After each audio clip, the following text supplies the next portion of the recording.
The following story will likely not end happily. The following acts you will witness are those of desperate people in desperate times. But oh, how the desperate do dream. Welcome to the dark future.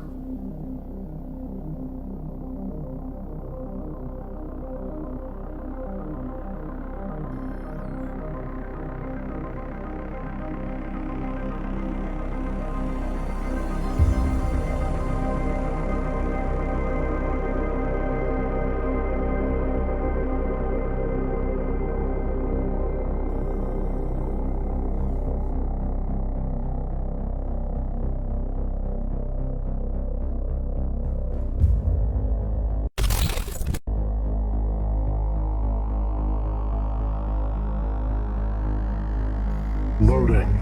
Darknet Hot Media File. Inferno Sting Operation Debrief.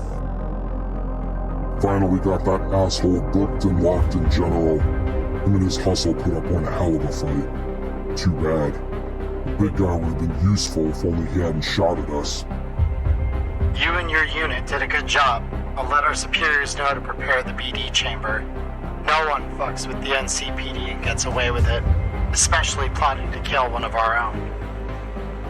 And what about the crews he was running out of that club? Should we be hunting any of them down? Nah, a club like that, on the edge of the hot zone? No where the shit is coming from a place like that. Most of the people there barely have two ennies to rub together. Think anyone like that is gonna show up here and do anything noteworthy? You're right. Sorry, Sarge. I'll stand by for further orders.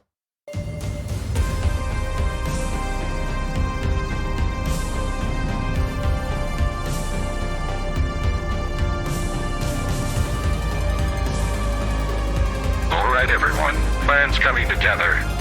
Hosting another midnight market here at the end of the week. Come on down, we'll discuss deeds. Till then, lie low, stay safe, get your iron and chrome polished. You'll need all of it for what I'm planning. Rex, out.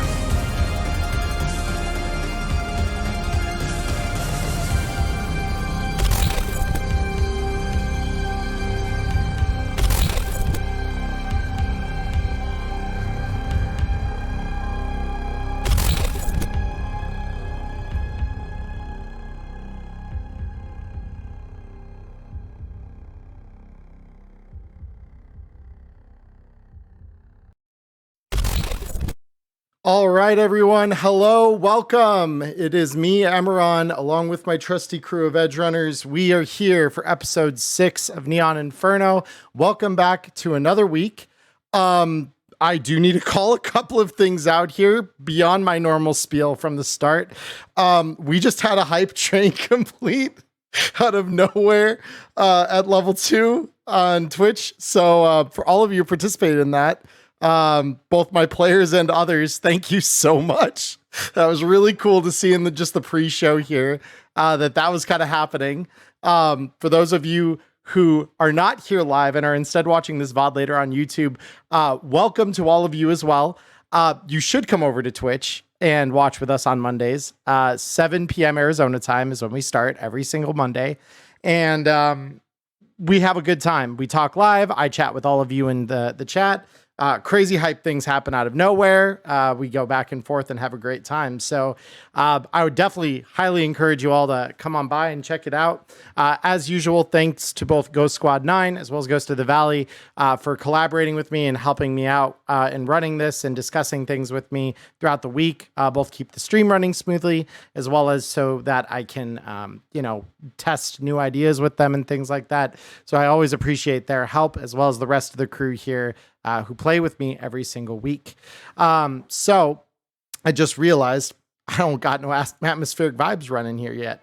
So I will run those here while we are standing by. This week, to really quickly bring everyone up to speed with my normal spiel here, those of you who are here at Twitch watching live, we have channel rewards down below. Let you interact with the runners and myself. Those rewards allow you to drop items, name NPCs, If we can name an NPC or drop an item during the current session, if there are any convenient opportunities for me to do that for the runners, I will. Or name an NPC that they would encounter, I will absolutely do that. If I do not get to it in the current session, that is perfectly fine. I will hold on to that, and then we will use that in a future session, whether that be next week's or the week after, whenever I can get that in front of them in an appropriate manner. So in order to kind of get things started more properly here, I will go ahead and toggle us over to the main monitor here. And we will kind of get things started. So hello, everybody. Maya, welcome back. Hello. Thank you. She was not here last week due to having to ditch us for travel, something lame like that. But we appreciate that you had a good time and that you're back this week. And but as such, her normal protocol of reviewing the week's events for us and doing our recap isn't really possible because she was not here last week. And unless you've watched the VOD in the week that you've had since, which I would understand if you haven't, you probably don't know what happened last time. So I will do our recap this week as a result of that. So for those of you who were here last week, you might remember our last session was nothing short of a unmitigated disaster. It was a shit show and a half from start to finish, just about. So Royal met with the crew in Inferno, told them, hey, while we're waiting on, some of these various projects to kind of get finished for the submarine loot to get divvied up, I have a little job that just dropped across my desk. Sent them into the hot zone to salvage some old Militech just gear in general off of an old Militech server that they had in their ruined building in the hot zone. So the crew got a ride down there from our friend Marmot, who is one of the Sand Vipers they helped in episode 3. And he got them down there, dropped them off at the edge after the road became impassable due to debris that had scattered off of a collapsed building. Marching into the hot zone, they had a couple of small mishaps. Small meaning, collapsing on top of their heads, and them not all being able to evade. And but they did find some cool stuff. They found a map showing where the radiation hot spots were, so they didn't fall prey to any of those. They also found the camp of a dead veteran of the South Am Wars, with a very scathing letter to Johnny Silverhand for his part in collapsing the towers and killing people that this man cared about. They met up with some scavs outside the building, helped them break through the door. Hyde blew himself up with another grenade thrown at that door. I want to highlight that because it's a very classic Hyde maneuver. And so breached through the door, got in there, and the scavs kind of peeled off from the crew. The crew went deeper and struggled a little more. They had some encounters with some bee drones. They had some more rubble fall on them. Generally urban decay at its finest, but eventually they did get to the server room where they had an old friend waiting for them, the Bright God. And it started a battle of life or death between the crew and this Bright God and his army of automated defenses. In that battle, we lost Red Eye. He died. Eyes turning into jet engines, but only seconds prior to the Bright God himself dying. So locked in their struggle against one another, they both died fighting that fight. So as a GM, I was incredibly proud of the runners for that and how poetic it ended up. It's really crazy. So they get out mostly intact, pretty injured, but mostly intact. And they find a AV and a squad of Arasaka troops waiting for them at the front door. Now they catch this before they just waltz out into them. And there's a loudspeaker on this AV that calls out for Pixel. And lo and behold, it's her father.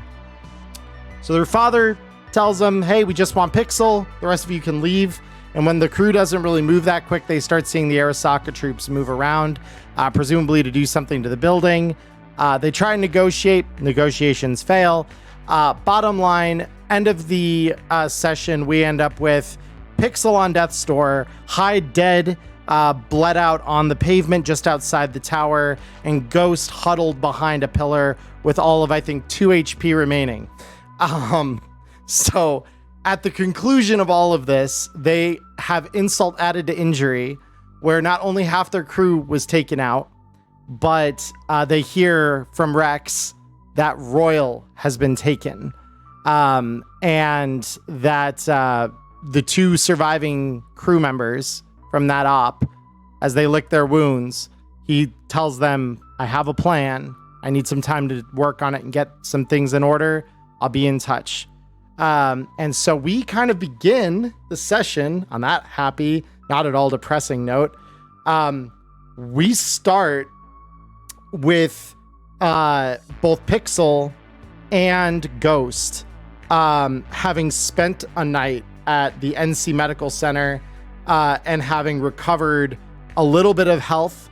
Marmot actually comes in and finds each of you early, and I do mean just at like the barest bit of that glow on the horizon, kind of pre-dawn light.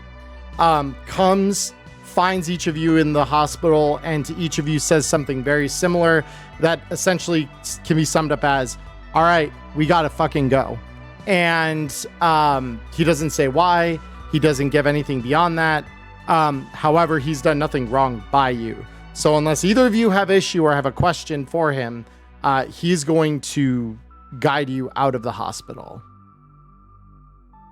Yeah, I'm definitely going with. Save Cool. the time to ask questions. I'll ask whenever we get where we're going. That's understandable. No, she's got a lot on her mind, but asking him, he doesn't have the answers. So Yeah, no, fair. So you both follow him out of the NC Medical Center, having, just basically paid at the front desk kiosk because, everything in Night City is automated as much as they can humanly make it.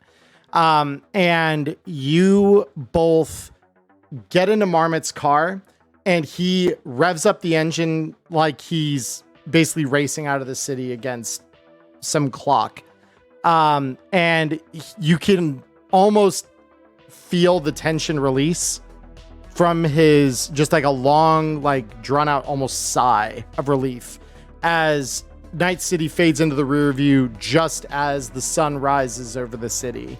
And he then looks at both of you and says, so, sorry for the panic run, Chooms, but bottom line, it sounds like whoever gunned for Royal, they're not looking to leave behind any real survivors, witnesses, etc.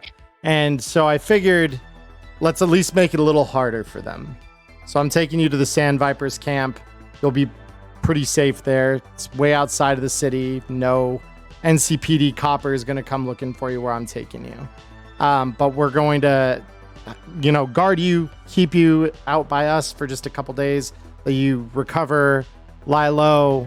Hopefully the heat blows over, and then you'll have an opportunity to really bite back harder at the people that did this to you. So with that explanation given, he does kind of leave the air open, so to speak, for either of you to ask any questions you might be wondering or make any asks of him that you might need to make. Oh, thanks for pulling us out of that, man. Hey, it's no problem, Choom. What are friends for, right? Sure, we'll try and pay you back. Sorry if this brings hell to your door. Hey, it's nothing more than what was going to happen. I dragged you out of the hot zone anyway, so end of the day, my name's already on someone's shit list if there was a name going to go on one, so it's no big deal, promise. And he the one thing he does do is he says, so in the back, I did manage to snatch the effects of your dead Chooms there. None of their chrome, but I've got all of their, whatever they had on them at the time they died, their cash, I put it in some crates basically as quick as I could. So it might be a little disorganized. I apologize, but I figured, quicker we could leave them with the coroner, let them be cremated. We can come back, pick up the remains when the heat's off of us. Fair enough. Thanks, man. Absolutely. So with that, it takes about an hour to get to the camp that they have set up. But he pulls off a ways before onto the dirt and the back roads that it leads to. And you basically head out into the desert badlands just outside the city, and park at the Sand Vipers camp. And the whole camp is pretty much ready to receive you. The camp's med tech kind of comes over, checks you guys out, makes sure that none of your stitches pulled or anything during the ride over. And then it pretty much gets you like a tent that you could each use to kind of convalesce, and brings some tins of kibble and some bottled water, so that you have something to kind of sustain yourselves on while they kind of do what they need to with the rest of the Nomad crew. But when you both are feeling a little bit better, so let me open your sheets on my end here real quick just to check, because Ghost, I believe you needed like 3 days from the looks of it here to recover. And Pixel, yep. I think you were about the same, it looks like. Yeah. So both of you need about 3 days to recover from the injuries you were dealt. But once that third day comes, so both of you can reset your hit points back to full. So you're not going to have a whole week's worth of free time, but you will have a couple of days here before anything kind of happens. And Ghost, actually the med tech, as you're kind of convalescing, does come over to you, and he says, so the way Marmot tells it, it sounds like you were within an inch of your life and you saw some pretty fucked up shit in that tower, to put it bluntly. Do you need like anything to help get your head straight? I can do we got some old therapy BDs, and I've got some psycho medication that I can give you to maybe ease any of that for you. If you got the scratch to pay for it, I'm happy to help if I can. I'd appreciate it, man. It can't hurt. After what we went through, I need to decompress. Yeah, no, I hear it, Choom. So yeah, he's going to spend the time you're convalescing in addition to the rest of the week that you guys are kind of spending there, kind of bringing you back from the brink here. So pay 1,000 eddies out of your wallet there for me. And then roll me 4d6, and I'm going to bring up the rolls here on. There we go. Now y'all can see the splash screen here. So, and you'll notice we have a couple of new people in the. Ooh, hot damn, Ghost. All right, very cool. So you recover 20 humanity, or I believe that takes you to cap pretty much. So yeah, that'll definitely take you. You're back fine. You're back. You're back. You're good. So, I remember we talked about, what was my cap at again? 54. So if you open your sheet, it'll even say it auto limits it. Cool. Yeah. Yep. No, that's the nice thing. Foundry, for those of you who are aspiring GMs, Foundry's awesome. If you're just needing a VTT, we love it. It automates a lot of that cool stuff. So that will be what you do for your downtime this week, as we're kind of waiting for talk from Rex about kind of what we're going to do further. So Pixel, because you only need the 3 days, and then you guys have a little bit of spare time in there where you can kind of go through the goods and stuff. And Ghost, I know you and I talked before the stream, and you had said that you wanted to take Red Eye's cyber deck, right? Yeah, I'm gonna take that, and I'm not going to take anything out of it. Luckily, I remember him not installing his insulated wires hardware to not get lit on fire. So that's not going to end up trapped in that deck. But everything that was in that deck is going to stay there. I just want to make a necklace out of it and start wearing it. Fair. I've just transferred it over to your sheet there. He also had a couple of spare programs on him, which were Deck Crashes, Eraser, and Hellbolt. Did you want those as well? Oh yeah, definitely no waste. I'm not gonna let his programs go in the bin. Totally. The Hellbolt in the deck is. I hope there's one day where I end up having to like rip his deck off of the necklace, slot it in, and use that like max damage Hellbolt and get the same double sixes. That would be such a full circle. So the other items, so he also has 5,400 Euro bucks. So both of you are kind of going through this together. So there's no secrets here. Obviously Pixel, because cyber decks and things aren't things that you would typically yourself use. But how do you guys want to split up the eddies here for 5,470? You want to split them in half or? I would say 50-50. Or yeah. Okay. I'm cool with that. Cool. So Ghost, you'll end up then just doing quick math.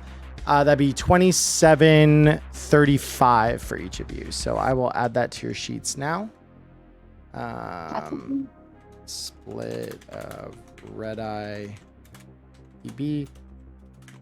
And to anyone saying this is heartless and weird, it's the dark future. So you heard it early on that this is not a happy story. So they're just going to get what they can. And Red Eye also had an excellent quality heavy pistol on him when he died. So yeah, I'm giving Pixel first dibs on any items because I do get basically automatic grab of any Netrunner gear. So if you want it, that's yours. what was it? An excellent quality heavy pistol? yes. I already have one, Okay. so you're welcome to it. Okay. Do you want it then, Ghost? I'm not gonna let it go to waste just for memorabilia's sake. That'll just be my jacket gun. Fair enough. I'm also keeping Hyde's excellent quality assault rifle. Yeah, that's fair. I know he gave that to you. That was something I missed in the recap. Hyde actually gave her his assault rifle seconds before she went outside to face off against her dad, and it was cool. It was cool. It's really sad that he had to die, but it was really cool. I do have plans to spray paint his name on it and then spray paint the gun blue. So yeah, that makes sense. So I will always be part of the team. 27. Oh, did you already add 2735? Or yeah, you did. Okay. I already added it. Sorry, Cool. No, I was you're- in the middle of it when you said you were going to do it, and then I'm like, oops. No, you're totally fine. Yeah, as long as I know what's going on here, because I'm like, that looks like more eddies than I remember you having. Okay, cool. I mean, only a little tiny bit. Only a little tiny bit. So Hyde on his body had 61 heavy pistol rounds, 65 rifle rounds, a combat knife, a Nova City Hunter, which is another excellent quality heavy pistol, the plumbing, which was his trademarked lead pipe, and he had 3,900 eddies on him. Oh, and he also had like an assortment of gear here too. Food sticks, lockpicking set, radio communicator, rope, fun stuff. I'll take the wow, words hard. Bullets The for bullets. the assault rifle. Got you. Oh, not for the heavy pistol, the rifle. Okay, there we go. So those. I can take some of the pistol ammo too, but Yeah, so I just transferred the rifle ammo over to you there. You can have the pistol ammo if you wanted. I don't plan on using this gun, even though it does have a full clip. I'm gonna stick to my very heavy. Fair cool beans. I All will right. take the bullet. Awesome. So then, yeah, I'll get rid of the extra rifle. And so that covers all of the ammo he had. Is that girl to Rivia?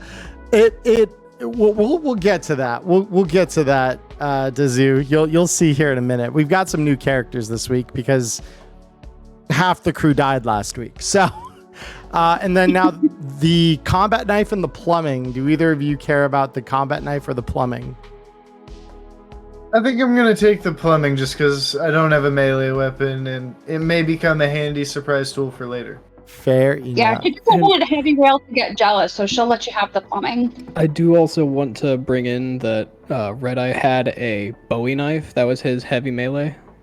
Ah, yes, that does exist. So if either of you want this lovely, it's medium melee, but yeah, it's a Bowie knife. If either of you wanted that. I'll take a knife. She can hide a knife somewhere on her person. Yeah, so there's your medium melee. If it transferred, I think. No, it didn't. Hold on. Let me try that again. There it goes. There we go. All right, cool. So yeah, that transferred Man, over. my gear is filling. Yeah. So, and then I assume Hyde's Eddies were 50-50 splitting between the two of you? Sure. Okay. Yep. So it'll be 1850 to each of you. So Hyde, I will add it, or Hyde, Ghost, I'll add it to yours. And then Erica, if you want to add to yours, you're good there. Actually, as an addendum to the split, because I had already gotten some like Choom loot before, I want to split off to even out. Once you add those, I'm going to deduct and round down to the nearest 1,000. Okay. So I'll cut her off 205. Okay, so 205 over to... How much was it each? 18 something? Yeah, it's 1850. Or, hold on, because he had... Excuse me, it'd be 1950. I'm sorry, my math was bad. So realistically, it should be 100 more. So it would be 305 you give over to her, Ghost? Yep. Okay, cool. So I'm going to just subtract the 205 there. And then Erica, if you have not already added 305. I did it. You did it. Okay. I did it. Very cool. All right. And then anyone taking the Nova City Hunter? Or any of his spare gear, like his agent, carry-all, duct tape, food sticks, lockpicking. Is that any different than what I've got? An excellent heavy pistol? Nope. Same thing. But it's worth Eddie's. I'll take it. Sure. Unless you want it. Ghost, You as in Ghost, not you as in GM. I'm just kind of thinking, like, because there's a bunch of useful stuff, but I'm getting to the point where I'm feeling kind of loot goblin-y, and my carry-all is probably kind of heavy. I'm going to chill. Fair.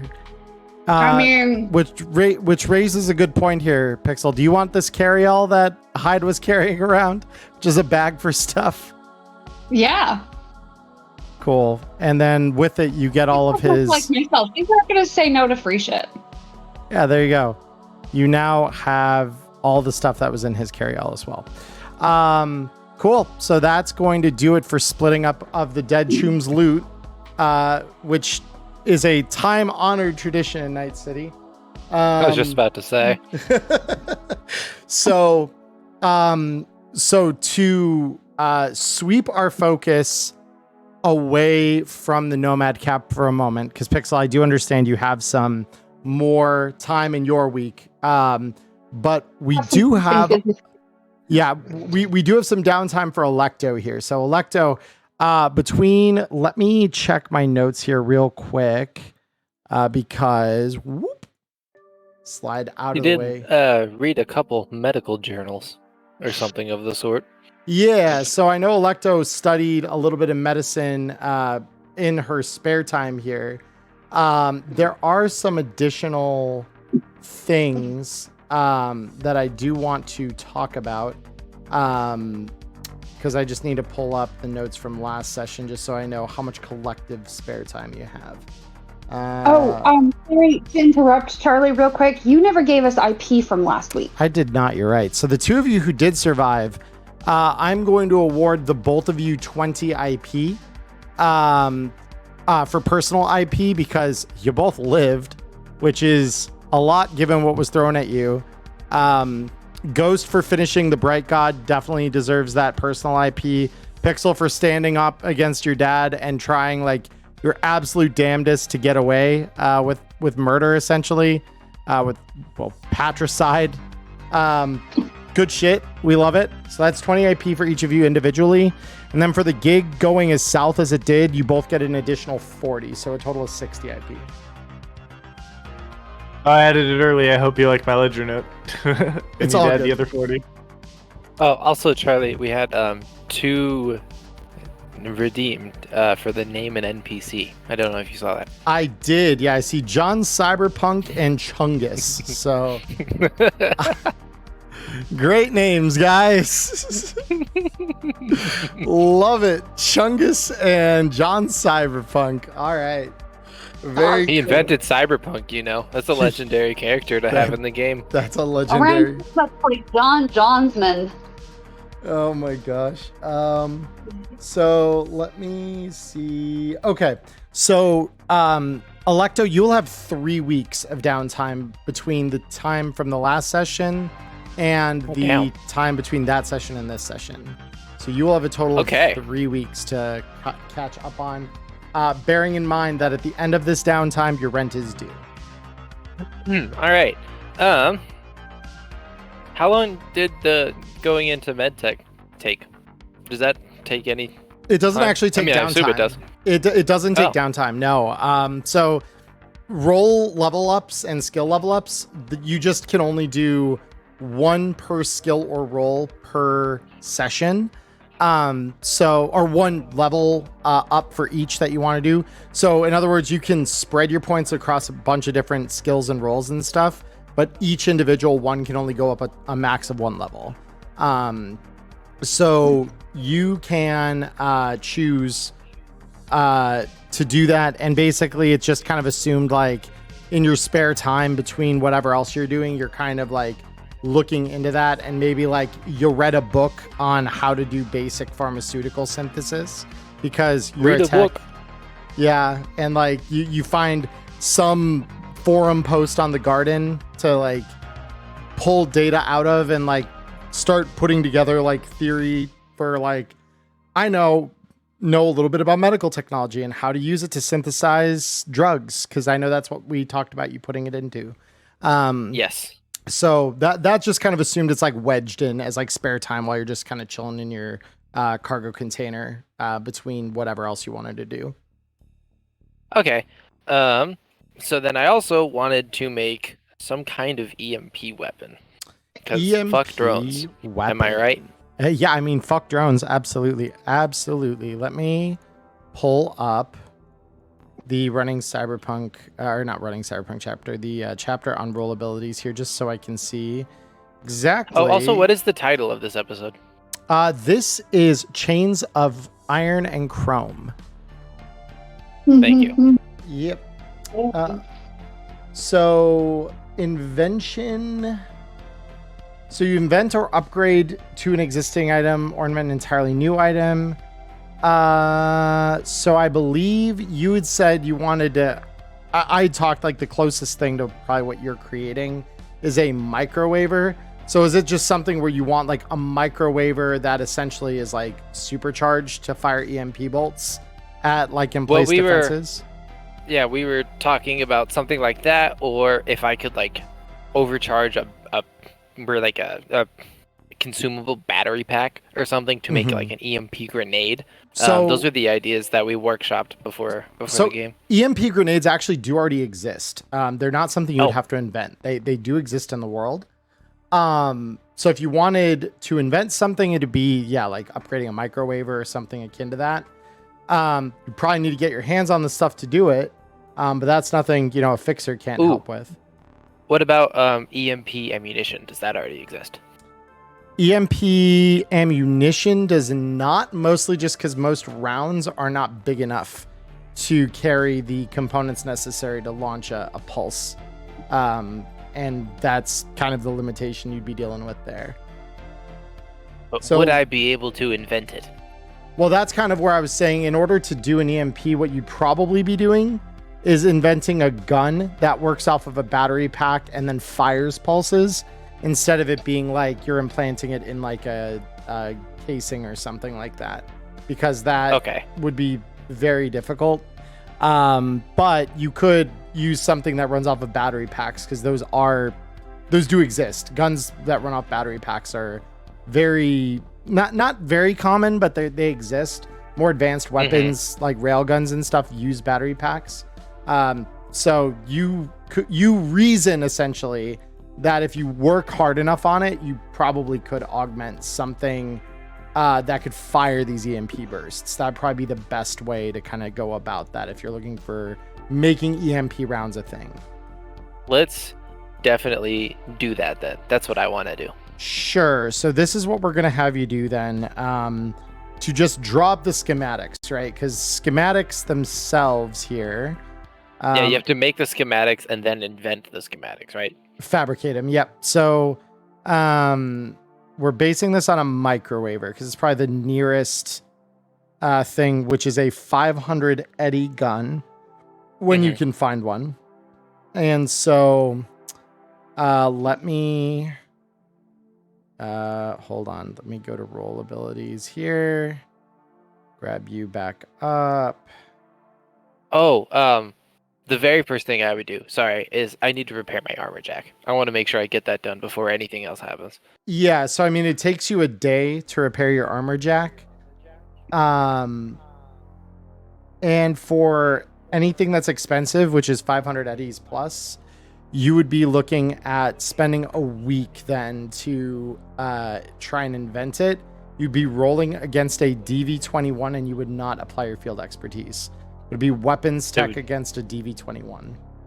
It would be my invention expertise, right? It'd be invention, yep. So you'd be rolling invention against a DV21 and just trying to roll at least a 22.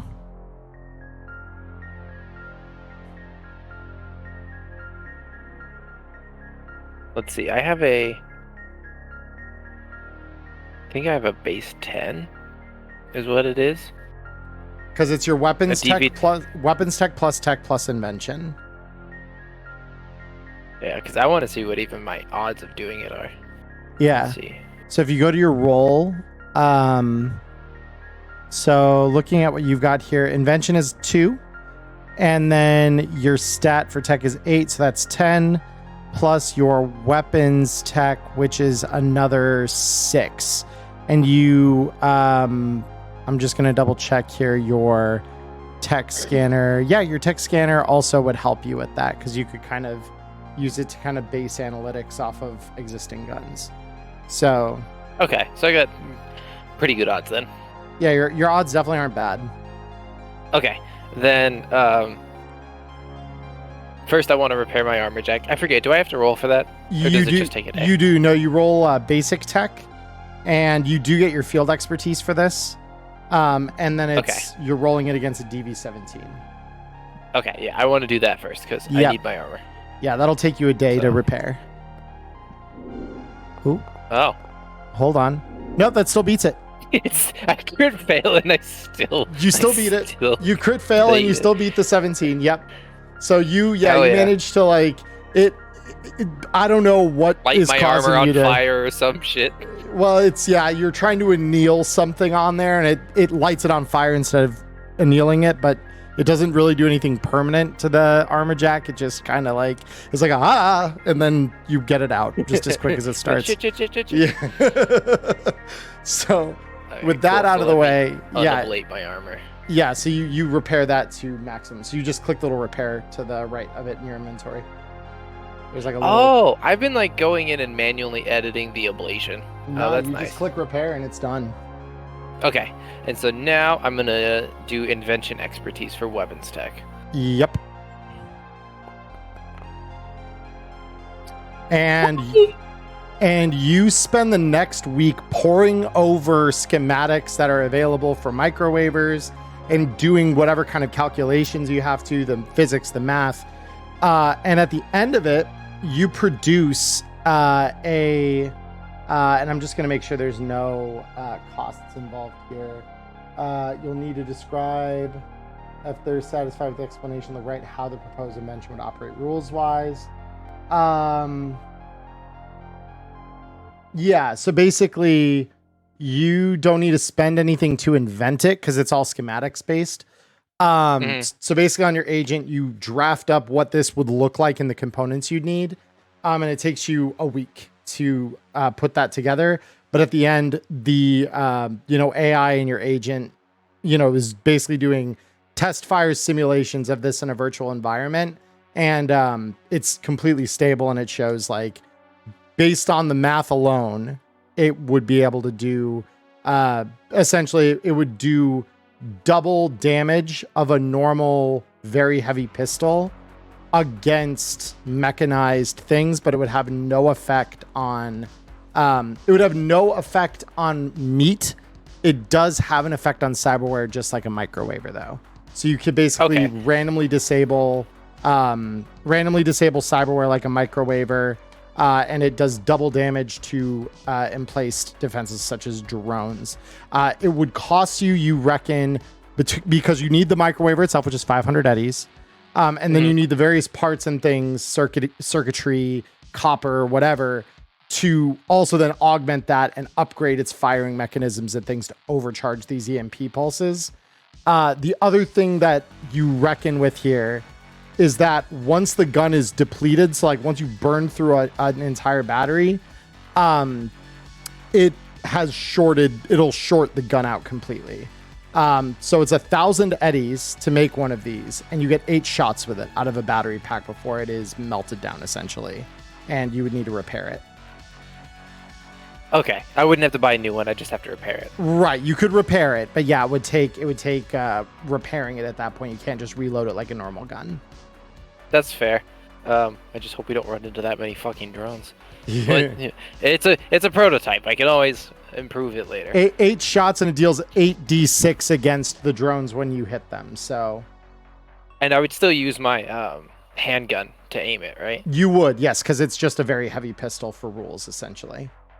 Hell yeah, I am happy with that. Yep. That sounds wonderful. So you'd probably need a source if you want to make one. That's a different story. You need to source the goods to actually do that. So am I right in assuming that's part of what you'd want to use the remaining spare time for? Yes, you are right. Okay, very cool. So how do you want to go about sourcing that then? Do you want to go through a fixer that you know, which would be, I guess, Rex at this point?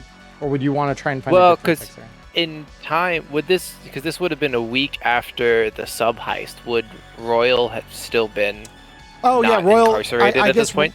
Royal would be, I believe, per operator rules. Let me double check here for him sourcing something for you there, if that will work the way that you think it will. Because find because yeah, I just need to double check how their ability works, so they don't have it memorized. So they can source up to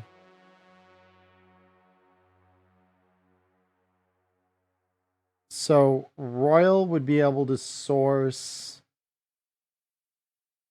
Yeah, so if he can source up to expensive, definitely. So yeah, you could reach out to Royal if you wanted to and have him hunt down the microwaver and the other components for you there. Yes, I would like to do that. Yep. So you remind you that you can't, because Royal is currently in the custody of the NYPD. We just talked about that. NCPD doesn't have him at this point in time because this is before he would have been in prison that she's doing her downtime. My bad. Yeah. Hers is a little out of time because she wasn't here last week. So that said, Royal would have, and of course this is meta knowledge you as a player know that Electo in the game would not know, but he has a little under a week before he is going to get snagged up by the NCPD. So you are able to get in touch with him, and he tells you, all right, so like looking at what you need from this here, for me to get this all in, source it, everything, it'll probably run you about 1,200 eddies for me to get it in, because I obviously need to cover like my cost for transportations and things like that to get these things in. So I can't do it at like exact like market value, but 1,200 is what I could give you. It's a prototype. They're always more expensive than a production run. Yeah, that's fine. It's fair. All right. Well, we got a deal. I'll let you know once I got the goods in. So immediately after your call with him, he would go about sourcing the goods. And it's not particularly difficult for him to find that sort of stuff, especially in lieu of the sub, or not in lieu, but in light of the sub having just been taken. He makes some calls around quickly to Rex first and foremost.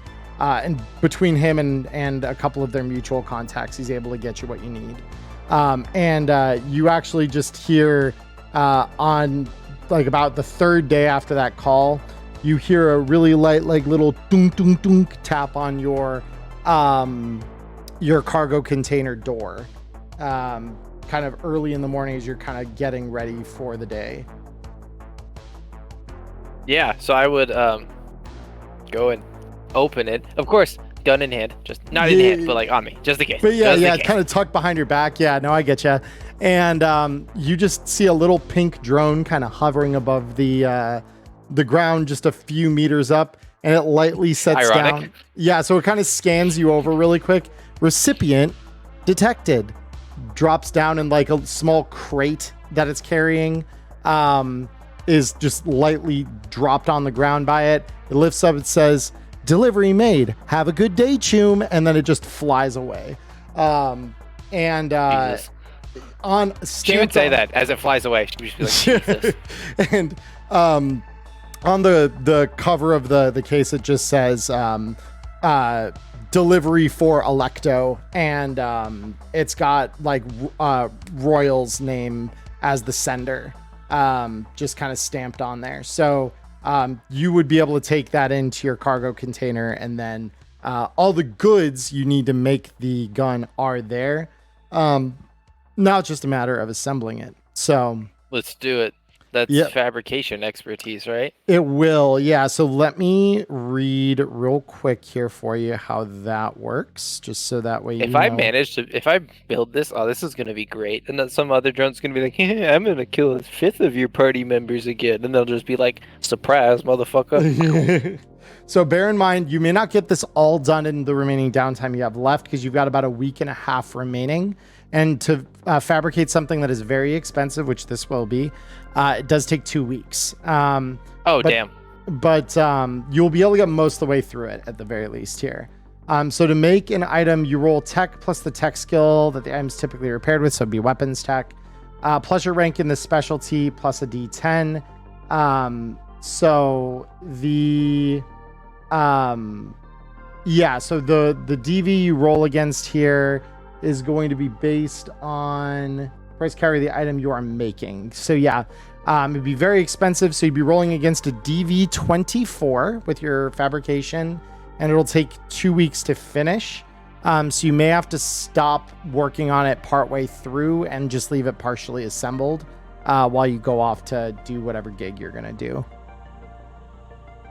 All right, let's give it a shot. Yeah, because you'll be able to tell halfway through that time if it's not going to work. I have to roll a 7. Let's see it. Easy shit. I believe in you. I believe in me too. That's not a 7. Maybe we shouldn't have. Yeah, so you get about halfway through the week. Or you get a week in, and the joints are all wrong. The connections are all kinds of fucked up. They're not working the way you need them to. The good news is you don't waste any materials on a failure. You just have to kind of disassemble it all and start over again. So you'll have a couple of days left at the end of this that you realize probably won't be enough time for you to start again and kind of move into the next phase here. You could start if you want. You've got about 3 or 4 days, but if you want to do anything else, you do have the option to do something else as well. Would it be possible for me to try and buy EMP grenades then, knowing that I'm not going to have my EMP gun ready? Yeah, go ahead and roll me a streetwise check just to see if you can source someone locally that might be carrying them, because you can, as a player, you can try and source anything that's 100 eddies or less yourself. Yeah, I've got a whole 2 to my bonus here, so let's see how this goes. Well, I'm glad I'm getting these out of the way. Yeah. So you scramble around trying to find the EMP grenades that you want, and no one's got them. They're not, at least no one in your area has them. That of course could change, as we kind of move into the session here, and for those of you at home, you'll see why. Would I have time to send Rex a message then? Because I'm assuming at this point, Royal's gone. So would I be able to send Rex a message being like, "Hey, I need EMP grenades"? Yeah, and so he says, "Well, you're in luck, Choom. The night market I'm putting together, I think we'll have a healthy stock of those. So just save your ads. Hell yeah. Night of, you can just come by and grab what you need." Hell yeah! And then you said rent is due, right? Rent is due. So that's 1,000. It's 1,000, right? And then you also pay your lifestyle upkeep. So fun fact about lifestyle, you can adjust at this point the lifestyle you want to have for the month. So kibble is the default, which is 100, which doesn't give you access to a whole lot. It basically just gives you access to like really, really shitty food. You have an account for your agent. It gets you access to the data pool, and you can make calls and send texts within your local area. So no long distance anything. For entertainment, you can enjoy an entertainment option worth 20 eddies. So you basically get like a cheap brain dance. Transportation, you've got a public transport pass to use the bus and the subway. Once a month, you can use the taxis as it is to and from an area with a moderate corporate or executive threat level. So basically the safer parts of the city that aren't a combat zone. The next level above is generic pre-pack. So you get, still eat a little kibble, but you get a little more good food in your diet. Think of these as like your run-of-the-mill freezer meals, but compared to kibble, those are pretty nutritious. So you can afford to send a text-based message to someone in another city once per week as communication. Once per week instead of just once per month, you can enjoy the entertainment options worth 20 eddies. And for transport, you can basically do all the same things you could on the kibble lifestyle. Good pre-pack. You're basically eating only pre-pack now. And so it eliminates kibble from your diet. You can send texts to people in another city once a day, and you can make 10-minute voice calls to someone in another city once per week. Your entertainment goes up to daily. You can enjoy a 20 eddy entertainment thing. Monthly, you can enjoy an entertainment option worth 100 eddies, and it won't affect your budget. And transportation, you can go basically anywhere safe in the city once per day, and you can rent a compact ground car for 24 hours once a month. And then the next one above that is 1,500 days. It's fresh food, which tell me if you want to hear that one, but it might be a little out of your price range. That's 1,500 on top of rent, right? It would be, yes.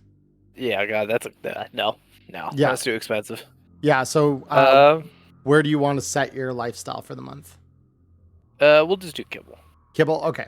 100 eddies. So that's 1,100 total? Yep. Okay, cool. Yeah. Done and done. Yep. I've got exactly 2,000 eddies left. Very cool. Awesome. So that will wrap up downtime for you, Maya.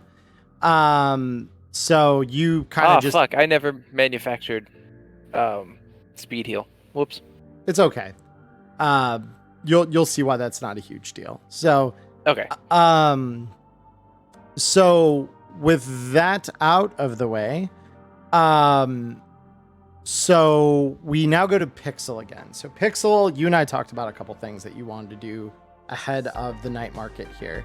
So why don't you go over that with me here, what you're doing with the remaining 4 days of your downtime. You might be muted if you're talking. Yeah, no, my phone and I were having an argument. It was like, that's not your password. And I was like, yes, it is. That's absolutely my password phone. Thank you. Yeah. I'm like, thanks. It absolutely is. Thank you. And it's like, your fingers are fat. You don't have to fat shame me. Jeez. Fat shame me by the phone. Yeah. So Pixel, as we have discussed, has some thoughts, feelings, plans, ideas. But how feasible is it to find someone capable of body sculpting and stay under the radar? Oh, there's all kinds of shady Ripper docs in the city. Absolutely. And I mean, some of them work, decently far away from Inferno. I mean, Golden does them all the time because, working in a combat zone, you've got people coming in all the time that need to lay low. Decently shady, but still, good Ripper doc. Yeah, no, Golden's done work for other people on the crew. Like, they've talked about him to you before. Yeah.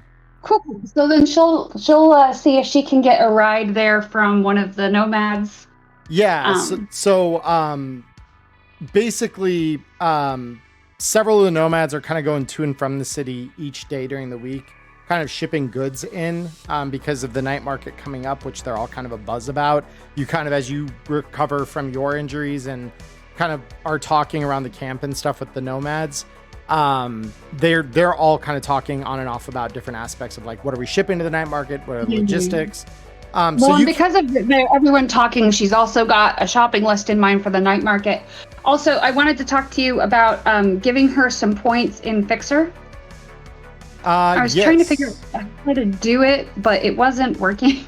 I can do it for you. Yeah. Add this. Yeah, I can add it. So it's not going to show. Figure, especially after spending some time talking to all of the nomads and stuff and making some connections, she would at least. Yeah, so you would start with 1 point in Fixer in your operator skill. So I've just added it under your roll abilities. So if you are looking at your character sheet on the roll tab, yes, you will now have operator rank 1, and I will deduct 60 IP off of your character. I was trying to figure out how to add it, and I wasn't figuring it out. So yeah, no, it's all good. So that has been taken care of.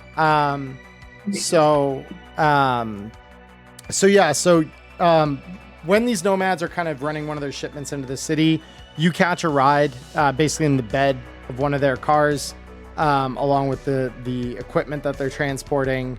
And they'll be more than happy to drop you off in Little China on the way down toward, the Glen where the market itself is going to be happening. So you get dropped off and walk just a short block or two over to Golden's med clinic. And when you walk in, some dude's coming out wearing like a fancy new super chromed cyber arm that's just a little too big for him. So you kind of get the vibe that like, that wasn't his to begin with. That wasn't fit to him. That wasn't anything legit, but whatever. It's fucking Little China. Like, yeah, you know how to mind your business at this point. You've been on the street long enough. So, but yeah, you see this guy come out with like a slightly oversized super chromed arm and just kind of flexing the hand to like feel it out and make sure it's like rock solid for him. And so as you enter the clinic, Golden looks up at you and just says, are you one of Royal's crew? Yeah.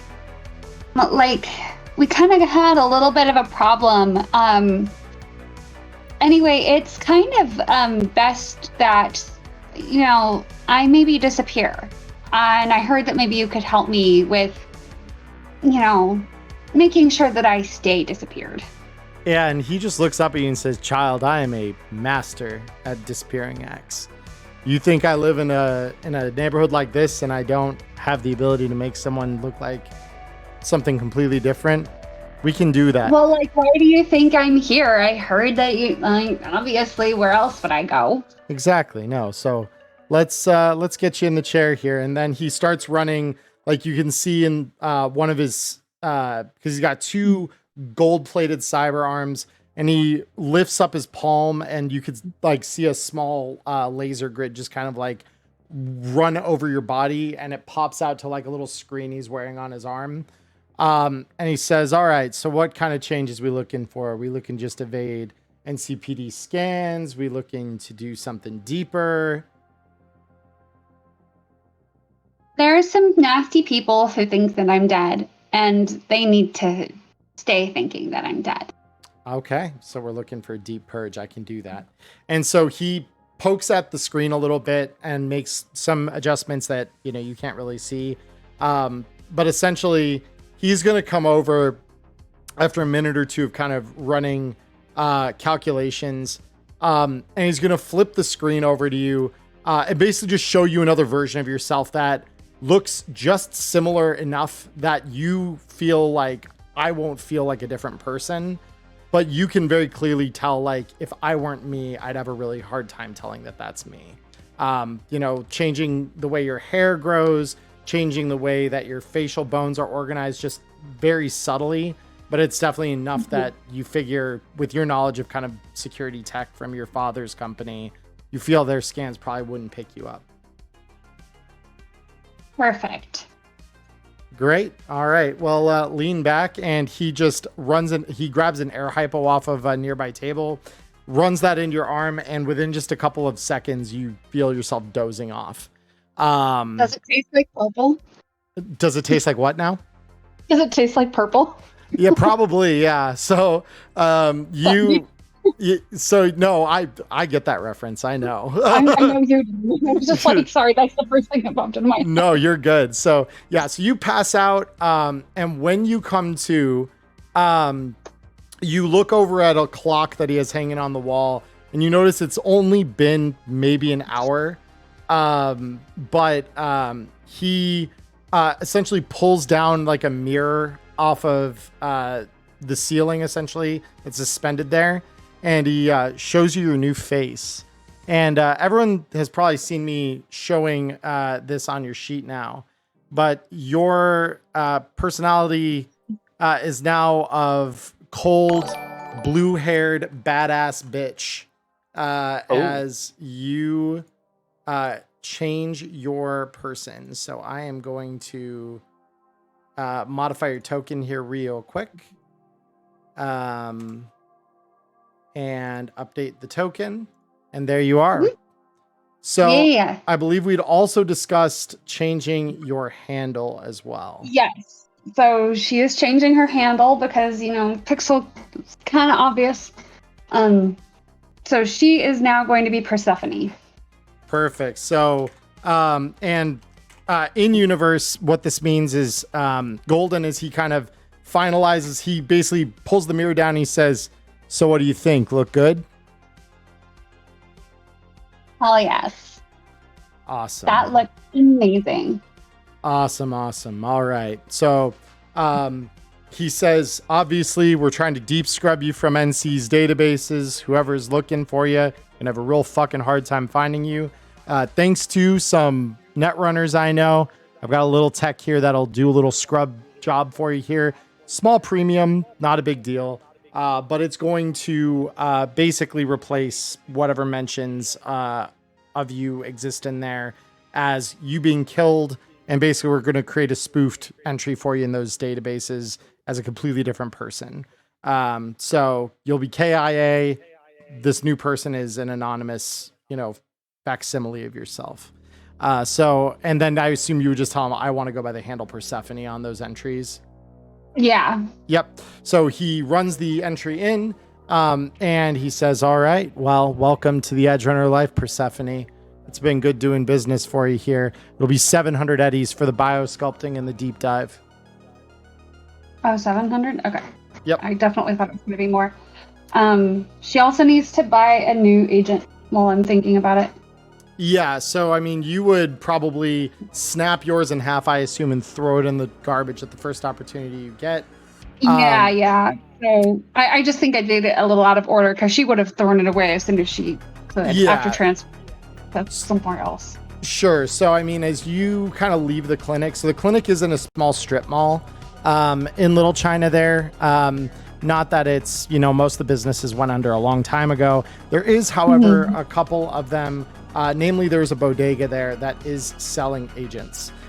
So they generally keep them pretty well stocked, especially being that they've got a med tech next door. They find that people who need to implant one or things like that, they make good sales.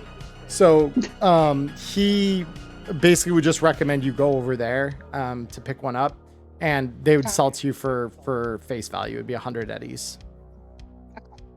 Yep. And then if you need me to add to your sheet, I can. Yeah. Do I just need to get rid of the old one, or should I already have one? You have one, so that is fine. So I will just delete one of these agents for you here.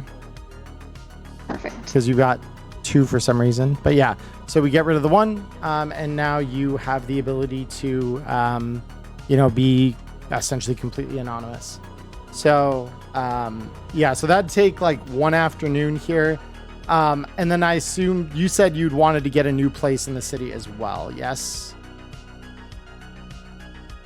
Yeah, she needs to find a new place to live. All right. So do you know what kind of neighborhood you're looking for? Not really. She probably doesn't know very many places. Well, she's in Chinatown, right? Little China, Is there anywhere in China? Or Little China? She's in Little China. Is there any place nearby? You looking for a cargo container, cube hotel? Like what kind of lodging? She'd probably be fine with like a cargo container. Cargo container, Bridgetown. Bridgetown is the premier shithole for any edge runners in Little China. So the premier shithole. Yeah. It smells awful on Tuesdays because Saturdays are a violent hellhole there, between gangs and shit. Wait a second, don't I live there? Yeah. Like I said, premier shithole for edge runners in Night City. So So it's not a place that anyone would look for her, so that's probably perfect. Yeah, so you move in a couple cubes down, or a couple cargo containers, I should say, down from where Ghost is in Bridgetown. So it's going to cost you 1,000 eddies to start your lease here, and basically you're given a cargo container with some hand-me-down furniture inside that is none too luxurious for you. And you're set up in a new community. Awesome. Yep. So that'll set you up. So yeah, you spend the rest of the week kind of again just kind of resting off and maybe kind of working on developing like a new garden presence as Persephone. But you don't really have enough time to do more than just the basics, kind of getting that media presence set up. Your entire physical the entire physical appearance is a lot for a few days. So. Yeah, exactly. Yeah. So they're busy. Yeah. No, you changed your whole person and your handle and moved into a new spot all in the course of like half a week. Congratulations. Is way more effective as a human than I am, because I would not have been able to do that. Very, very cool. Ghost, I nearly forgot. We talked about something else for you too. Yep, I've been waiting on it because somebody's got to hook me up before I can. So sorry. Yeah. So, you would have gotten contacted by Rex. So you essentially, as I remember at the end of the last session, were looking for ways to make yourself, to put it bluntly, less of a weak ass bitch when it comes to getting downed in fights and stuff like that. I think that was the exact phrasing I used. Yeah, that is. So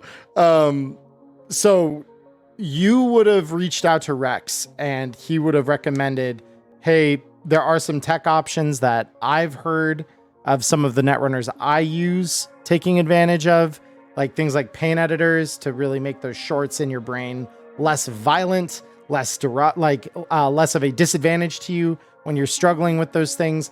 And I usually run all my biz through a guy named Faisal, who does a bunch of custom tech work for me and my runners. I'll give you his deets. You tell him I sent you. He'll get what you need. And, we could probably have just shipped to the night market at the end of the week here, because he usually has a couple goods that'll bring for the event anyway. So, that being the case, he would have given you Faisal's details. And I believe what you and I discussed is that you wanted him to optimize a chipware socket and pain editor for you as a combo, right? Yes, sir. Cool. All right. So that would end up running you from him to do that a total of 3,000 eddies. It would just essentially double the cost of each of those to reduce the humanity loss in each of them by a D6 when you get them installed. Yep. Do you want me to pay that up front, or do you want me to hold up to the night market when I have it installed? So Faisal would accept the payment up front. So if you just deduct the 3,000 eddies, and then he'll do the job and deliver you at the night market. Yep. So with that all said, we've got a couple of new crew members here. One of them we're going to introduce a little later into the session tonight because of where they kind of fit into things. One I would like to introduce at the moment here and allow him a little bit of time to do what he must do.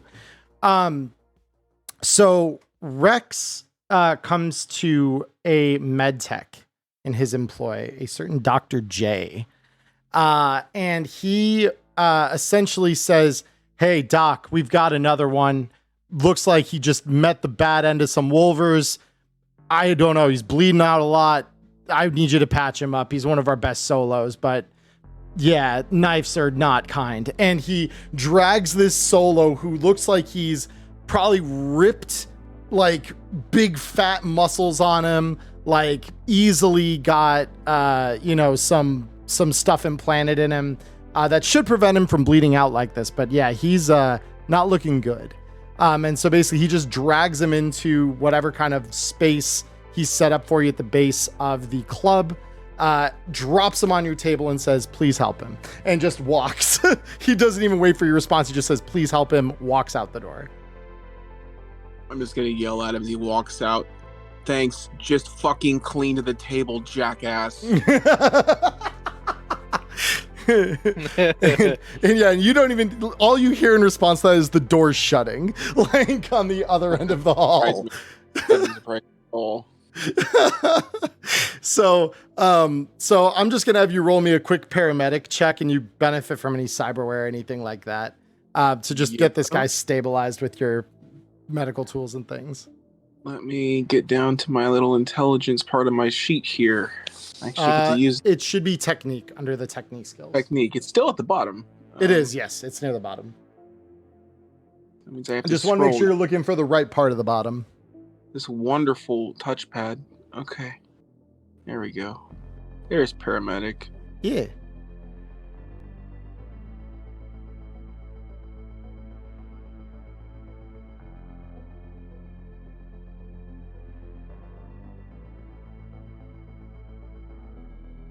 Oh my gosh.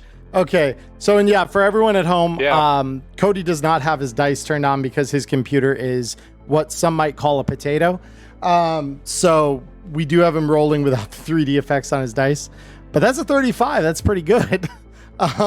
So you immediately, just kind of after cursing him out just a little bit, saying, "God damn it, he always fucking does this." You just grab the necessary tools, your medical staples, your suture kit, and you just kind of get to work on like basically making sure he's got nothing in these holes. You run a quick line of antiseptic, staple the wounds shut, and like suture it up basically as best you can. And the solo kind of comes to just as you're finishing the last stitch, and he just says, "Oh, Doc, is it really bad? Am I gonna live?" I'm just gonna look at him and go, "Well, you're talking to me, aren't you?" And he just kind of looks down at like this fresh set of staple marks across his stomach, where before his insides had started becoming his outsides. And he says, "Well, shit, Doc. I could have sworn I just passed out in the hallway. Fuck, that's good." And he just kind of like starts to like ease himself up onto his, off of the table, essentially into like a sitting position. And he says, "Fuck, I owe you, Choom." And he just kind of like starts stumbling forward off of the table. And basically as soon as he's kind of started toward the door, you see, or you hear a little ping on your agent that lets you know a small transfer of funds has arrived. And it's from Rex, and it just has a little heart emoji on it, along with 200 eddies to give you a little bit of something for the deed you did. Yeah, I just look at it and just sigh. I'm like, this is what medical school gets me, huh? And you damn well know that this is the best thing medical school could have gotten you, short of a corporate gig. Yeah, I know. Exactly why. And then as this guy's fucking sauntering out the door, I immediately just grab the antiseptic and start fucking scrubbing my room to make it perfectly clean again, because I can't put up with a mess. Yeah, exactly. So as this is all happening, this is about a day before the night market. So is there any kind of like medicine synthesis or anything that you want to do in that intervening time? Yeah, I should probably start making some speed heal just because I don't have any currently on me. Yeah, so Rex would essentially take back the 200 he just paid you for the materials to get speed heals. But in exchange for that, he gives you double what he normally would. So you get enough for like 2 attempts at making speed heals, and you could make essentially, because you've got how many points of pharmaceuticals? Just 1? I believe I've got the 1, yeah. Yeah. Okay. So you can roll twice against that, and you make 1, and it takes an hour per attempt. You can make 1 speed heal per successful attempt against a DV13. Cool, and that's going to be the medtech. Medtech pharmaceuticals. Yep. Damn, you got a bit 6 to surgery. That's handy. Oh yeah. If I can just find that skill now. For some reason. If you go to the roll menu, because you have to roll it under there. So if you look at the bottom of the sheet on the left, it'll have roll, ROLE. Oh, I see. Yeah. Yeah, and then you just click medical tech, and it'll roll medical tech for you. Fantastic.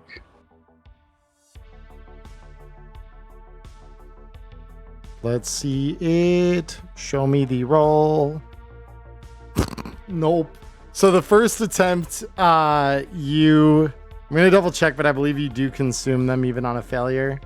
But yeah, the first attempt is not successful. So it doesn't. I sort of fell asleep during those classes, so. Yeah, exactly. Yeah, and so you do waste on a failure. So the first one, not so successful. The second attempt, though, is successful. So you will get 1 speed heal, which I will add to your sheet right now. Cool. Yep. So there's your speed heals. Those late nights up, at my computer or at the at the Net Cafe or the V-Arcade. So with that, you successfully do make 1 speed heal, and then the night market is upon you. So everyone, with the exception of our 1 unnamed runner, 9, thank you for your patience. You got it. The rest of you get a ping on your agents. The 3 of you who are not Dr. J are going to get 1 kind of message. Dr. J is going to get one that's slightly different. So the rest of you basically say, all right, Chooms, so night's here. Same place as last time. Come on down. If you just send me where I can come grab you, I'll send a car your way. We'll pick you up, bring you here nice and safe, secure like. And I'm going to want you to just come and meet with me. We'll talk deets about what I got planned. And then I'll let you all do shopping to your heart's content. Nothing critical tonight. And with that, the message would end. To you, Dr. J, he sends something along the lines of, all right, the market's tonight, Choom. So remember, you're on call for our cyber surgery that we'll need done, any kind of implantations at the market. I'm sending business your way. Of course, you're going to get a cut of it, as always. Not expecting you to work for free, but just want to make sure your tools are nice and sharp, tightened up as they need to be. Everything's, I don't need to ask you this, I know, but everything's nice and clean. Run a world-class op here, so just want you to be prepared. And I'll just send him back the broken heart emoji. Yeah, exactly. And he says, all right, I knew you had it in you, Choom, thanks. And with that, you all, unless anyone has anything they want to do ahead of the market, for those 3 of you who are living outside of, kind of the area, you would have a car sent for you that kind of picks you up. All right. And yeah, we just got another name, an NPC for Montana. Okay, cool. So let me I'm going to make, because I need to just note. So currently we've got Chungus, Montana, and John Cyberpunk. Awesome. The inventor of Cyberpunk. The inventor of Cyberpunk himself. It wasn't Mike Pondsmith. Fun fact, it was John Cyberpunk. Yeah. Yes. May he rest in peace. Yes, indeed. Yeah, no, I know Montana. Yeah, no, it's so with that, so the car will come and pick the three of you who are not near the night market already, pick you up, take you there, and it's kind of the same song and dance as with Royal last time. You pull into the underground parking structure below Club Synapse, and you are let out near the elevators to go up to the club, and your passes will still let you in. Was there anything you wanted to do there, Erica? We're all together, correct? Yeah, so the car would have come in, just picked you all up in sequence, because you and Ghost would have gotten at the same stop. So Pixel would not have said anything about what she was going to do to these guys. So are they confused about the strange woman that got in the car with them? That's fair, yeah, because you probably would have been the last stop. As you guys see, so you remember what Pixel looked like, and this woman is not Pixel. She's a total anomaly. But you do notice very particularly that Pixel is not here. Because by now you would know, Electo, that a couple of the crew you've been running with, a couple of them got flatlined in the week previous. So you essentially, the car would come around, pick all of you up, and you just see this woman with a giant Hades blue mohawk and like slightly paler toned skin than you recall Pixel really having. But she steps into the limo right behind you, Ghost. And you both kind of witness this new addition to your crew. I mean, she looks completely different, so I probably wouldn't even assume it was Pixel. I would probably just assume it's some new filler. Yeah, I was gonna say, I just assume it's a +1 and probably compliment the mohawk. That's about it. That's fair. So, like, oh my, thank you so much. It's new. What? Are you like totally hot? Yes. Okay. And you're like, sure. Yeah, it's her. I get it.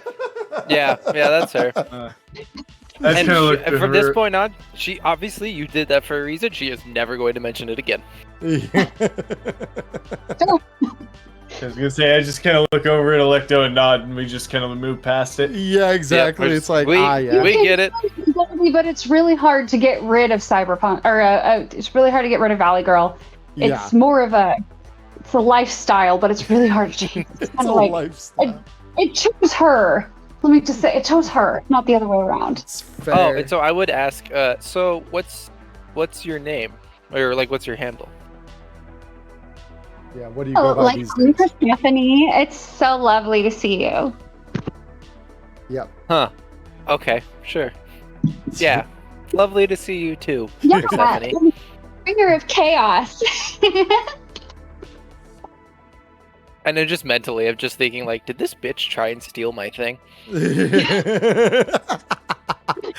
So, as you all ride out from Little China here, and toward the Glen to Club Synapse, like I said, same song and dance, park under the club.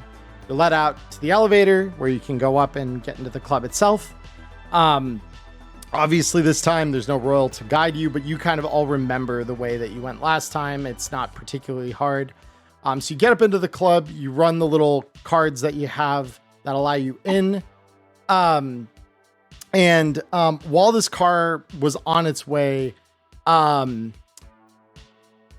between surgeries, Dr. J, you would have been contacted by Rex as well and say, hey, gonna give you a breather real quick. Got an assistant who's gonna cover whatever surgeries need to happen in the next little bit.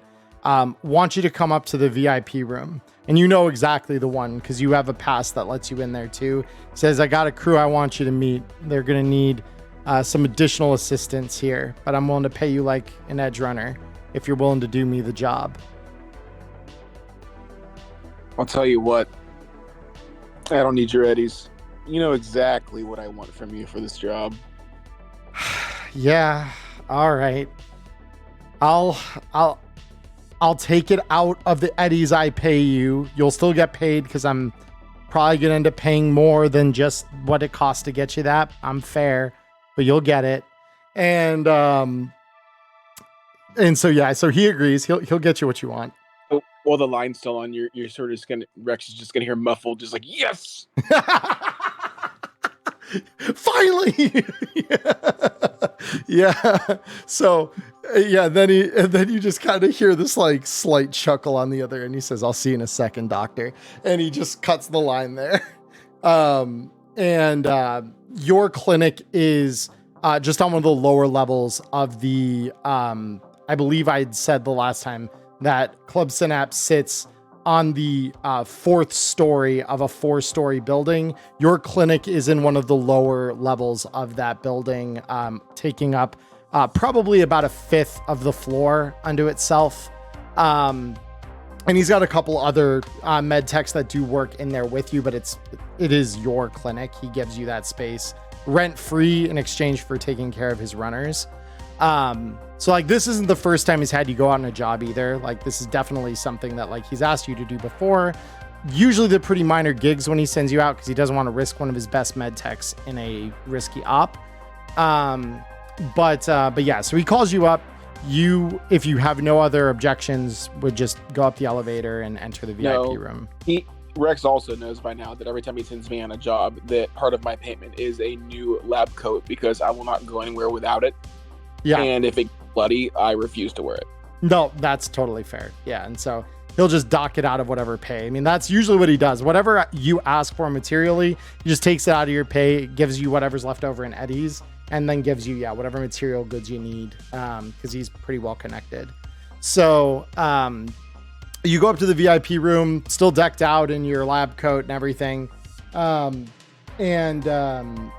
So you all are already in there when Dr. J does arrive, just a couple minutes after the rest of you. So Rex, gives his usual introduction to you as you all enter. Make yourself comfortable, get yourself something to drink, and then we'll talk biz. And so as all of you kind of settle into the room, to the 3 of you who are unfamiliar with him, Rex first says, before we talk about the job, I'd like to introduce you to your newest colleague and comrade in arms. This is Dr. J. He's one of my med techs.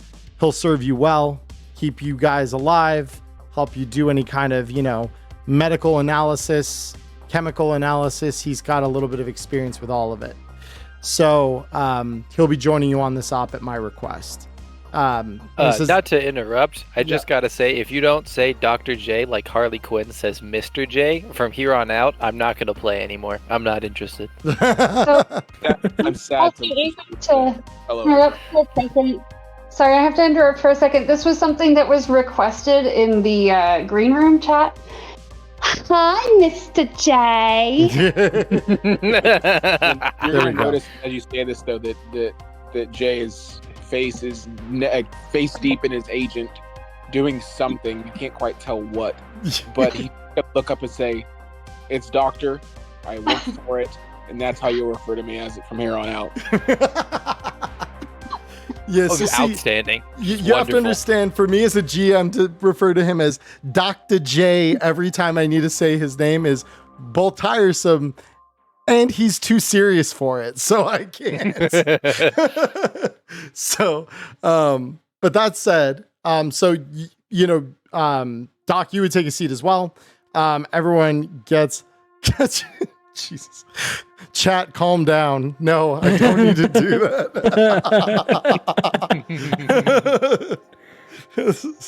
Mods, ban the mod, please. You can't, unfortunately. I've tried. I've tried.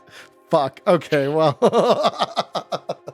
But that aside, so you've all taken your seats, including the doc. And Rex pulls up the holo projector in front of you and says, all right, so I'm sure everyone here is aware by now that our colleague has been captured by the NCPD. And, well, I won't lie to you. It's a real fucking problem. So the deal here is this. We're going to get him the fuck out of prison. And normally I would do that with some well-placed bribes with some of the people that I thought were on my payroll within the NCPD. But of course, they're not picking up their fucking agents right now. So there's problem one.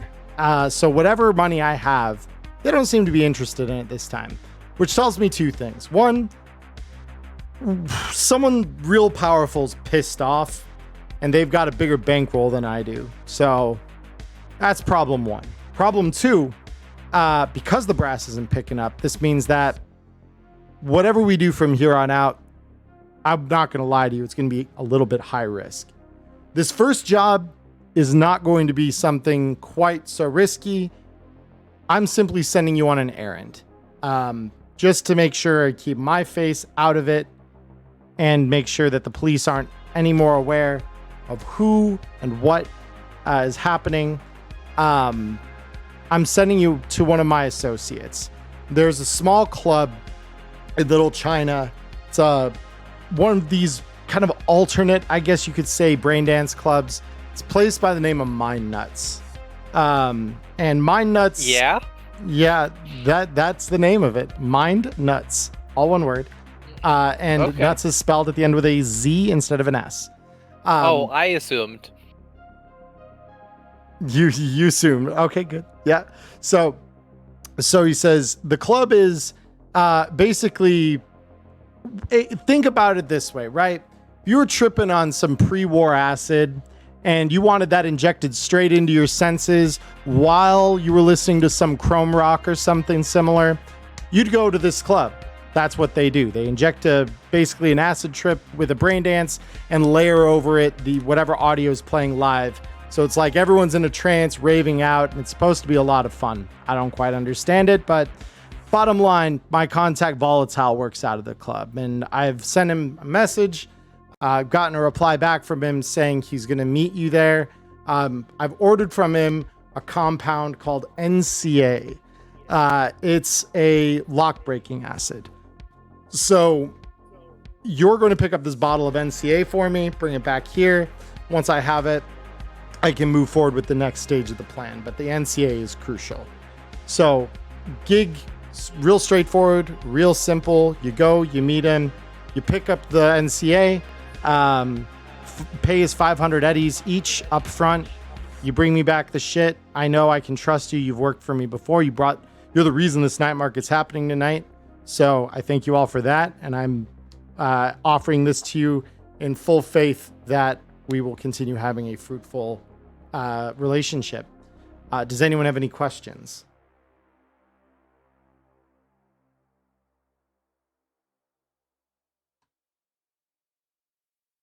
I didn't lose connection, did I? Oh, everyone. No. Oh, there we go. Everyone was muted. That's what it was. Okay, cool. I was like, wait a minute. So yeah, does anybody have any questions for me regarding the job? I guess Seems we'll pretty find out when straightforward we to get me. there. It's just setting us up with a connect. As long as there aren't any surprises that we should be aware of. I'm not aware of there being any kind of strange things, but as always, keep your chrome and your iron nice and polished and ready to roll. You are in a combat zone in Little China. Some of you live there, I know, so I'm sure I don't need to remind you it can be dangerous in the wrong places. The club shouldn't be one of those places, but you can never be too careful. If something does come up, I highly encourage you, please let me know. As always, I will pay for good work, but I need to know what's happening if things change. And keep me updated and we can talk. I'm definitely not above paying more if the job requires it. Definitely. Good to know. Yep. Says, meanwhile, let's talk about another reason I know you're all here tonight. Obviously, I told you I'd split whatever was in the sub with you. Well, as I'm sure you can all appreciate that we're on that heist, it's a big fucking sub. Lots of stuff on there. I don't know what you want. I don't know what you need. All I know is I've got the supply to cover most of it. So here's what I'm going to be doing in order to give you what you need and make it nice and fair for everyone involved. I'm sure all of you are aware of the C-Book night market app. Anyone who doesn't have it on their agent that needs an explanation real quick? I'm sure Electo would know what that is, but Maya, do not know what that is. Yeah, no, I figured for the players.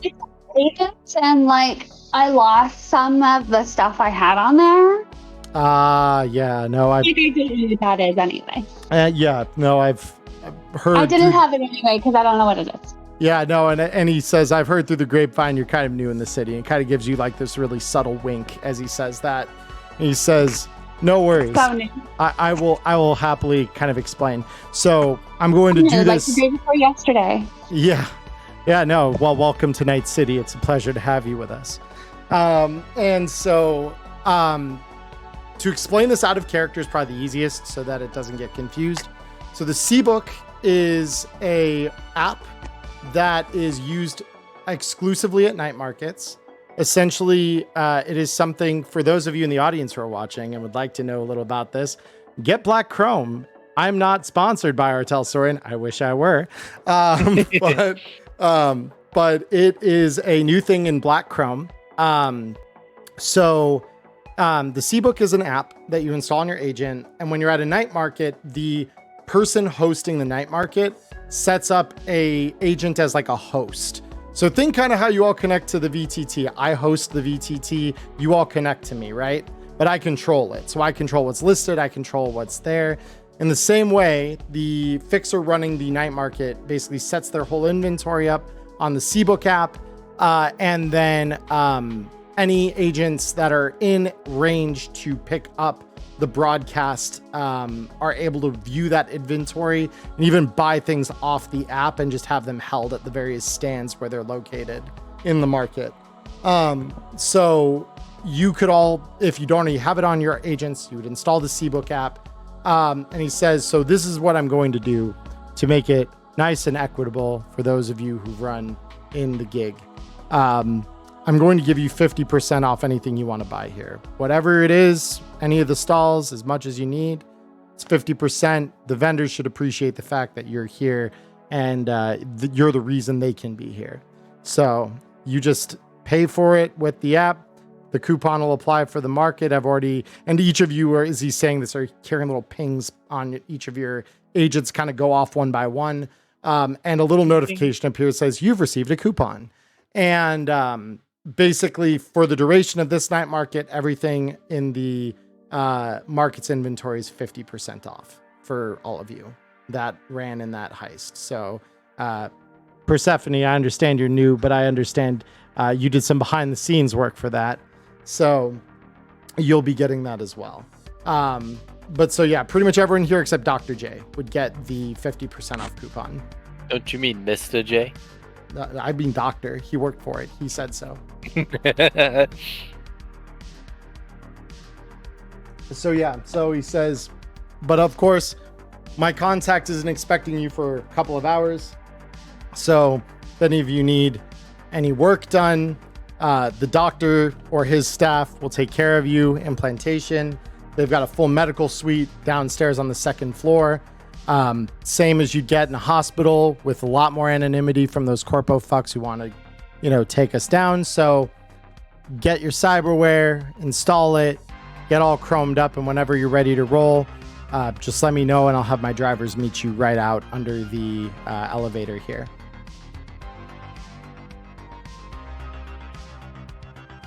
And so with that, he just kind of says, but yes, if there are no other questions, please enjoy the market.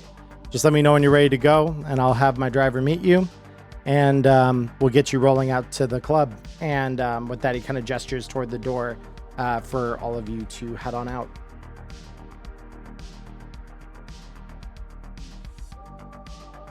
So yeah, Dr. J will stand up and just start heading out. He knows exactly where the heck he's going. He's been here a million times.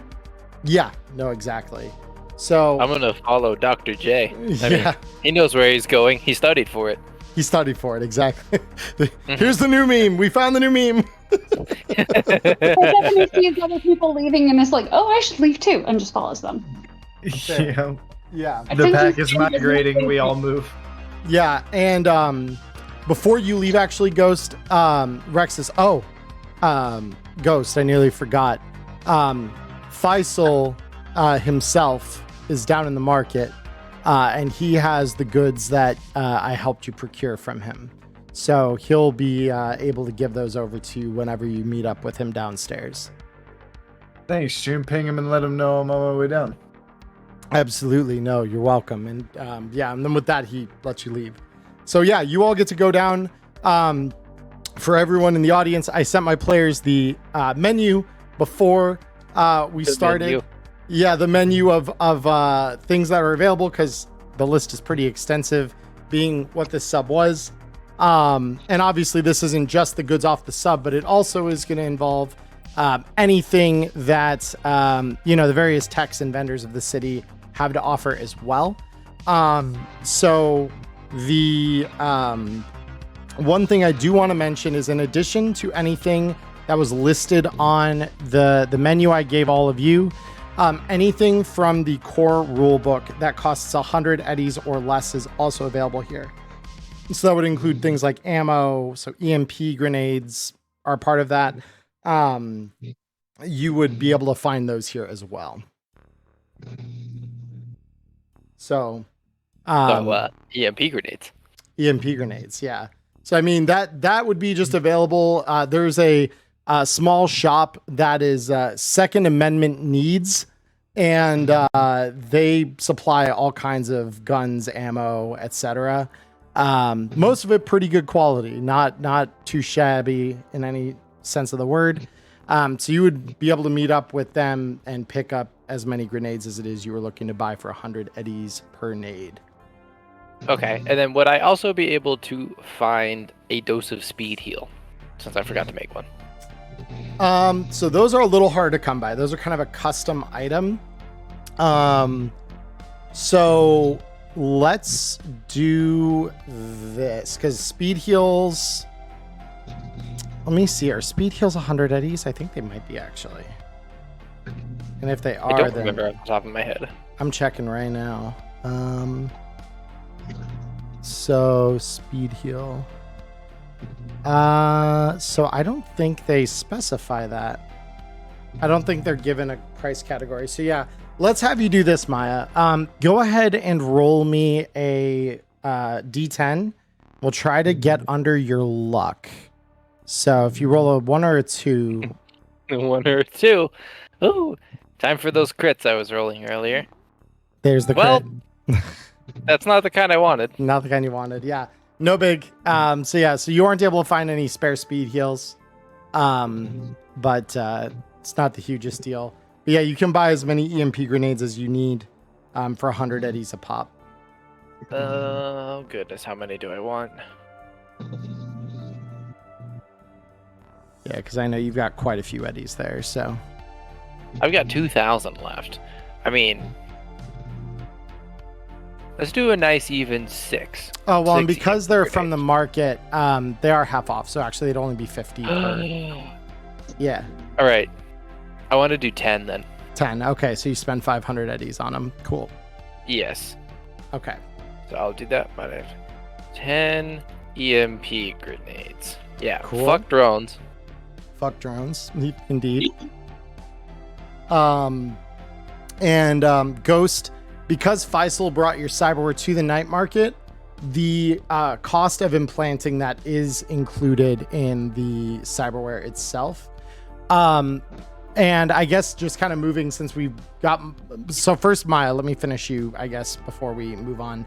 Did you have anything other than the EMP grenades off that list you wanted to buy, or do you want to look while I kind of move down the list? I remember when I looked, that was, I guess I'll buy another dose of black lace too, because I have 2, but I don't know. Sure. I get half off. Actually, I'll buy 2 more since they're half off. Cool. Okay. Yeah. So that's 100 total. Let me just double check what black lace costs because I think they might be cheaper than that. Blue glass, black lace. Black lace is actually only 50 eddies a dose. So for 2 doses, it's 50 eddies actually. Hell yeah. Yep. Since you're getting it half off. So beyond that, was there anything else you wanted? No. Okay, cool. So Ghost, let's go to you since I know you got some nice Preem cyberware that you wanted to install there. Were there any other things you wanted to buy before getting that implanted? Nope, I think we just dive straight into it. And if I walk out, then I'll kind of have a different arrangement of things that I'm looking for anyways. Okay. Because so right now you've got the chipware socket and you've got a pane editor. Just to be certain that, because I know that that's pretty hefty. If you get just these surgically installed, you won't have time for any additional surgery afterward because it would take, more time essentially. So just to confirm, was that everything that you wanted? No, I was gonna look for the whole kit upgrade. I need more body. I can't just keep dying. Okay. I was gonna go for the whole gamut. Like I want to go for that. We talked a little bit about that. Yeah. Okay. That's why I wanted to. Cause I'm like, I thought we talked about some stuff, so I wanted to make sure that I wasn't missing anything here. So, let me just pull that night market list here just to make sure that I understood. So in addition to that pane editor and the chip socket, you were after, if I remember right, it was a double kit up of muscle and bone lace so that I could install the linear frame. Right. Okay. Damn. Yep. And then, so you're doing 2 things. Yeah. I'm so sorry. I forgot to put that on here. I meant to put that on here. So I will replace one of these items. I couldn't bring it up earlier because I didn't want to spoil it, but that's what I was trying to hint at. There's some of it there, but... Yeah. So, muscle and bone lace. Just so that anyone who wants to buy it can. It is available at the snack market. I'd planned for it, and somehow I'd forgotten it because I was writing this up on the road. Do you need to have it for the linear frame? I'm sorry? Do you need to have the muscle and bone lace for the linear frame? You need at least 1 installation of it, and at the end of that, need to also have a body of at least 6 in order to install it. Okay. Yeah, so as long as you've got at least 1 installation of it and have a body of at least 6, then you're good. Cool. Yeah. I just need to double stack because I am a shrimp. Yeah, he's got very low body. So with that out of the way, so I mean, like I said, all of the cyberware you'd need to buy is half off. So you'd only end up spending so normally it's 1,000 for each of those items. So it'll only come out to 1,500 to buy all 3 for you there. So Ghost, I do want to remind you, because even with your 54 humanity, each of these items is 4d6 humanity loss. And even with those optimized bits you got earlier, it's 1d6 for the chipware socket and 3d6 for the pane editor. So we're talking a total of 16d6 that you're going to end up rolling on humanity loss here. So I just really want to make sure that you understand that before we go into the absolute sabotage here of your humanity. Honestly, like, you compare the humanity to my health. I have 24 more humanity than I do HP. I am more likely to survive humanity damage than I am taking gunshot damage. But if I do survive this, I won't have to worry about gunshot damage anymore. You're right. Nope. Yeah, I just want to make sure to give you the last good faith warning here before we dive, head first into this. So. Oh no, we're on the edge. We're going to the edge. Okay, cool. We like that. All right, guys.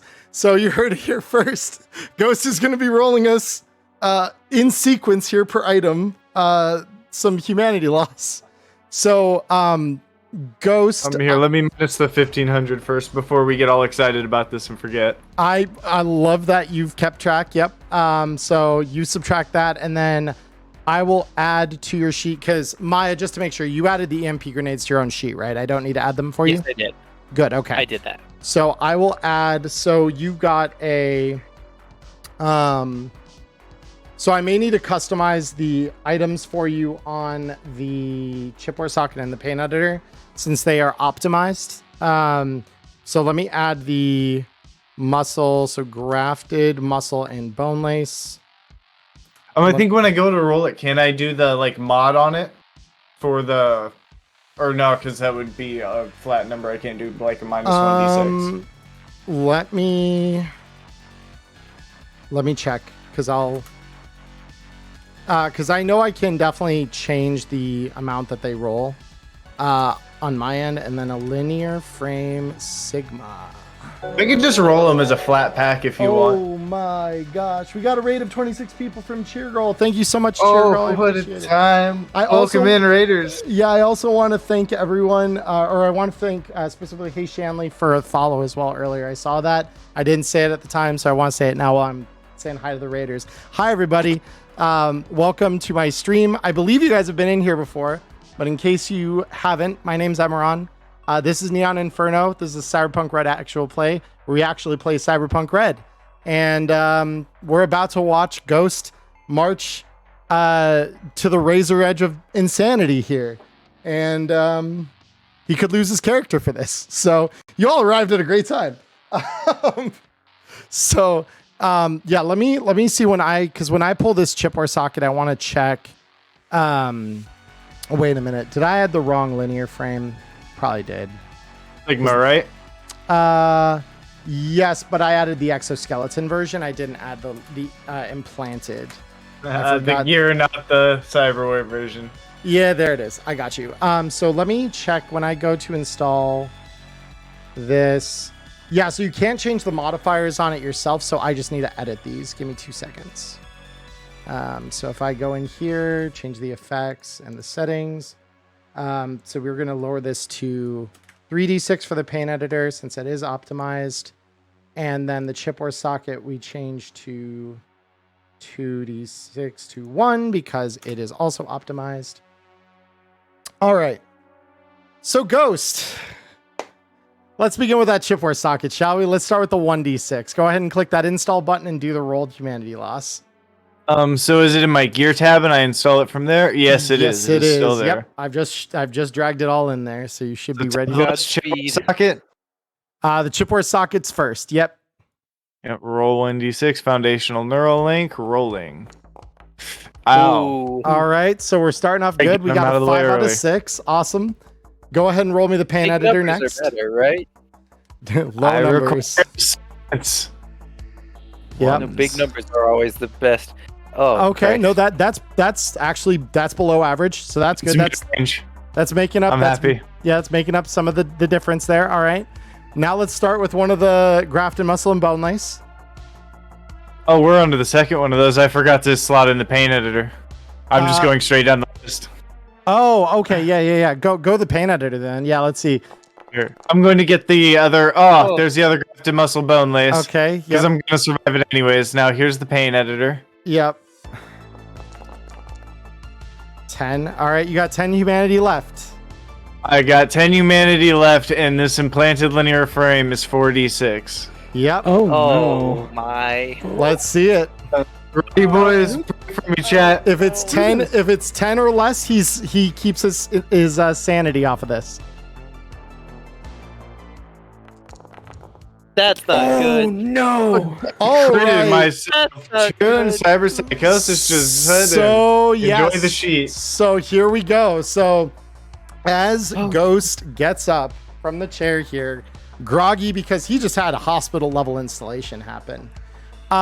Fortunately, the medical clinic does keep guards around for some of these heavyweight cyberware installations just in case.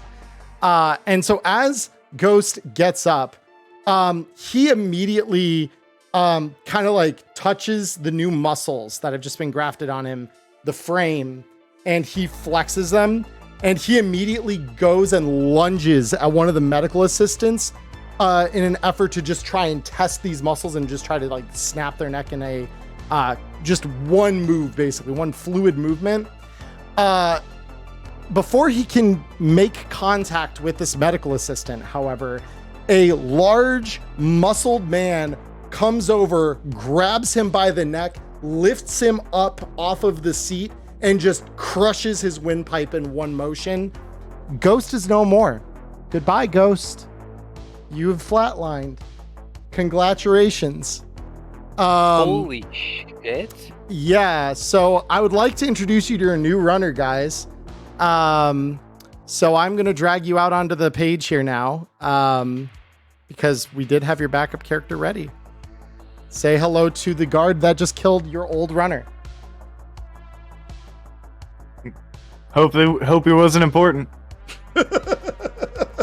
So yeah, so any of you who are also going in for any kind of cyber surgery around this time would be witness to this. And yeah, so you just see this dude crushes. Flash Persephone, the only original member that we started with. That is, yep. Yeah.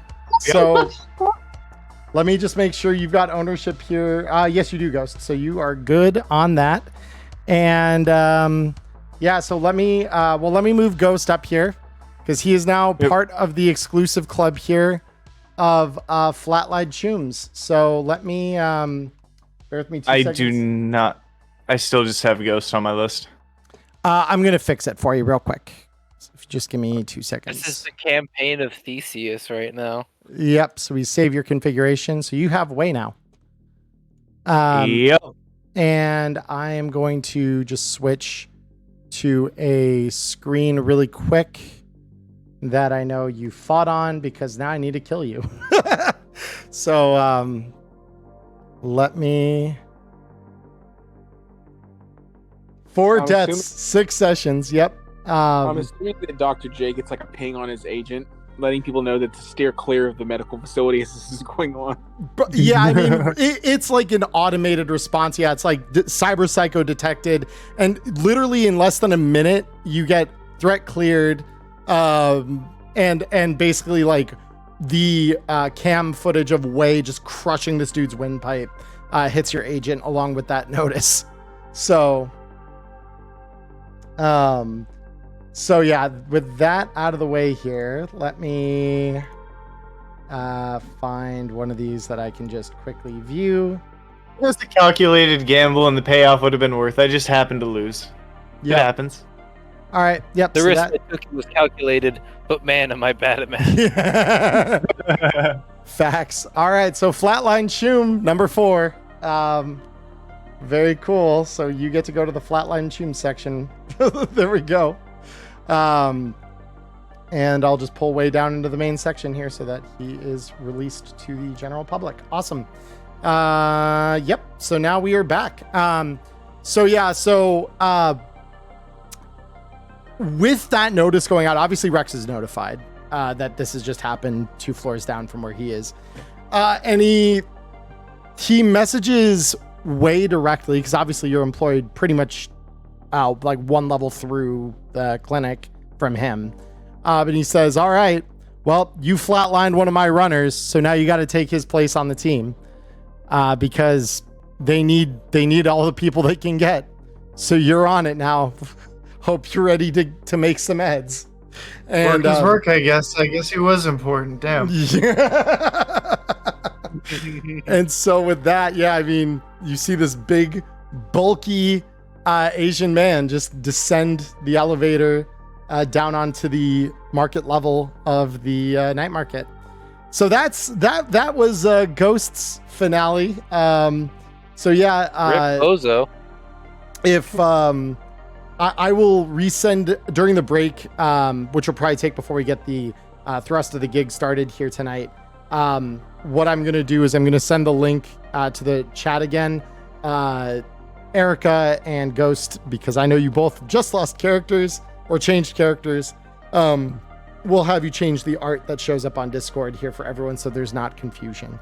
I actually dragged it into a fresh file, so I'm set up to do that whenever you do send it out. Yep, yeah, so we'll do that here in just a little bit. But I do want to get done with the night market first. So, Dr. J, I know you did have, so you did get the 500 eddies up front for the gig. were there any items you were interested in purchasing ahead of the gig from the night market? That's a good question, and I wasn't really prepared to answer it. So let's see what the rest of the crew is up to while I look through the shopping list. Go for it. Persephone, was there anything you wanted to buy from the night market? You're muted, by the way. There you go. Okay. Yeah. Again, the phone was like, "That's not your password," and I'm like, "It is though." I don't know. Technology just hates me. Yes, there is indeed something that Persephone would like. What's that? Persephone would like one muscle and bone lace installation and the frame. Cool. So yeah, you would have walked in with Ghost. Actually, you probably would have bore witness to this as a result of that. So, oh boy, DM Chromie, I want to buy some exotic body sculpting. We just got rules for that. It's really exciting. Technically, it always existed, but now we have like defined rules for it, which is much better. So with that, so because everything's half off, it would only cost you the and I just noticed you have subdermal armor here. So can you do that then, or does it have to be? So that has to kind of recover on its own, but I mean, it's not like you did a whole lot this week other than, basically get your biosculpting done and do your normal kind of like moving in for you isn't hard. It's not like you moved anything. So we just call that, good. Now, as far as body armor ablation, so let me go. So that would give you a week of recovery on this. So you'd have 7 SP on it once all that was said and done on the body. So you can wear light armor jack over it, and the light armor jack would take the place of it until you hit that 7 mark. Okay, just for temporarily. There we go. Yeah, because like if you're wearing armor jack over the subdermal, it basically gives you that benefit. It actually, yeah, she can be not hot for like a week, I guess. Yeah, I mean her face is right. Yeah, like it. No one said light armor jack has to be unattractive. It's like, it's like in The Hobbit when they're just like, or no, in Fellowship of the Ring when he's like, I have mithril on under all of this, and it's like, awesome. That's light armor jack. It's clothing, Charlie. It's clothing. It's clothing. Yeah. He doesn't like clothing. Weren't you trying to hold yourself like, low key for the foreseeable future? She's only capable of a certain amount. Sauntering around with minimal clothing, and you're trying to hold a low profile. Okay. I'm just giving you shit. So far. She can't get rid of the Valley Girl. She can't get rid of the desire to strut around and show herself off. Fair enough. These are hardwired into who she is. Fair enough. So with that said, so let's go ahead. So to cost you 1,000 eddies for the cyberware. So if you want to deduct that off your sheet, if you haven't already, or you already did. Okay, it looks like. Very cool. So let me add these to your sheet then. So we've got grafted muscle and bone lace, and we've got implanted. You want an implanted linear frame Sigma? Yes. Cool. All right. They're both in your inventory. You can go ahead and install those with rolls against your humanity now whenever. Okay. Oh, that's over in cyber. Oh, well, she rolls. It's in gear. It's in gear. Erica, if you look in gear under cyberware there, it'll have them both. You just click. I see it now. Yeah. Okay. So yeah, let me just see what she gets here first before we move on. All right, 15. Very nice. Yeah, that's a dent to your humanity. Awesome. And now great. That implanted linear frame. Yep, we're heading there. It's 4d6, right? Or it'll be 4d6. Yep. Okay, that wasn't so bad. So yeah, you're down to 20 humanity. So you're kind of like getting to borderline cyberpsychosis. So you wake up a couple seconds before Ghost does, and you're kind of flexing your newfound muscle mass to, again, just kind of test everything and make sure it's all working like it should. You're noticing you have abs now, which is like, you probably had something before. You have abs like with a capital A now.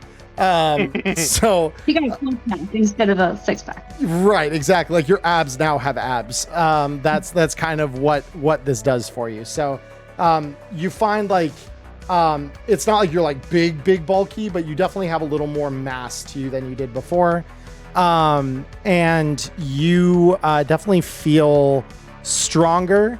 And as you kind of catch your reflection in one of the glass partitions they have here, you notice this other person that isn't you in any way now. Like whatever similarities were kind of there before kind of fade away before your eyes as you've kind of now assumed this personality of someone completely different than who you were before. You've never been like the kind of person to be like a gym rat necessarily. Partying in clubs gets you a certain kind of exercise every now and again, but like this is probably the most muscle mass you've ever had by a large margin. So you feel that, and you kind of feel this just overwhelming sense of I'm powerful. Like I'm better than other people, and you mean that more than just superficially. Like you look at some of the assistants, and while you, unlike Ghost, don't go to snap one of their necks, you definitely recognize I could probably snap that guy's neck if I wanted to. Like you have that thought. Fine with that. Yeah. But then, yeah, like I said, seconds later, Ghost wakes up and does try to do that. And then you see Wei literally pick him up, crush his windpipe, and throw his body over to the side. So that does happen then just seconds later as you've had this slightly intrusive thought. So I would want to have Wei just reach inside of his jacket after smashing him and just take the leftover eddies because he doesn't need them anymore. That's just like the quick boom. Oh, these are here. These are mine now. Yeah, that's totally fair. So yeah, you get 6,500 eddies as Wei. I didn't realize I had that much left over. You do. God damn. So Charlie, would you mind helping me get a light armor jack Yeah. added to my sheet? It'll cost you 50 eddies. So if you just deduct the 50 eddies, I'll get you. Cool. Well, she also wants some explosives. Okay. You just talking like armor piercing explosives? Like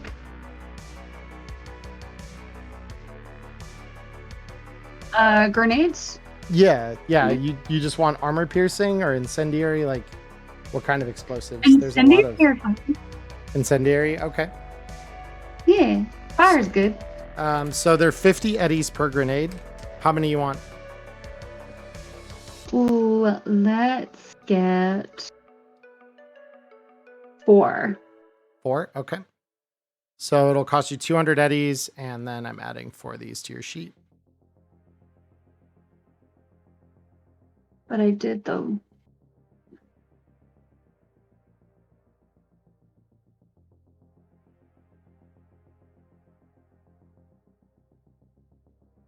Weird. I just did that. Why no do? Why no what? There we go. For whatever reason, my computer was not doing things that I told it to do. There it goes. Yeah, I see it now. Awesome. Okay, cool. So that's out of the way.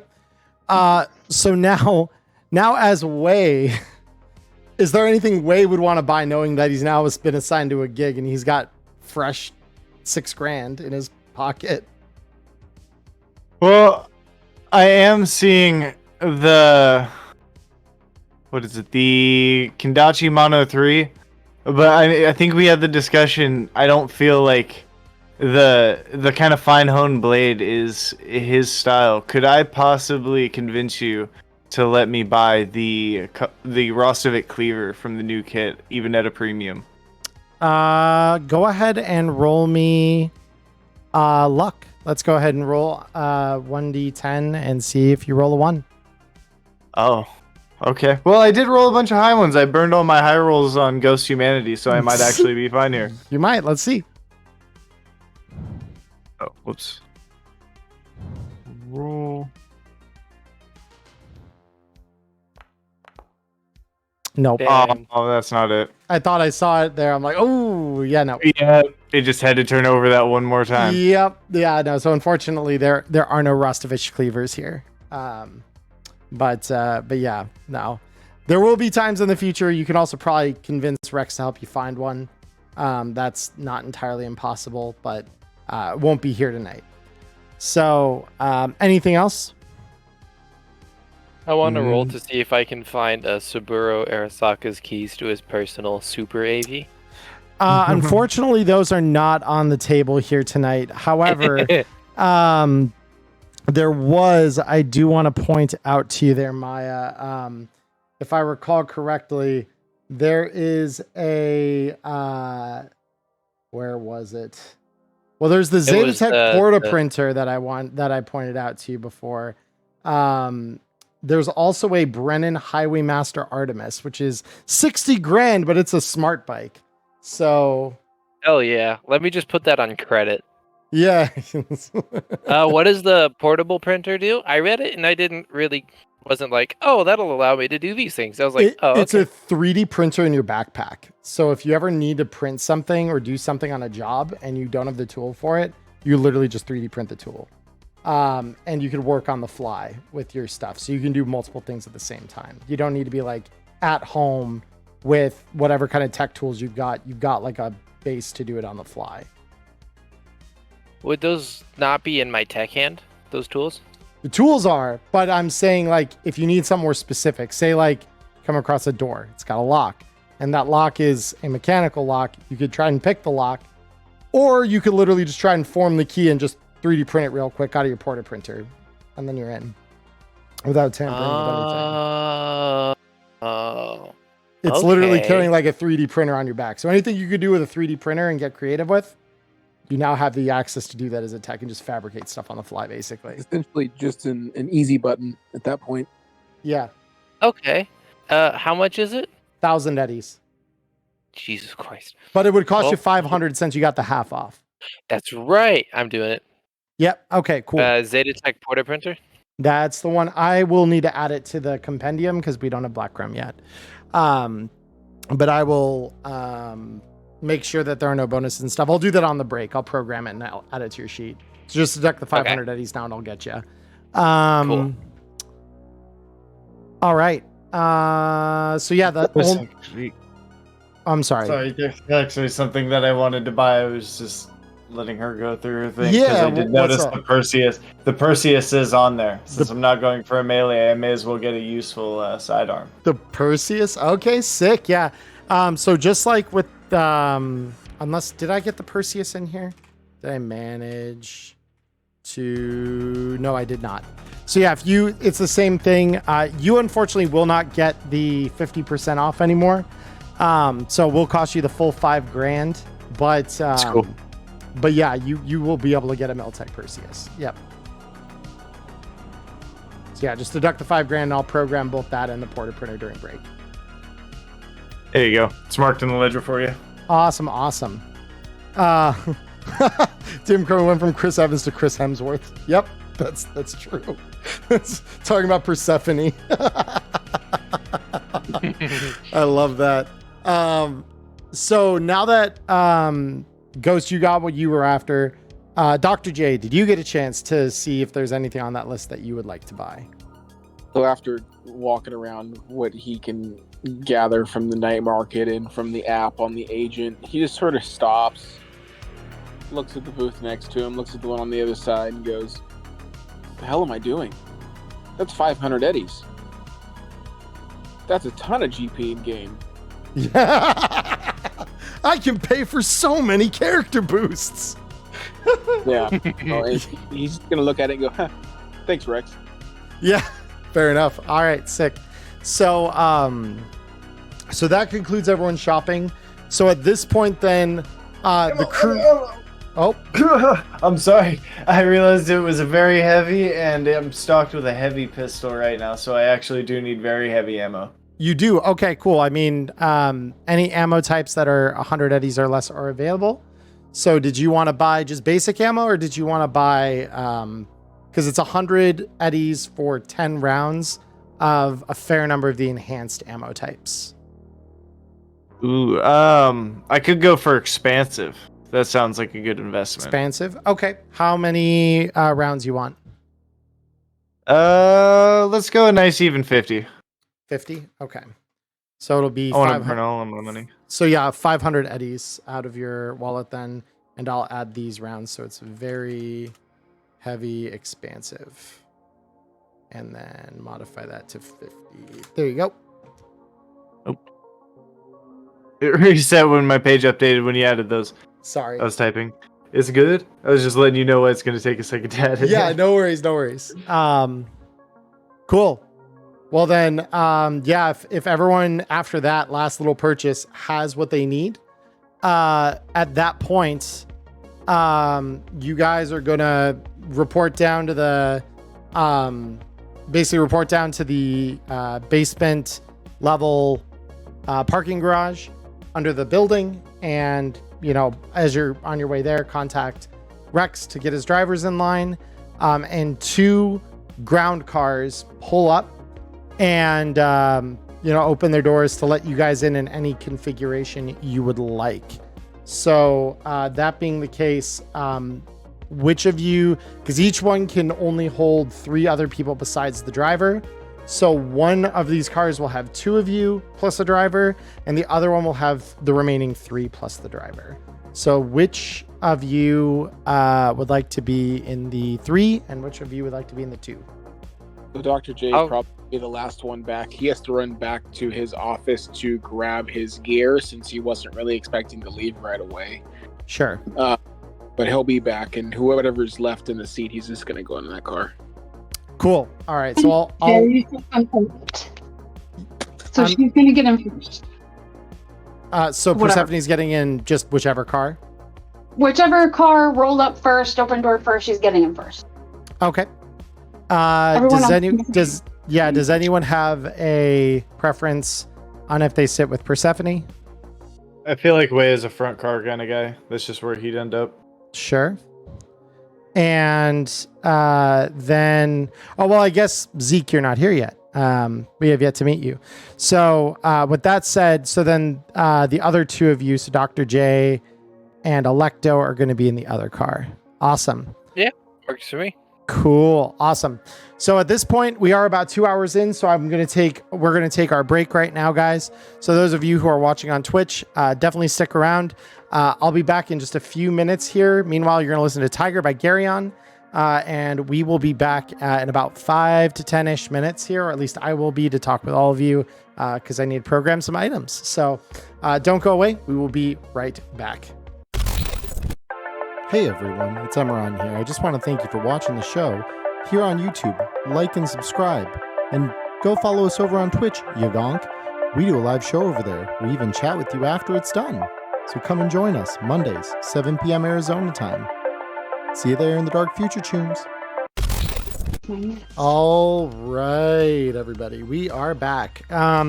So you all pack into the ground cars here on your way out of the on the way out from the club, and I am going to adjust I just noticed the display bar here is just slightly off center here for the crew back there. Awesome. And let me just do one quick thing. Nah, it was better the other way. There we go. So ultimately, Pixel's image is flashing to her old character portrait when she talks. Oh, that's wild. I mean, that it works. Honestly, it kind of works if it flashes over her old face. I kind of like that. So ultimately, as we go through into the cars, so they set off from the night market, and start heading in the direction of Little China. You only make it a very short couple blocks here, though, before behind you hear the sound of police sirens. And then it is very quickly followed by the sound of a loudspeaker from one of the cars. Pull over immediately, or we will take you out by force. Pull over immediately, or we will take you out by force. Jesus. So, I'm sure no one's going to be surprised when I tell you that we're going to be rolling initiative here. Right. Are these the same vehicles that he used to pick us up last time? These are a little different. So these are slightly lower class to blend in with the surroundings to not be as conspicuous. So these are armored. They do have some. They have heavy chassis, so they're a little bit reinforced. But they definitely are more like regular ground cars. They're not like a super luxury. They're not like a super luxury limo or anything like that. Quick note: my gun But needs still a armored. But still, yeah. I mean, they're at a minimum. You could tell just by glancing that they're reinforced. You're not sure if they've got actual armor plating on them or not, but they definitely are reinforced. So the body. Can I run my tech tool over it to figure out if they have armor plating or not? I'll let you do that as an action once we start the combat encounter here. That's fair. Okay. So let me move us all over to the battle map I have for this. So first, let me make sure that everyone here is looking and activate. All right. My gun needs a magazine. Yeah. So if you load, No, it has no ammo. Like, it doesn't have the ammo thing. it should. I added ammo to it. Change ammo. Oh, okay. I needed to change ammo. Okay, my bad. Yeah, there it goes. I was like, I could have sworn I added everything. It All didn't right. have the reload button. I just need to swap it into the proper ammo. My Cool. So the game is now unpaused. You may all activate your characters into combat here and roll initiative real quick. bad. Oh, did everybody else load in? I'm still gray screen. I might need to I refresh. have not real loaded quick. in yet. It might just take a minute because I've definitely got the scene up here. Mine's at 98%. Yeah. Okay, that was just you rolling initiative. I thought other people had made it in and were rolling No, initiative. no. Those four were me. So those are the police's rolls. So yeah, that's weird that it's not loading the scene for you guys. Oh, I saw somebody else pull the trigger. Let me know if that refresh worked.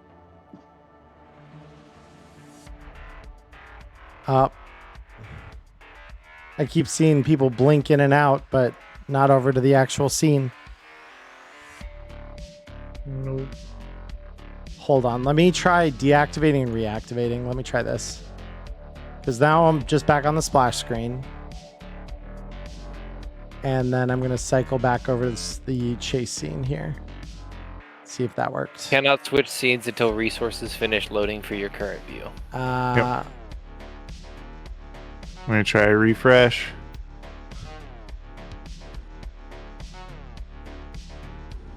Yeah, if everyone needs to refresh, you can just hit F5 and it should refresh your screen. Because I'm seeing people steadily leaving the home screen, but no one's coming over to my street chase. Yeah, I do. Oh, there we go. Server took a second to load me back in. Jumped up to 98. Come on, buddy. I believe in you. Yeah. Still at 98. Literally everyone's off the home screen now. Thanks, Dice. I appreciate it. This was a map from Cybermaps.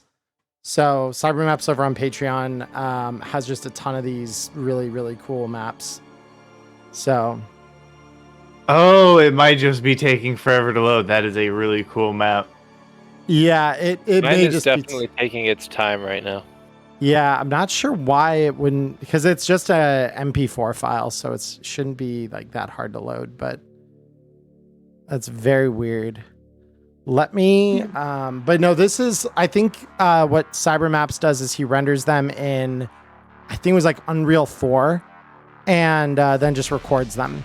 So he just sets up a scene with animations and stuff, and then like runs it, and then loops it and stuff. So the map here though is Street Chase by Cybermaps. So while everyone's loading, because let me try this. Let me try refreshing the server on my end, guys. Let me see if that maybe helps. Just real quick. Let's give it a shot. Okay. So the Street Chase is, there we go. It was frozen. Okay. I see Oh, yay. Erica in. There Yep. we go. Oh, that's cool. Yeah. So Erica's in. Awesome. And I'm just going to really quick configure Persephone save. There we go. All right. Yeah. I'm So still at 98%. try refreshing. See if it works. We're using Foundry. So we've never had this, and I've done like other maps like this one. So it's very weird.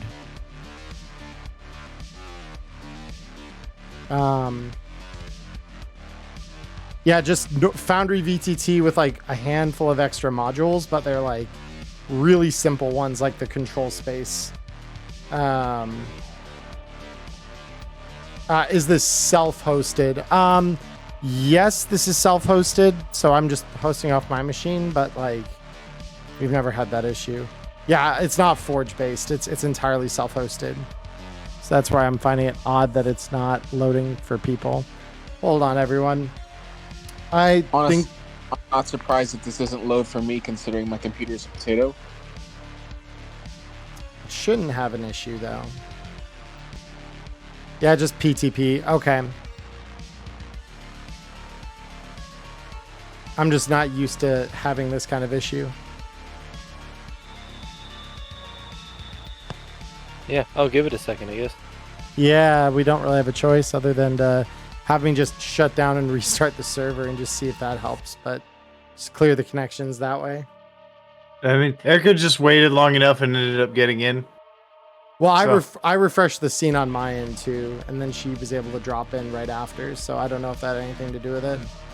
But No idea. yeah. If Erica dropped in, then everyone else should be able to, in theory. Yeah, Last week- for real. Yeah, last week everything broke for you, Dice. Oh, I'm so sorry to hear that. Yeah, no. We have very sporadic issues with things like this. So it's usually not that big of a deal, but till they load, someone shared their screen for them. You got a live stream here they can pull to.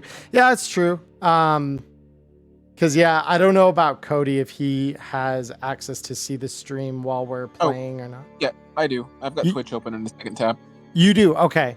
So, I mean, yeah, for now, what I can just do is activate all of your characters and roll them in until you load. Because I know Erica was able to load hers.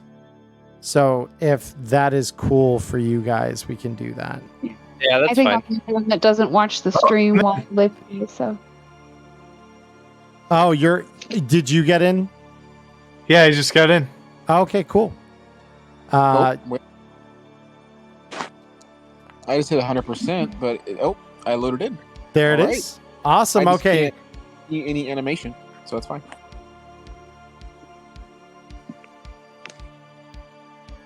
Yeah, I don't know why it's got your name. Your name's weird in my system here, but that's okay.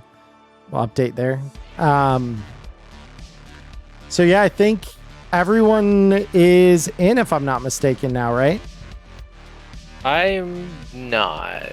You It was at 98%, and then it looks like it loaded, but it's not actually showing me anything. It will in about 5 seconds here.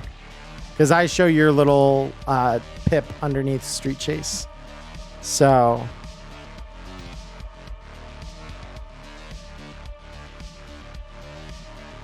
Luckily, I'm not going to be moving my character in this particular instance, so this should be easy. right, yeah, it's mostly just for your combat controls. So as long as you have access to those, you're good. You just need to roll initiative there.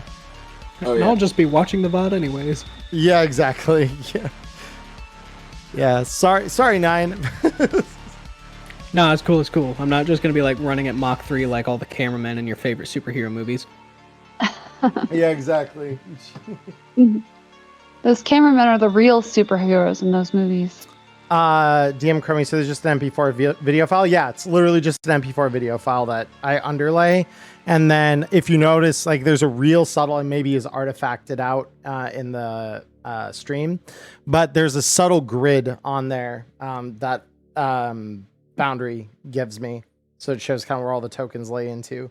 But yeah, this is just a video file playing underneath the scene as a lower layer. So Maya's little pip vanished. Oh no. Maya, are you It's back to 98%. Oh no, it's I do loaded not backwards. understand what is happening. A critical error has occurred. a critical error has occurred? Yeah, exactly. Oh no. This hasn't happened. That is not good. Well, if you would like, Maya, I can roll you in. Anyone who's not able to see their characters, I can roll you in. You should all have it under the combat tracker, those of you who did load. So you should have a little D20 next to your characters that you can just click to roll. So if you want to roll real quick, and then I'll roll from Maya since she's not able to do it herself at the moment. Maya, you rolled Did I roll well?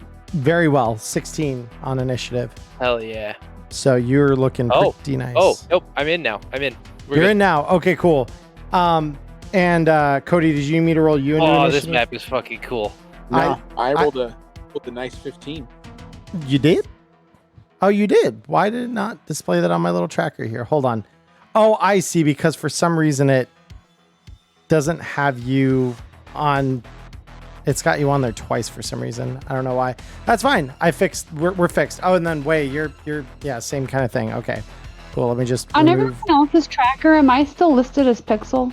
You are, yeah. For some reason, the tokens are not playing nice. Okay. So I will. Cool. I can update your name real quick because it should. I don't think it's a big deal. I was just like making sure that I wasn't a unique problem on my end. Yeah, no, that's not.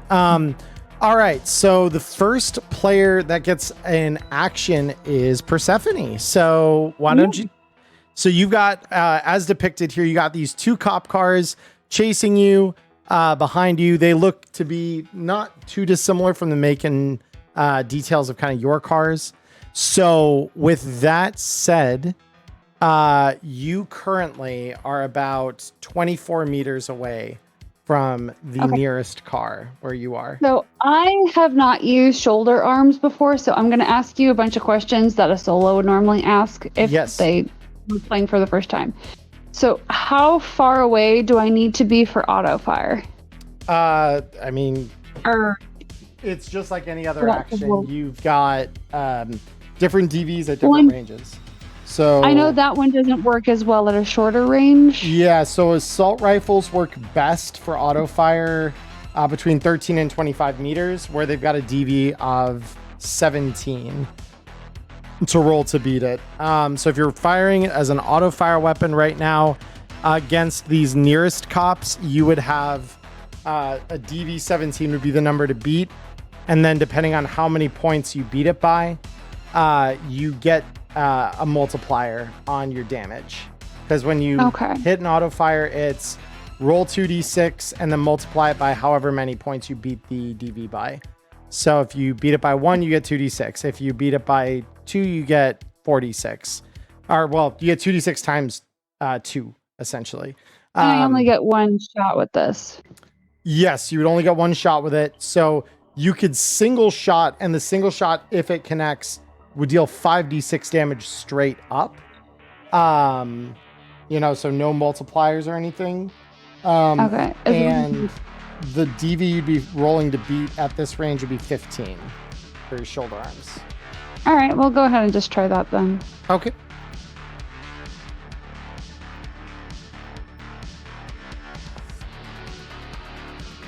Ooh, very nice. Yeah, that's definitely a hit. So just to clarify, are you aiming at the car itself or are you aiming at one of the cops?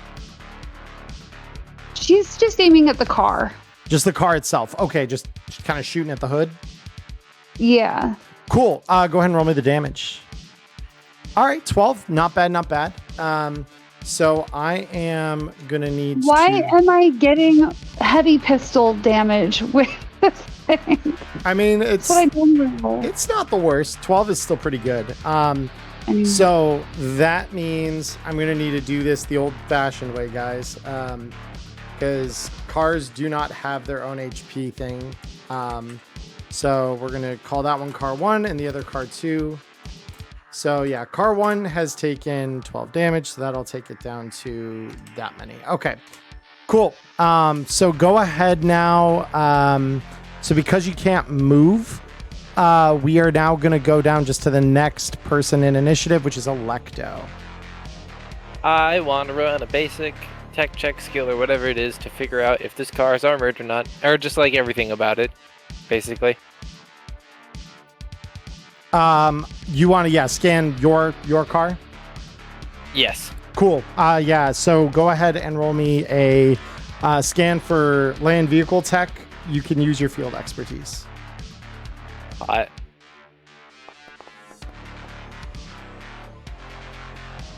And DM Chromie, she didn't end up rolling auto fire. She just rolled regular single shot for it. Just because we were talking that through. So yeah, the field expertise of 19. Very good. So with that scan, no, you're totally good, Chromie, but thank you for pointing that out. I appreciate the reminder. So with that 19 roll, you get a full scan on the spec of this car. So this is a pretty much just a regular old, it's a regular old kind of ground car. It has a heavy chassis, meaning that it has 70 structural hit points. Okay. And that also has bulletproof glass. So any point of the glass needs to take at least 10 damage before it will actually shatter and therefore leave you all exposed.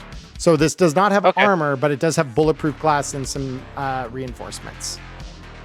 Okay. So then, would I have enough time to ask the drivers, like, if they can outrun the cops? Because staying inside the nice armored vehicle seems like a better idea than leaning outside of it. Totally, yeah. So you just say, "Hey, driver, hit the gas and get the hell out of here." Yeah, and the driver says, "Get us the fuck out of here." Yeah, and the driver says, "Don't worry, I'm already working on it." And but yeah, the drivers. Oh, I forgot. Yeah, I need to roll the drivers into initiative too. Durr. Let me do that real quick here, because they should absolutely be in here. All right, sick. So the driver in your car, Electo, is actually should have actually even gone before Persephone. So we'll just say that he's going to take his actions now as you kind of egg him on. Yeah, that works. So he is going to roll a drive, or not land vehicle check. He's going to roll a drive land vehicle check here. All right, very cool. So with that, what he's going to actually do is attempt to, and this is going to look a little weird because I have to move the car and the tokens separately. So don't worry, you're not getting ejected from the car. So you all are essentially moved over to the side here, and the car starts running along the sidewalk, kind of swerving past people as the cops are kind of chasing you here. So you're just trying to kind of just stay out of the way of people, but the goal here is just to make it harder to follow, and the driver is just going to kind of put it up on two wheels to try and get away.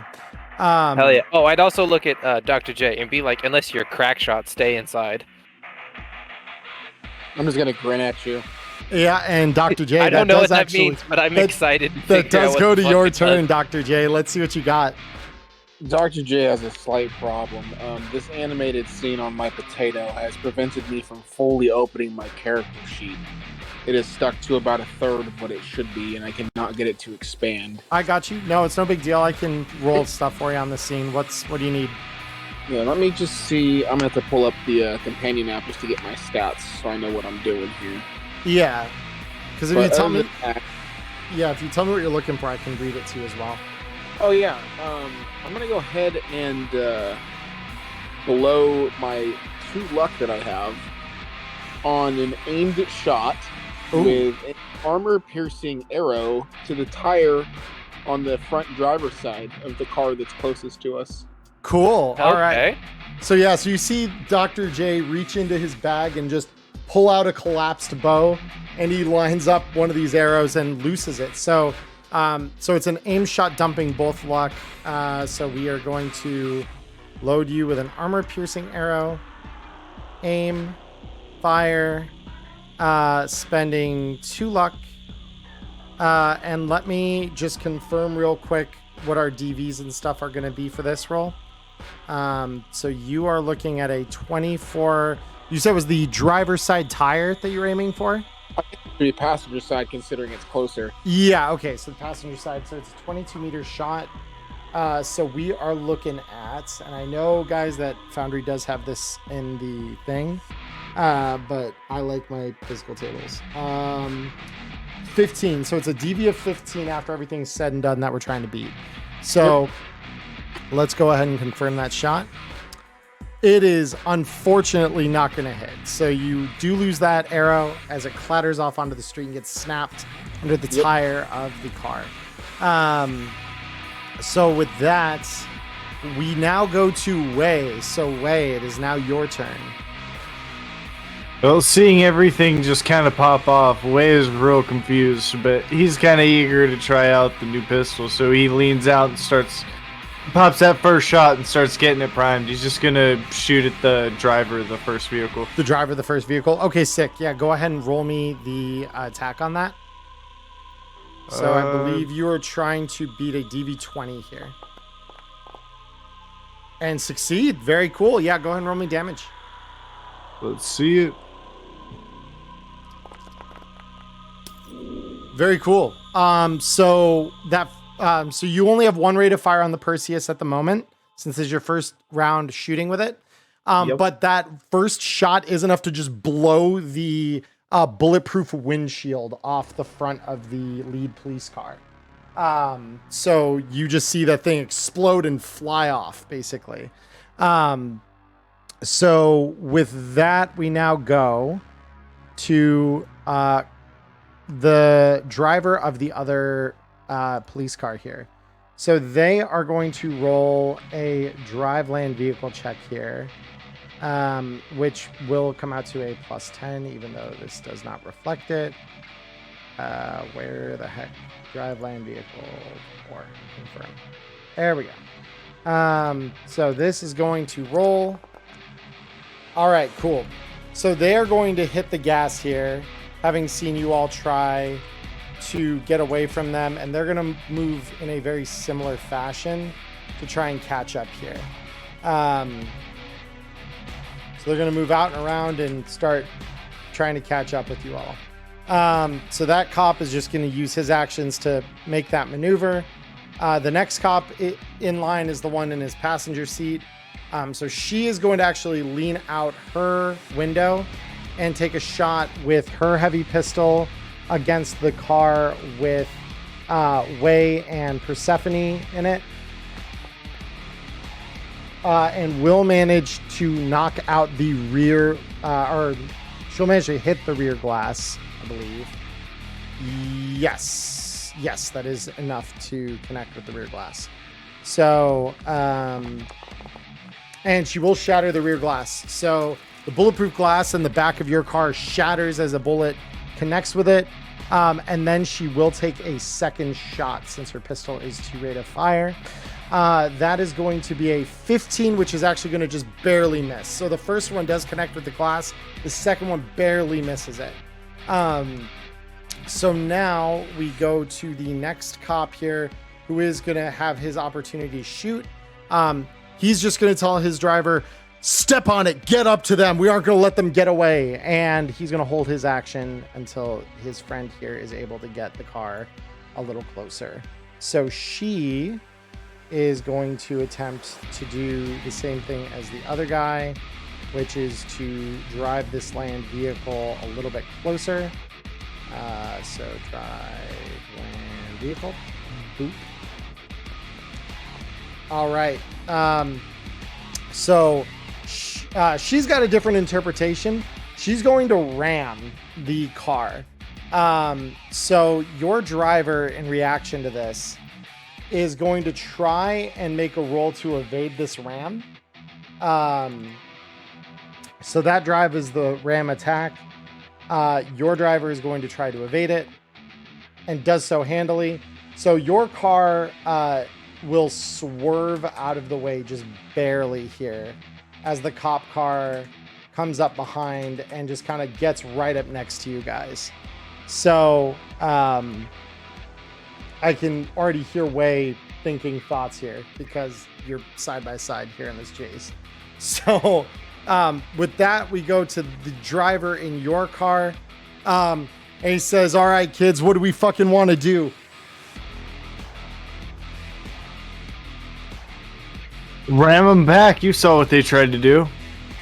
You're the boss. And he, you see him like grip the steering wheel tighter and then just swerve it hard to the right as he makes an effort to slam them. Oh my. I like him. All right. So they're going to make an effort to try and dodge that, which will not succeed. This is the one thing that does happen when you ram vehicles, though. Both vehicles will take 66 damage. So this, if I am not mistaken, is car number... I believe this one is car number... It should be car 1 because it rotated back when the first one pulled up, and then the one that was car 1 originally just ran. Yeah. So that is car 1. Okay, very cool. Just because this will be important for health pools. So both cars will take 66 damage. So I'm going to roll that right now. Ooh, baby. And so the damage here that is dealt to the vehicles is not great. Additionally, everyone in both vehicles suffers the whiplash critical injury because of the force of the ram. So I will be issuing that out now.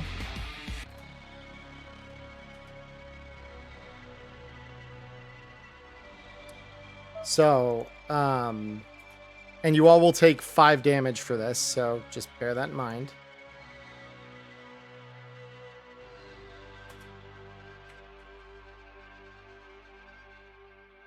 So yeah, you've all been afflicted by whiplash.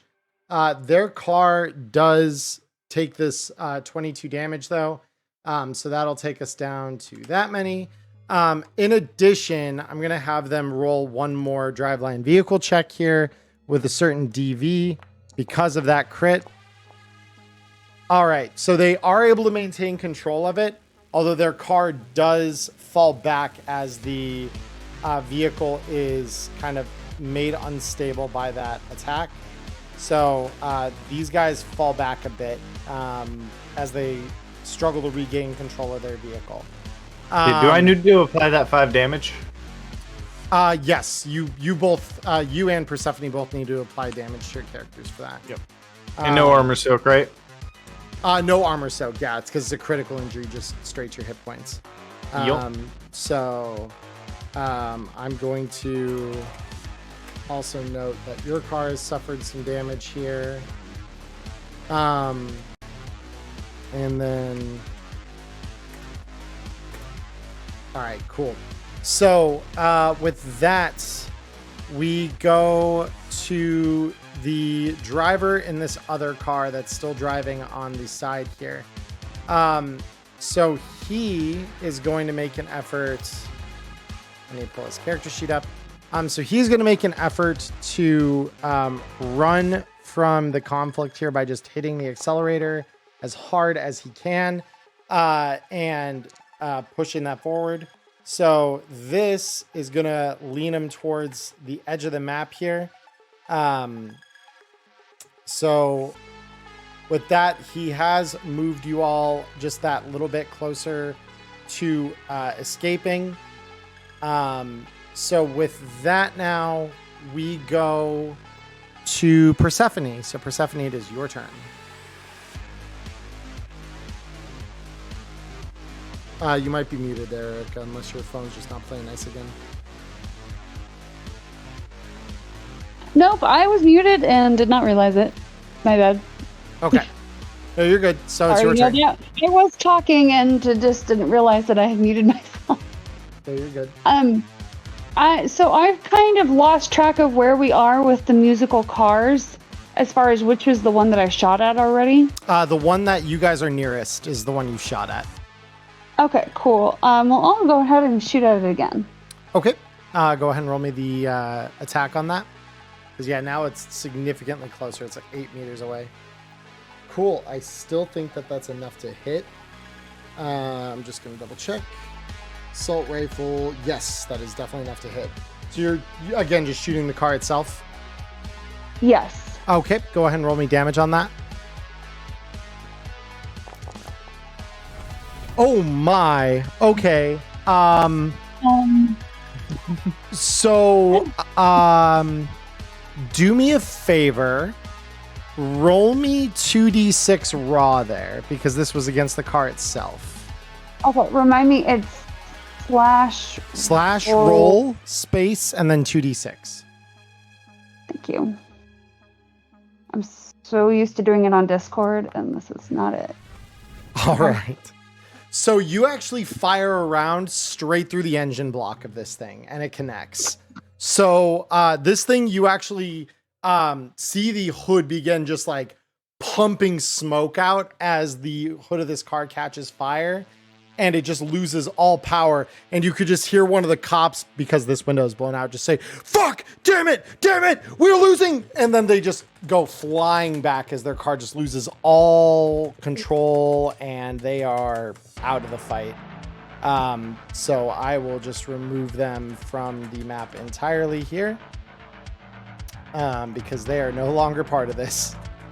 So they, yeah, so that just fucked them up. All right, cool. So car 1 gone. Awesome, very good job. So I'm gonna sit back down and pat Hyde and be like, "Thanks, buddy. Good job." And then this one is there. So yeah, both of those are out of the combat. Awesome. Very, very cool. So with that, we now move to Electo. So Electo, you are going to have the opportunity to fire at this other car if you really want to.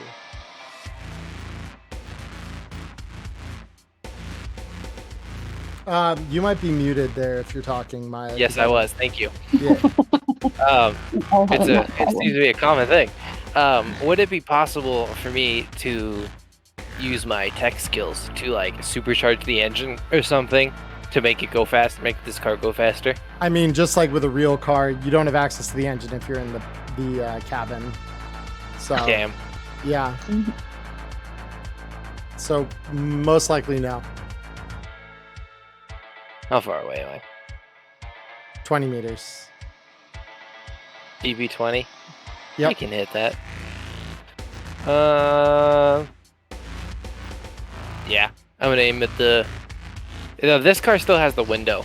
The front window, doesn't it? It does, yep. Yeah, I'm still gonna aim at the driver. So by default, by effect, that I'm aiming at the window. Yeah, I mean, you're just going to be shooting at the driver and the window's in the way, so you'll just hit the window by consequence.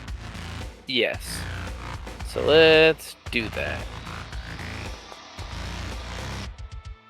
What is with my rolls today? Jesus. Well, that first shot is going to miss barely, as you kind of like, you get the jitters and you're not quite adjusted to the wind blowing over your face as you lean out the window as your driver's like, basically hit the gas as hard as he can. Go ahead and try that again with that second shot that I know you got lined up. Yes. There it is. That's better. Much better. Go ahead and roll me the damage off that. Damn it. Right. So yeah, that does damage it, but yeah, it doesn't blow the window out entirely. So Dr. J, we're over to you. All right. Well, I liked what I did last time. It was barely short, so I'm gonna repeat that same action. And I have control of my character sheet again, so I will do it myself. Cool. I'm gonna go ahead and aim at the. Wait, what? Oh, you're telling me I have to reload? But you reload automatically without an action. That's the benefit of bows. Oh no. Crap. Hold on, folks. I accidentally closed the server. I'm so sorry. And I have 98%. eliminated the opportunity for me to make that mistake again. But meanwhile, if because Cody, I can roll it for you there if it would make it a little quicker, easier for you there. Yeah, feel free. Just I'm gonna aim shot at the driver's side tire this time since I'm a little bit closer. Yeah, so you're just reloading another armor piercing arrow to do that? Yep. Cool. So yeah, so you reach into like the small quiver of arrows you keep at your side here for this occasion, and you loose one of those arrows, aiming, and yeah, we're just gonna call it a held item, technically. And that will miss, unfortunately. Give me a not moving target and I'll be fine. Yeah, exactly. With that, because we are... Okay, let me do this real quick. I apologize so much for that because it took so long for everyone to load in. So I'm like, I definitely fucked that up. But Wei, we are on to you. And you do have 2 rate of fire with that Perseus now. Let me just bring it back to the scene here. Yep. So I think I'm gonna get... Okay, I can still access my sheet and everything like that, so I can still make my rolls. Oh, you But can? Okay. Yeah, I'm at 98%, but my sheet's at least loading, so hopefully when I click, it'll actually roll it. Sure. But I'm gonna just start taking shots at the driver of this car then. Okay. Yeah, so the... First shot, I'll see if I can crack the windshield. Yep. Did it roll it for you? It did not. It's not showing up on my my page. Oh well. Let me make sure. It deducted your ammo though, because what was the result? Let me go over to my tab here. It did not add to the thing. Interesting. Okay. Let me... I'll refund you the bullet, because... do you want me to just take the shot for you? Yeah, go ahead. Okay. So... shooting at the... let me just make sure that is within range. That is, so... Or wait, no, I think that might be just out of range. Hold on.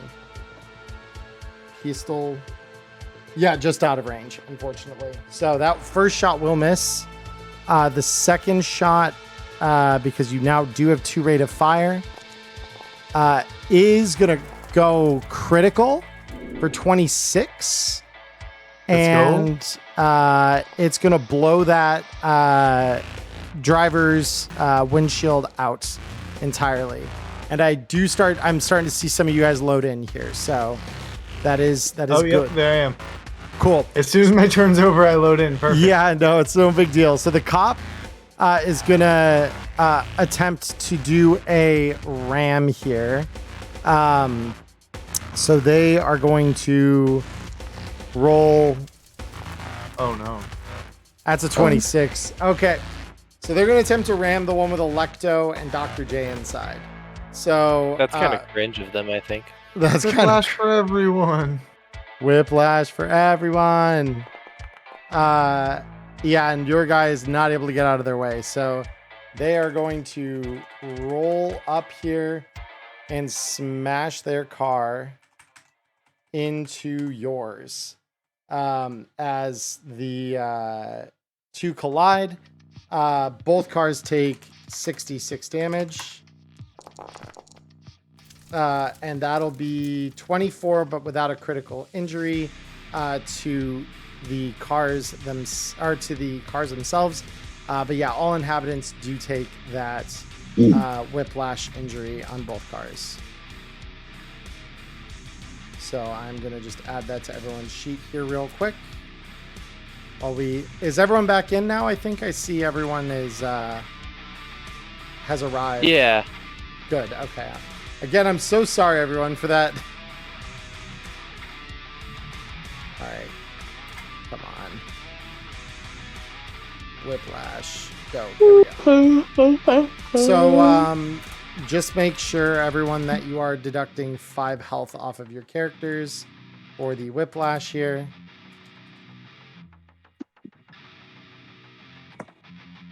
Oh, wait, that's max HP. Hold on. I need to do this. All right, cool. So, driver's taking it, and I didn't deduct it last time for this one. The cops both take it as well.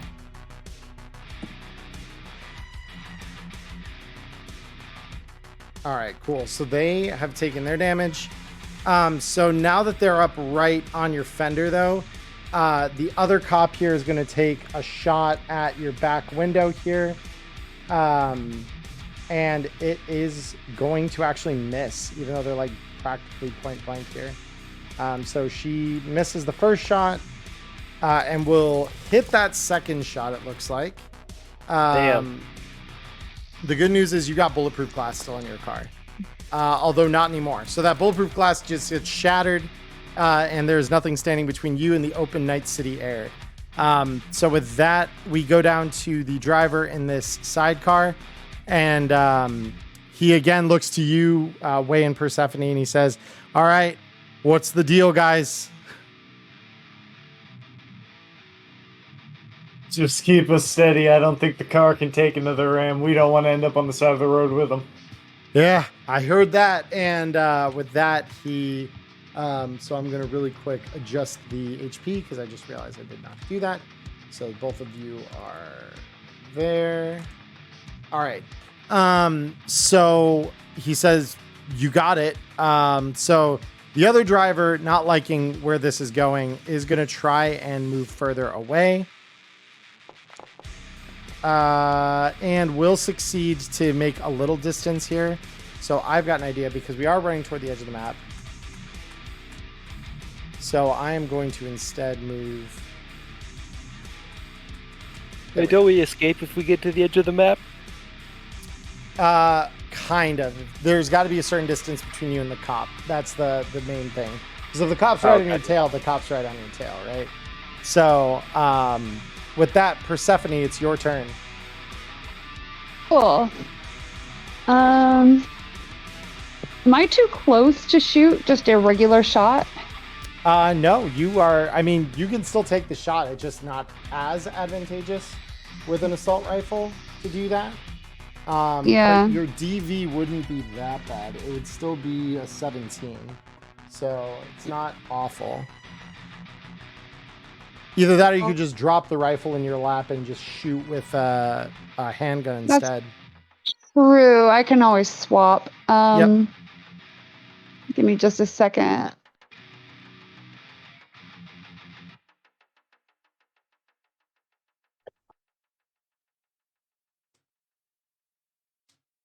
But yeah, Dazu, this is just a car chase scene.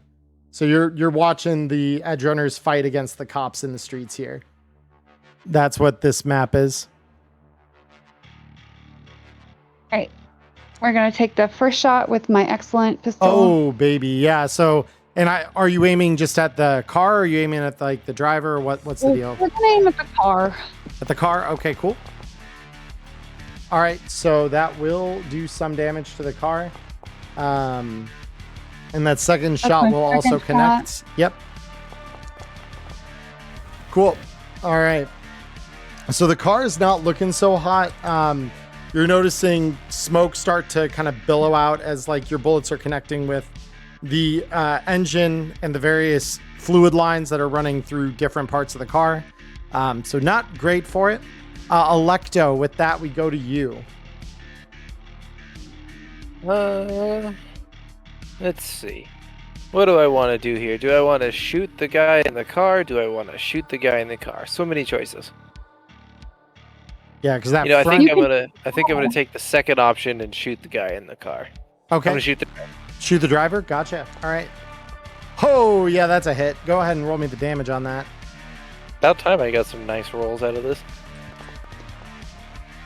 All right. Oh, So let me go to my token selector, apply this, apply damage to the following tokens, confirm. So yeah, that is not enough to get through the cop's armor. Well, that's what the second bullet's for. Yes, that is what the second bullet is for. That one still will connect. Yep, go ahead.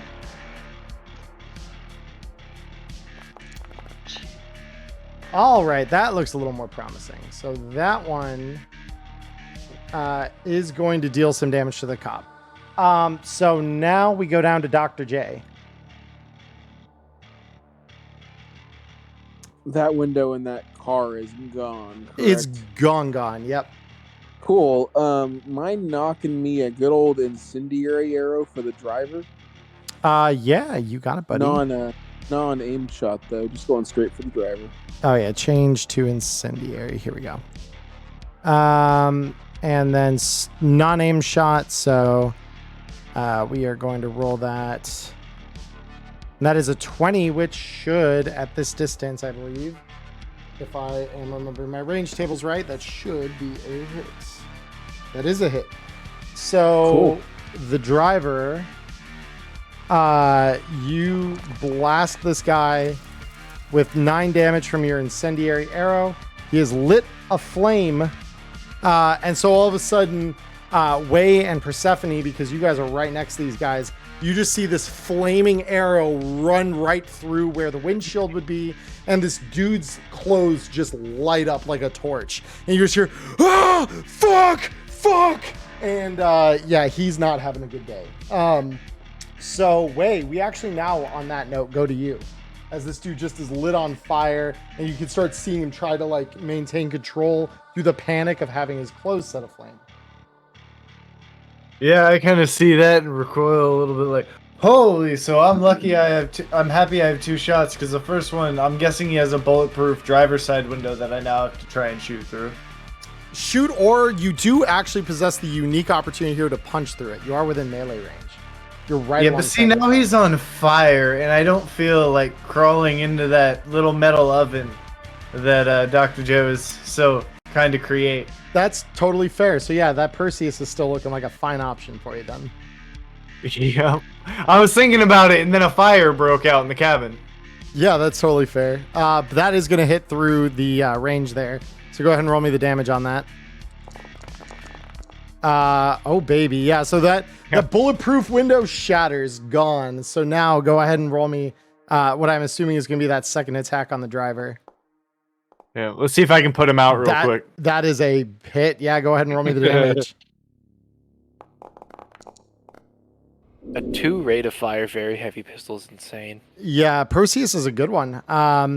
So this dude's very badly wounded. So he just goes, oh, fuck, fire. And then just blam, blam. The first one shatters the window. You hear the sound of shattering glass, which, fun fact, I woke up to that sound this morning. It's not fun to wake up to. Don't do that. But the second shot, is everything okay? Fluffy was dumb and knocked over one of my big liquor bottles downstairs and shattered Fluffy it. was like, it's prohibition time, bitch. And So I only knew it was her because when I came down, I did not. Obviously, the cats had run. So I'm like, oh shit. Okay, now I have to figure out which one of these idiots did it. But later, after I cleaned it up, I looked at Fluffy's paws. So this is just a side story, guys. Looked at Fluffy's paws, and they're normally snow white, right? They're very, very clean white paws. They were highlighter green Oh, from the no. Midori. So she had clearly gotten in the puddle, and Skinny's paws were fine. So I'm like, oh, Fluffy, you idiot. So I was not happy with her this morning. did she drink some of your melon liquor? She didn't. No, it was all like it just fallen and splashed her because she had it all over her belly, okay. her paws. She was, I wouldn't put it past her to go over and like lap up a little bit. So no, I would have. No, she did not do that stupid a move. But yeah, so wait, you blam this guy twice, shatter glass. This guy takes a shot, and he just fuck, and you just see blood oozing out of his mouth as he's taking the shot to the chest through his armor jack. So that cop is gonna say, we've got shots fired. We're going RTB, and he just is gonna back off. He's not gonna die for this. So you see this other car pull away, and at that point, the combat comes to a close. So I'm Isn't going the to shots fired like the default assumption for Night City Police Department? It can be at times, but it's more like we're disengaging the target here is more kind of what he's saying. So you see their car swerve off into the rear view, all of you, and they are no longer going to be a threat. And Damn, we didn't kill any of them. Yeah, no, not really. I mean, the other one may have ended up with some deaths because you saw the thing go in a fireball backwards. So you just sped away too fast to see if it blew up or not. But yeah, I mean, that guy's also still on fire. So like, he's going to have to contend with that. His passenger partner is scarred for life. His Yeah. his driver just got lit on fire, shot up.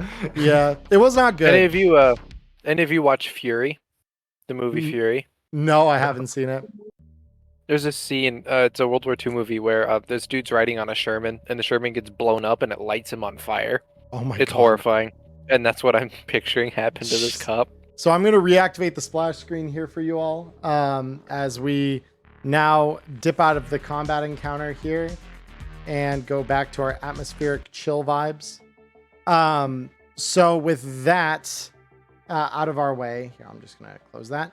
So with that out of our way, the drivers in both your cars are breathing pretty heavily. They're just saying, well, shit, what the fuck are the NCPD doing here? Like, they weren't supposed to be anywhere near this op. Well, they were. So, Yeah. better tell your boss.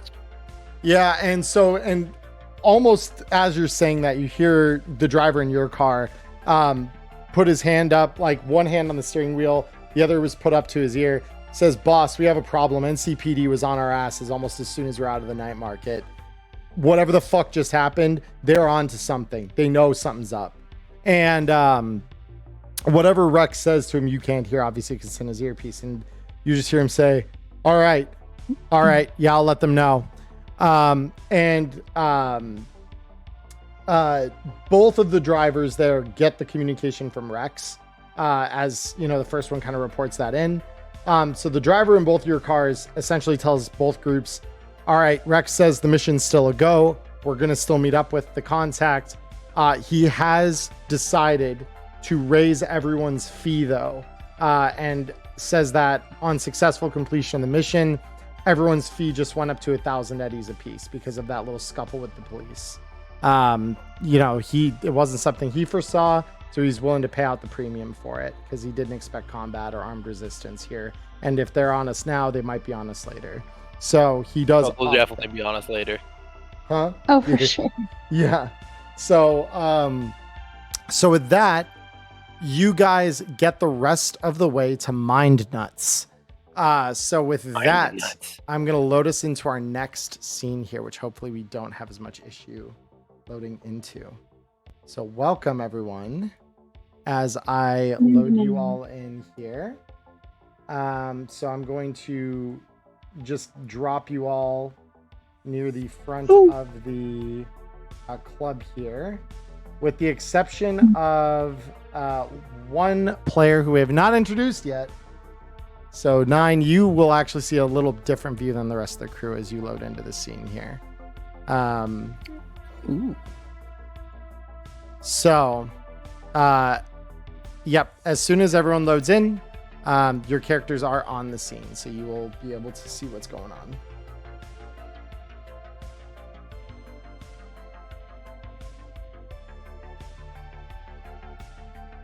%. It's all good. Yeah, no, this one's a little less aggressively animated, so it shouldn't be nearly so bad. In the meantime, I've got the stream pulled up anyway, so. Yeah, so you guys are kind of all seeing the same thing here. So you pull up, it's like a pretty nondescript club just off an elevated walkway off of the street level. So the two cars are pulled up just off of where this kind of displays here, since this would kind of be the street up here. So you all just kind of pile out of the cars. The drivers do let you know, hey, so we're just going to pull around the side here, stay out of sight in case the cops get any smart ideas. We're going to massage our necks, get that whiplash worked out. Which, speaking of, if I'm not mistaken, does whiplash need a surgical fix? So it does need a full fix, but Cody, if you wanted to quick fix everybody, it requires a paramedic roll of DV15, beating a DV15 to quick fix the whiplash. Down to do that for whoever needs it. However, I'm not loaded in. Yeah. Yeah, I'm not loaded it yet either. No, Yeah, me neither. You guys are fine. Yeah. There, I exist. You exist. I don't Gotta think wait your in internet line to likes get us into tonight, the Charlie. existence. Yeah. What's up? I said, I don't think your internet likes us tonight. I don't know why. Yeah, because like my computer's not overheating or anything. So, and It could just be that cock sucks. it could be that cock sucks. That's very true. Wouldn't be the first time.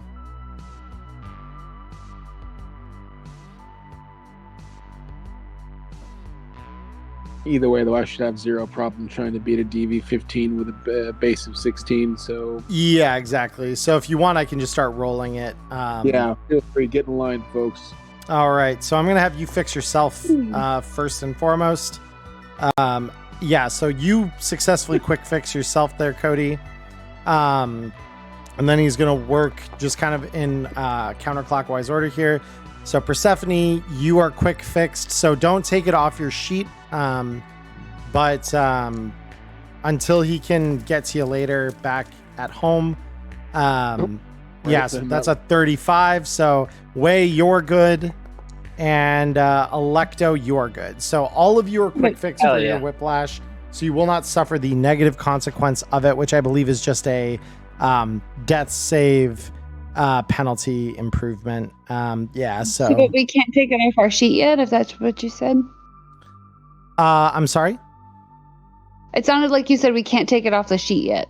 Yeah, don't take it off the sheet yet, simply because it isn't cured, but it's been basically he like does what he can to fix the current effects of it on you temporarily. So he administers painkillers and things to knock it out and make it bearable for the time being.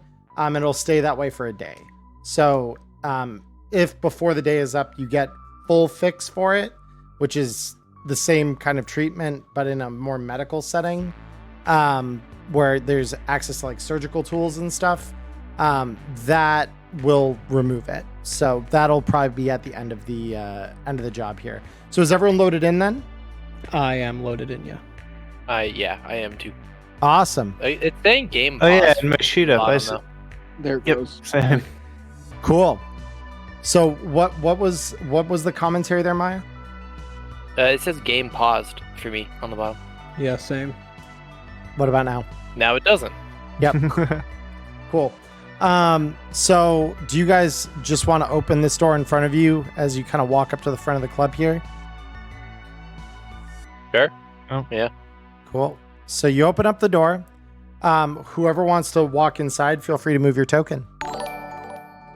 Oh boy. DM Chromie, thank you for the follow. I appreciate it. Yep. So this woman standing at the front here says, okay, Chooms, lead spitters and other injurious articles on the counter. And basically asks any of you not concealing your weapons. So if any of you have concealable weapons that you would like to quickly try to hide, as she kind of says this, I would love for you all to roll conceal, reveal objects checks for me. I would love to try and conceal my weapon as well. I would like to conceal my heavy pistol. Okay, go ahead. I'm just smiling and handing over everything. I don't need them. I'm still attempting to move my token inside this building. And then she is going to roll perception against whatever you guys roll. Yeah, so I'm not hiding mine. Yeah, so I cannot conceal reveal. Hold on.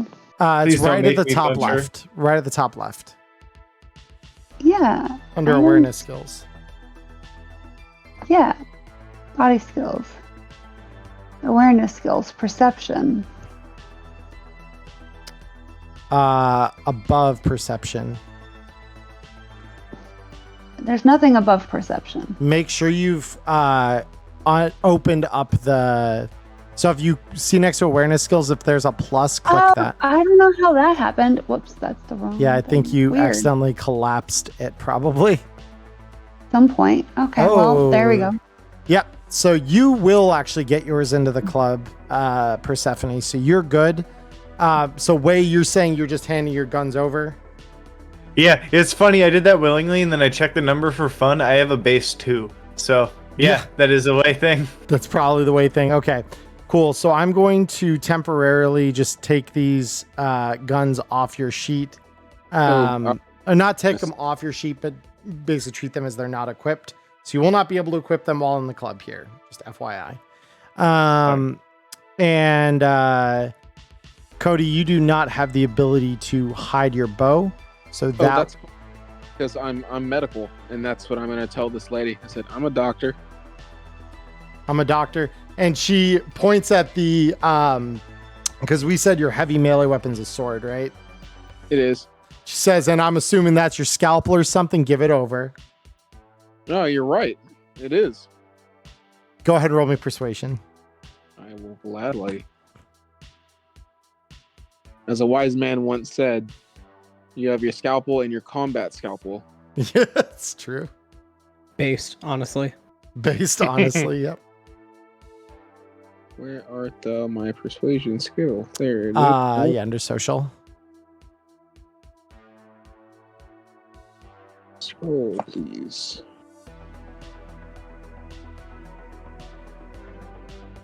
If it lets me. You know, I almost bought a mouse the other day for $1 at a yard sale, and I should have. Mm-hmm. Oh my god, I am so tired. And you used to own rats, so my brain was like, who is selling mice at a yard sale? I thought you guys couldn't have pets. That's hilarious. So, No, I'm tired. no, you're good. So you do successfully actually like tell her, yeah, that is my scalpel. I actually need that. And she just says, okay, fine. Just don't fucking cut anyone to ribbons or we're going to have a big fucking problem. And she kind of like leaves it at you handing your bow over. So you get to keep that sword as you move in here. Right. And then Electo, you are not able to conceal your gun. So you hand that over to her as well. I do not like not having my gun. I imagine so.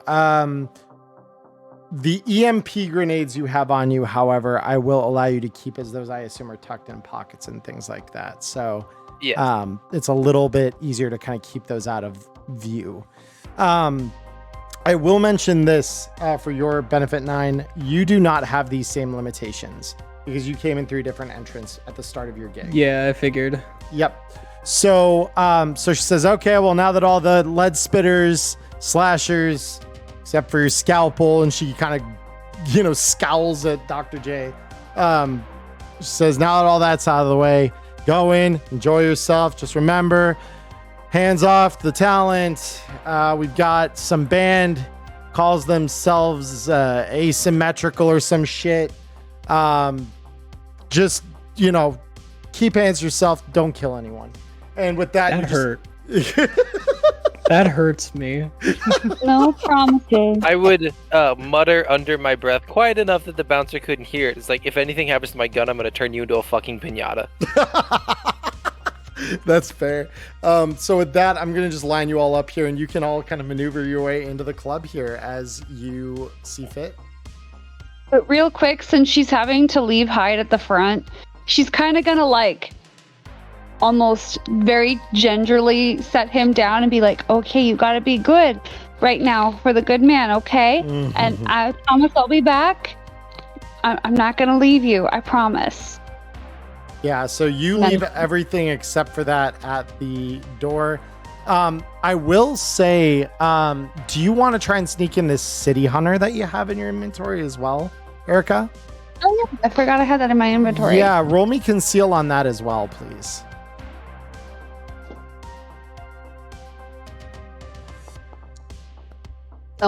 Nope. Yeah, so that one will get stowed because she'll catch that. That's there. He's not trying as hard with that one. Yeah, it's all good. So, but yeah, with that, you all allowed to kind of just fall into the club here. I'm just waiting to be last because as I go in, I want to like stop by the door and say, "Keep our things safe. I like my things." And she says, don't worry, I've got them in their own fucking locker. And you could see her kind of struggling with the assault rifle that Persephone gave her to like get it to fit right, because it's a little longer than the standard like sidearms and stuff that she's used to seeing. So Persephone's gonna be like, don't scratch him! Don't scratch him! And she kind of looks at you like shocked for a moment. She says, okay. And she's going to a little more gently, although just as frustratedly, like try to adjust it into the limited space of this locker. Yeah, with that, Erica, do you want to move your token in here then? Oh yeah, sorry. You're good. So, so the bartender here says, hey, Chooms, you drinking? You here to listen to music? You need a BD wreath? What's up?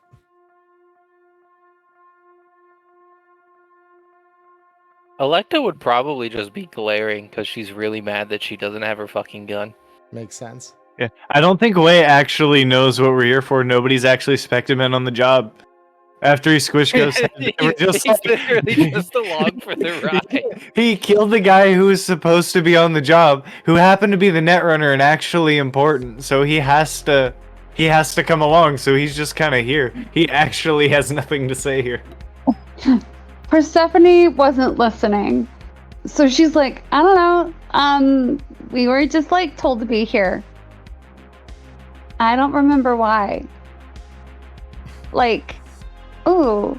Is there someone You got named any drinks Volatile left? here? Okay, so Electa, you ask if Volatile's here? Mm-hmm. Yep. And so she looks back at you and says, because like you see her eyes kind of like look around like she's thinking for a moment. She says, oh, that Choom. Yeah, I haven't seen him here for a couple weeks. He stopped coming, I don't know, maybe, about 2 weeks ago. Some other dude, though, been sitting in his seat. I just assumed they work together. You can find him if you go in VIP section near the back. I'm assuming that's back here. So she points toward, so points in here. This leads into like the main venue essentially through this hallway. So like you can see above it, Okay. it says main stage. And yeah, basically you guys can just kind of walk through there. She kind of points you in that direction. And as before I head back, I'll look at the bartender and say, I'm off the clock. I just got chased by NCPD. I need a goddamn drink. she said, what you be having? You got a house special tonight? I mean, we got a Blood Rain Freeze. If that does it for you. Yeah, it'll work. Yeah. What's it gonna cost? 10 eddies.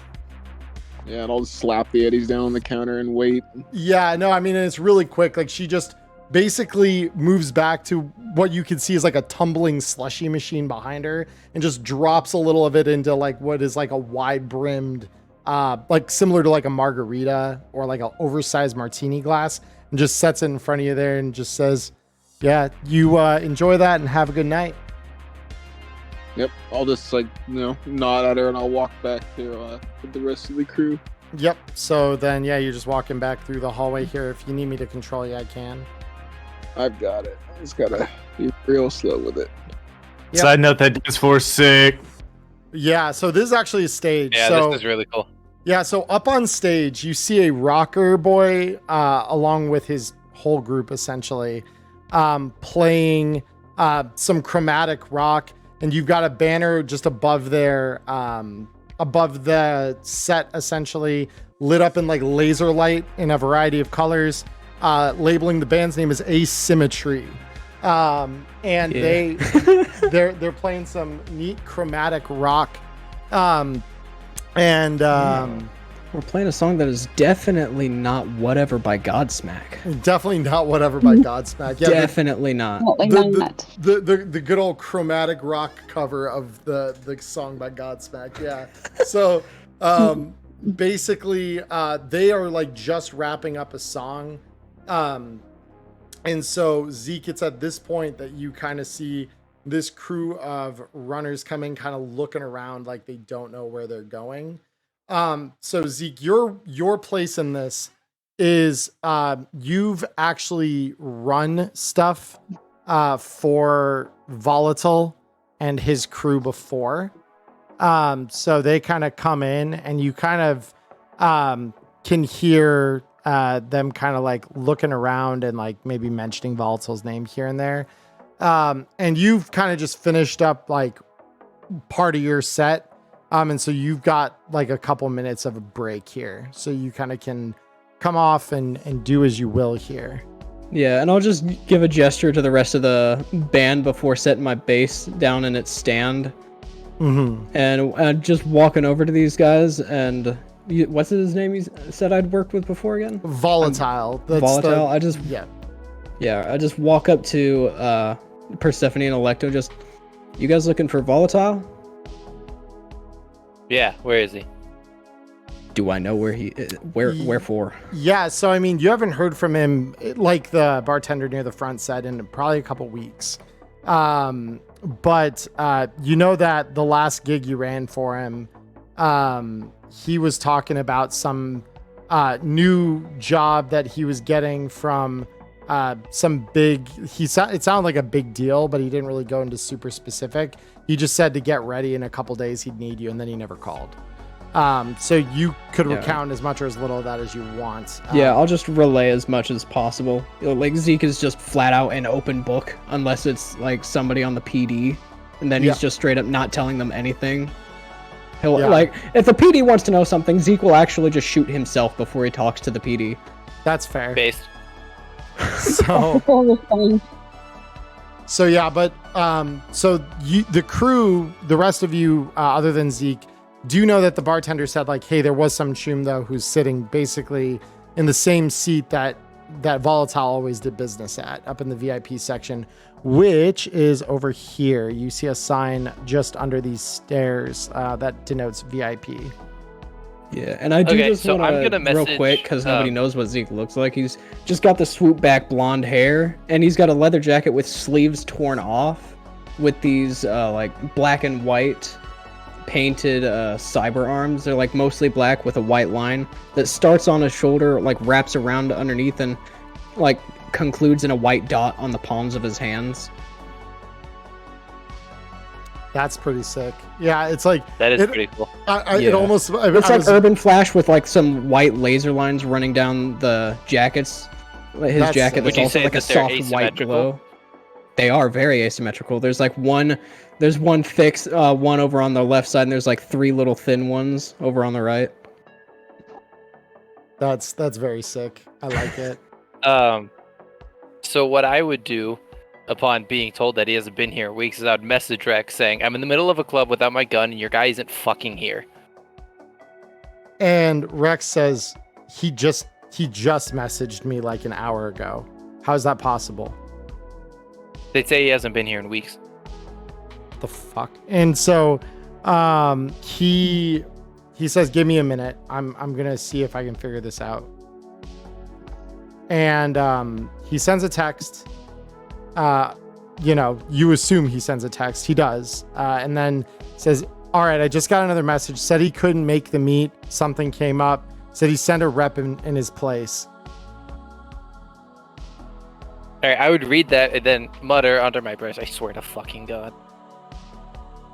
And then I would, Yeah. Go up to meet this guy. Yeah. If anyone's coming with me. Yeah. Zeke is just going to gesture to the band to start playing some filler because he assumes that this is like the meet that he was told about. He was told to be ready for. Yeah. Way is distracted by the pretty lights on the stage. Yeah. Ooh.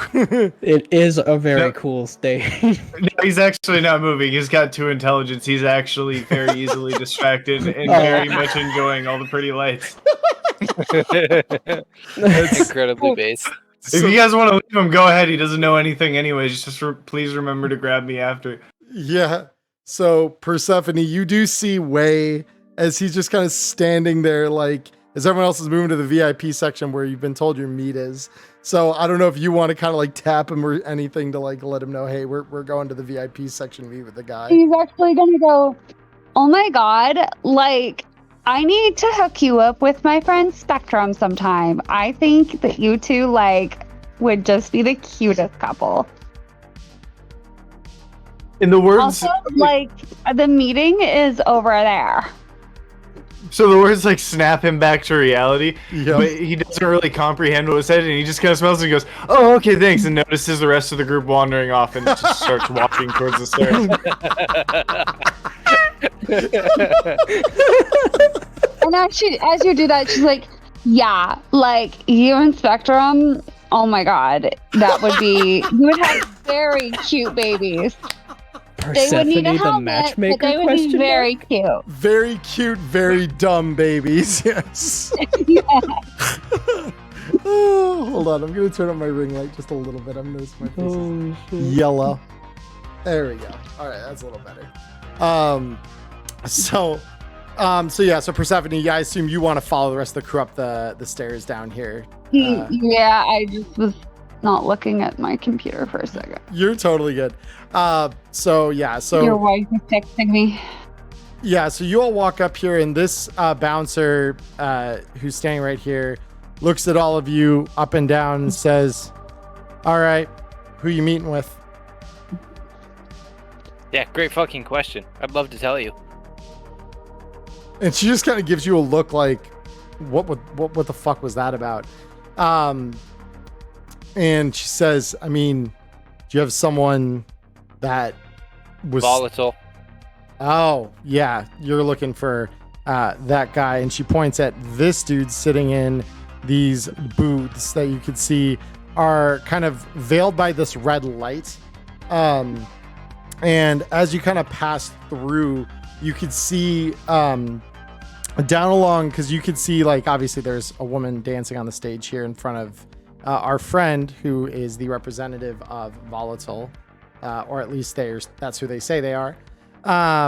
So you see under the stage, though, it labels it Hush, which you specifically, Electo, as a technically minded person, would know that Hush is essentially a sound dampening tech that makes it so that it makes it way harder to hear sounds within that area that the Hush generator is covering. Okay, so we don't have to worry about people eavesdropping from in there. Right, it's a sound dampener. Yep. Cool. Yep. So you guys are welcome, though, to kind of like pile in around the stage here. Yep. So I would walk in and be like, hey, I'm inside this now, so you can hear me ask, where the fuck's our guy? And this guy says, yeah, so Volatile's real sorry he can't fucking make it. Yeah, so that's a lot of fucking words and not a lot of fucking answers. Hurry up. Has the biggest grin. Go ahead and roll me human. Any of you can actually, as she's like pushing this, roll anyone who wants to, please, human perception for me. He's just really fucking mad. Oh, I don't doubt it. Yeah, and it's shaking this guy a little bit. So I want everyone to kind of see what they're getting off of this. Nope. All right, 11, 6. Let me try and find it. There it is. I don't have a lot, but we'll do what I can. Not bad. Oh, okay. Okay. So you can kind of see, and I'm going to just check my notes here. Jesus. Dr. J. Dr. J is not having it, apparently. So wasn't in my medical textbooks. Yeah, exactly. I'm not a psychologist. I'm a surgeon. Yeah, so you can kind of tell at first, like, he kind of gives this scowl, like he's not happy with kind of how bad he's being pressed, but you don't really get much more than, like, he's just obviously not, like, happy about just how he's getting pushed. Says, I was getting to that. Imagine how I feel about it. Yeah, no, I imagine. So he says, fuck, man. Look, he says that the order's been delayed. He's finishing synthesis on, he's dead dropping it. And he slides a chip onto the table. He says, it's DNA locked, so you're going to have to slot it into a chipware socket. Okay, cool. And so then I would call Rex, put it on speaker, slap my phone down on the table and say that again. And so everyone roll me your favorite of the following: perception, human perception, or deduction, please.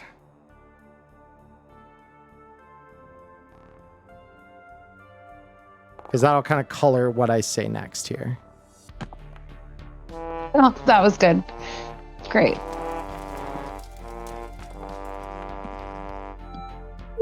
Baby. Oh, Way is in Electo. All right, so Electo, so let me start at the bottom. All right, we're gonna start from the bottom and go up. So Zeke, okay. You are kind of an edge runner. Not quite yet. Not quite the genuine article yet. However, your perception doesn't really tell you anything. You kind of are taking this guy at his word. It doesn't really mean much to you. Persephone, you look at it and you're also just kind of annoyed. So it definitely colors your ability to perceive kind of what's going on. He's honestly a little bored. And I wouldn't doubt it, because nothing's happening. But now we get to the really interesting set of rolls here. So Dr. J and Wei, you both rolled really well here. So something you both notice as you're kind of looking at this guy's reaction is you see these like beads of sweat form on his brow, like as he's pushed as like a say that again. Oh, please don't tell me you lied to Wei. And he is like looking nervously. And you catch his glance and he kind of looks behind you guys toward the bouncer and then like to the side at the dancer that is on the stage here under Persephone. So Persephone, I'm just going to kind of move you out of the way here real quick. All right.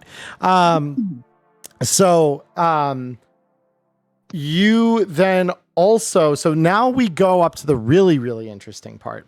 So Electo, you are noticing right away, like this guy's not, it goes beyond being annoyed. Like he's actually afraid. Like you just plainly see fear on his face. The other thing you notice as you're looking and trying to figure out what the fuck is happening, you notice something that makes your heart skip a beat a little bit and your blood run cold. The chip he slid you looks like a regular data shard. You recognize it though. It's a bit of old espionage tech. It's a chip bomb. It is a kill chip bomb. And if any of you had slotted this into your neural port in a chipware socket, it would have exploded and dealt you 66 damage straight to your hit points. And he just set that on there and just tried to convince you to put that in your skull. So I would... And so before you say anything, he will say, look, Rex, like I'm just a rep for Volatile and man, he just couldn't make it. So he's finishing the synthesis. I just gave the crew here a chip that'll have all the chords on it. I promise you, man, it's just some weird mix up. And that's, as he's saying that, Electo, you're coming to the realization of what he's actually done and what he's actually got in front of him. I would pick up the chip and like, well enough that the speaker like could hear it. I'd say, this chip would be pretty fucking volatile if we slid it in because it's a kill chip. You think I'm fucking stupid? You think this is bad? You think what'll happen if you chip this in is bad? I could tell my bouncer, I point at Way. I could tell my solo friend here to just fuck you up. You should have seen what he did to get here. He wasn't supposed to be here. He killed the guy who was. And you're trying to fuck with us? Ooh. For once, Will is not smiling. He is not saying anything because the one thing that actually pisses Way off is liars. And this guy just straight bullface lied to our face and then sat there and got all squirrely about it. I was good. I just let you finish your conversation. I wanted to have Way pick him up off the wall right after he said volatile. Just, you know what makes me volatile? Little squirrely fucks who like to lie to me. And just start beating the shit out of him. Oh shit. Oh shit. Like I told you, I'm keeping Way in the cage. Like, all right, so this is what sets me free. I'll kick his ass. There are two things I want. Persephone is like, oh my god, that's really hot. Very cool. Like, so Zeke is visibly excited seeing the way these runners handle themselves. Yeah, exactly. They just tore into the club that you're playing. He's got a massive smile on his face, like, damn, this is the most excitement I've gotten in a while. Yeah, I'm sure it is too. So, Way and Electo, because you're the ones pushing this guy, I want both of you to roll me a face-off against him. Face off is an actual rollable skill, right? Where is that at? It is. So if you look at the fight tab, you see that little angry face next to fight? That's face down. Oh, yeah? You click the little angry face. Oh, boy. Some scary people. Oh, boy. Yeah, so this guy is pissing himself at this point. He is not at all liking this and where it's going. Let me see. So for face down on this guy, yeah, it's literally just going to be his cool. So we're just going to roll his cool, and it's nowhere near enough. So Jesus, he looks up at you, sweat beading, and he just says, "Hey, Chooms, we don't have to go that far. We really don't have to fucking." And I'm assuming, Way, you still want to go and just like yoink him up. I was actually going to say, can I pressure point strike him to like make him collapse and like scare the shit out of him? Because I'm assuming losing a turn, it like paralyzes him. That would scare the dog shit out of him. Probably. Like if he's already panicking, if I flex on him like that and he just crumples. You could, yeah. Go for it. Let's do it. What do I roll for that again? Martial arts, right? Yeah, it'll be martial arts. Yep. Oh my god. Oh fuck. Oh Christ. no. Oh my god. Oh shit. Holy shit. Way Holy just came out and was like, "Okay, bastard," and just like He does actually deal martial arts damage, so he is gonna take a hit that's only half ablated. But it's okay. It's only, what was it, 46? So it's like a very heavy pistol shot. He'll be fine. yeah, You're punching him. I'm punching him in his spine so that he falls over and realizes his my brother in mistake and Christ, who you he's will playing break him with. in half. So he is gonna try to evade. Oh, But- my bad. No, Nope. you're good. It's not gonna happen. Like the odds he was gonna dodge any of that is not really there. So you connect. So you deal this guy 15 points of damage with your bare hands. Wait a fucking second. What? I was like, oh god, what is he wearing? Wait a minute. While this is happening, I would turn around and just point at the bouncer and be like, don't fucking try anything. Hold on. So yeah, I need to apply this in a different way because he has a bit of interposable armor on his person, but it's not out, so he does not have that opportunity. So yeah, so you connect with him as he's just like, "Whoa, Chum, we don't have to fucking," and you just feel this dude's bones crack under your fist, and he just doubles over as his spine is literally just like half broken by the fist impacting him. And he just says, "Oh." It is at this point, as he's doubled over in pain, I kind of just want to slaw squad next to him. I'm sorry to cut you off, but it is all kind of an action in motion. Yeah. I want to squad down next to him and say, "Now the truth this time." Yeah, and so he's gonna be looking around like frantically now for any of these people to step in, because you could tell he's giving very pointed glances at the girl here, the girl here, the girl here, and Oh, great. And they actually start walking away. Like they are not here for this. And like they just saw what happened to this guy and they don't want to tempt it. So he says, okay, fine, fuck, shit. The badges came, okay? And they just said we could have his fucking lab, okay? That's the deal. We give him a roughing up, we take his fucking lab, and then they leave us alone. That was the deal. That was it, man. See? No, is that so hard? No, we have a deal for you. Where do we find him, and we'll leave you alone? Oh, fuck. Oh, yeah. I'm just grabbing my agent, Shum. And he literally shakily reaches down. I'm not letting him go for it. I'm not hitting him hard, but I'm slapping his arm down with reasonable forces, like a no, you're not. He says, he's not making a call. He's not going for his agent. Well, that's not what's happening. Yeah, and so he slaps him. Do you want the location? I don't got the deets filled into my fucking eyeballs, man. Well, then we'll just take your agent and find it for ourselves, and I take his fucking agent. Yeah, so you could hand it to your local tech to figure out what the fuck's in there. Yeah, so I'll toss it over to. Go ahead and roll me. Go ahead and roll me a pickpocket check, because he's like shook, but he's not like happy about this. So he's gonna try and evade your attempt to like pickpocket him. Because pickpocket is under. Pickpocket is under technique skills on the lower right. Technique skills, lower right. Pickpocket. Yep. Yikes. The good news is he has to try to evade this, and he's going to be taking a -4 because of the face down and the fact that he's also rating against me. Yeah, and they could. So wants to call somebody, dude. He's scared. He just squirms out of the way. He says, "Shum, I will just hand you my fucking agent. I'm not going to dial a fucking button." And then when he says that, I'll just pull out one of my EMP grenades and put it right by his head. And I say, "You fucking try anything." Yeah, and he doesn't have the time to recognize what kind of a grenade it is, but he definitely recognizes the shape of the grenade. And he says, okay. I swear to fucking God, I'm not going to do anything. And he literally just... You're saying a lot of words. And he shakily, well, as he's saying this, he shakily reaches into his pocket, grabs out the agent, and holds it up like in a trembling hand. And he's just like, just fucking take it, man. It's fine. Just take it. I would grab it, yeah. And I want to go through it to find the location. Roll me electronic security tech, and you can use your field expertise.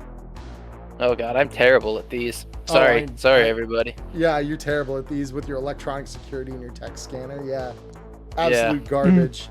Yeah. Oh, just the worst. Just a base 18. Yeah, that's terrible. Man, that's awful. I've never looked at something electronic in my life. So you immediately look at this thing. You've got your tech tool hand just like weaving into the interface plugs on this thing, and you get like your basically you just go for like a hardware crack on it, and you're able to bypass its security within seconds. Like it's not even like effort to you, it's breathing basically. So you just go in, break the security on it, and you just look through and you're like, cool. So you see a couple things, right, that are going to catch your eye even just in a quick sweep over this. So one is all his sat nav data is there, and you immediately recognize like, oh man, that's gonna be good shit. You have message threads from a couple of people, one labeled as NCPD, and one listed as Widowmaker. So you let me know what you want to kind of review first here, and then we can go through it. So what I want to do is, would it be possible to create like a clone of all the data in like a secure like isolation on my own drive, or like on my own agent, so that way I don't have to keep his, I can just clone the data to mine? So you could copy data over, because you have basically like airdrop, kind of a similar system exists between agents, where if they're in close proximity, they can do that like peer-to-peer transfer of data between the two. So yeah, if you wanted to do that, you absolutely could. And the NCPD won't know that I've done that unless they go through my agent, right? Right. Or exactly. if he tells them. Yeah. Okay. Yeah. Yes. Then I want to do that. Yep. So you just immediately go to transfer all the relevant data that you see on the agent and just swap it over to your own as a bunch of data files? Yes, and then what I want to do is I want to program the phone to dump all of its the agent to dump all of its battery charge at once and superheat it to just melt it. Ooh, yeah, go ahead and roll me another electronic security tech just to make sure that happens. Yeah, absolutely. And make sure to toss it back into his belly so that he catches it by instinct and has to play hot potato. You and I were on the same wavelength here, my friend. Oh no. Oh my God. Yeah, so you continue to just rifle through this because your tech tool hand hasn't left the thing yet. So you're swiping with one hand and your tool hand's plugged in. So once you're done, you swipe off and then you literally just let your tool hand readjust a couple of fingers to short the battery out entirely, and you wait till it gets that nice toasty warmth in your hand, and then you just chuck it back to him, I assume. I would actually just toss it up in the air gently and just be like, hot potato. And then he grabs and he says, fuck! And you just see him drop it to the ground and it starts smoldering on the ground. You see smoke coming off of the electronics at this point from your hardware short. This guy just says, fuck, oh man, fucking Widowmaker's he's gonna fucking flatline me for this. And he's genuinely terrified now. You guys. I promise you, if he doesn't, I will. So this is the part, now that the guy's been honest and wised up, he's gonna tap him on the shoulder and just say, sit. And he's gonna fucking obey. At this point, he's done getting fucking roughed up. So he just plops and says, oh, okay. Okay. He squats down because Wei's a tall dude to try and get kind of eye level with him. He says, it's over now. You can just chill. Just take a breath. Thank you for being honest. And then he turns back to the group and goes to continue with whatever else is going on. Yeah. This whole situation, Dr. J sort of sees the smoldering agent. He takes the drink he's got. He sort of pours a little bit on the agent to make sure it doesn't catch the floor on fire. Yeah. And then he just sets it down in front of this fucking piece of garbage and just says, here, you might need this after what we just did to you. Yeah, and so... hey, Electo. When did you get so hot? When my ex-girlfriend scrolled BDs with me. Ooh. Oh, yeah. Light rail. I never got to introduce her to heavy rail. Maybe we should, rectify that. Maybe we should have this conversation later, before I get more. Why? This seems like perfect time. I'm not listening. She's not listening anymore. That's fair. I'm only gonna make Persephone come after you harder, but all right. So you set him down on the couch.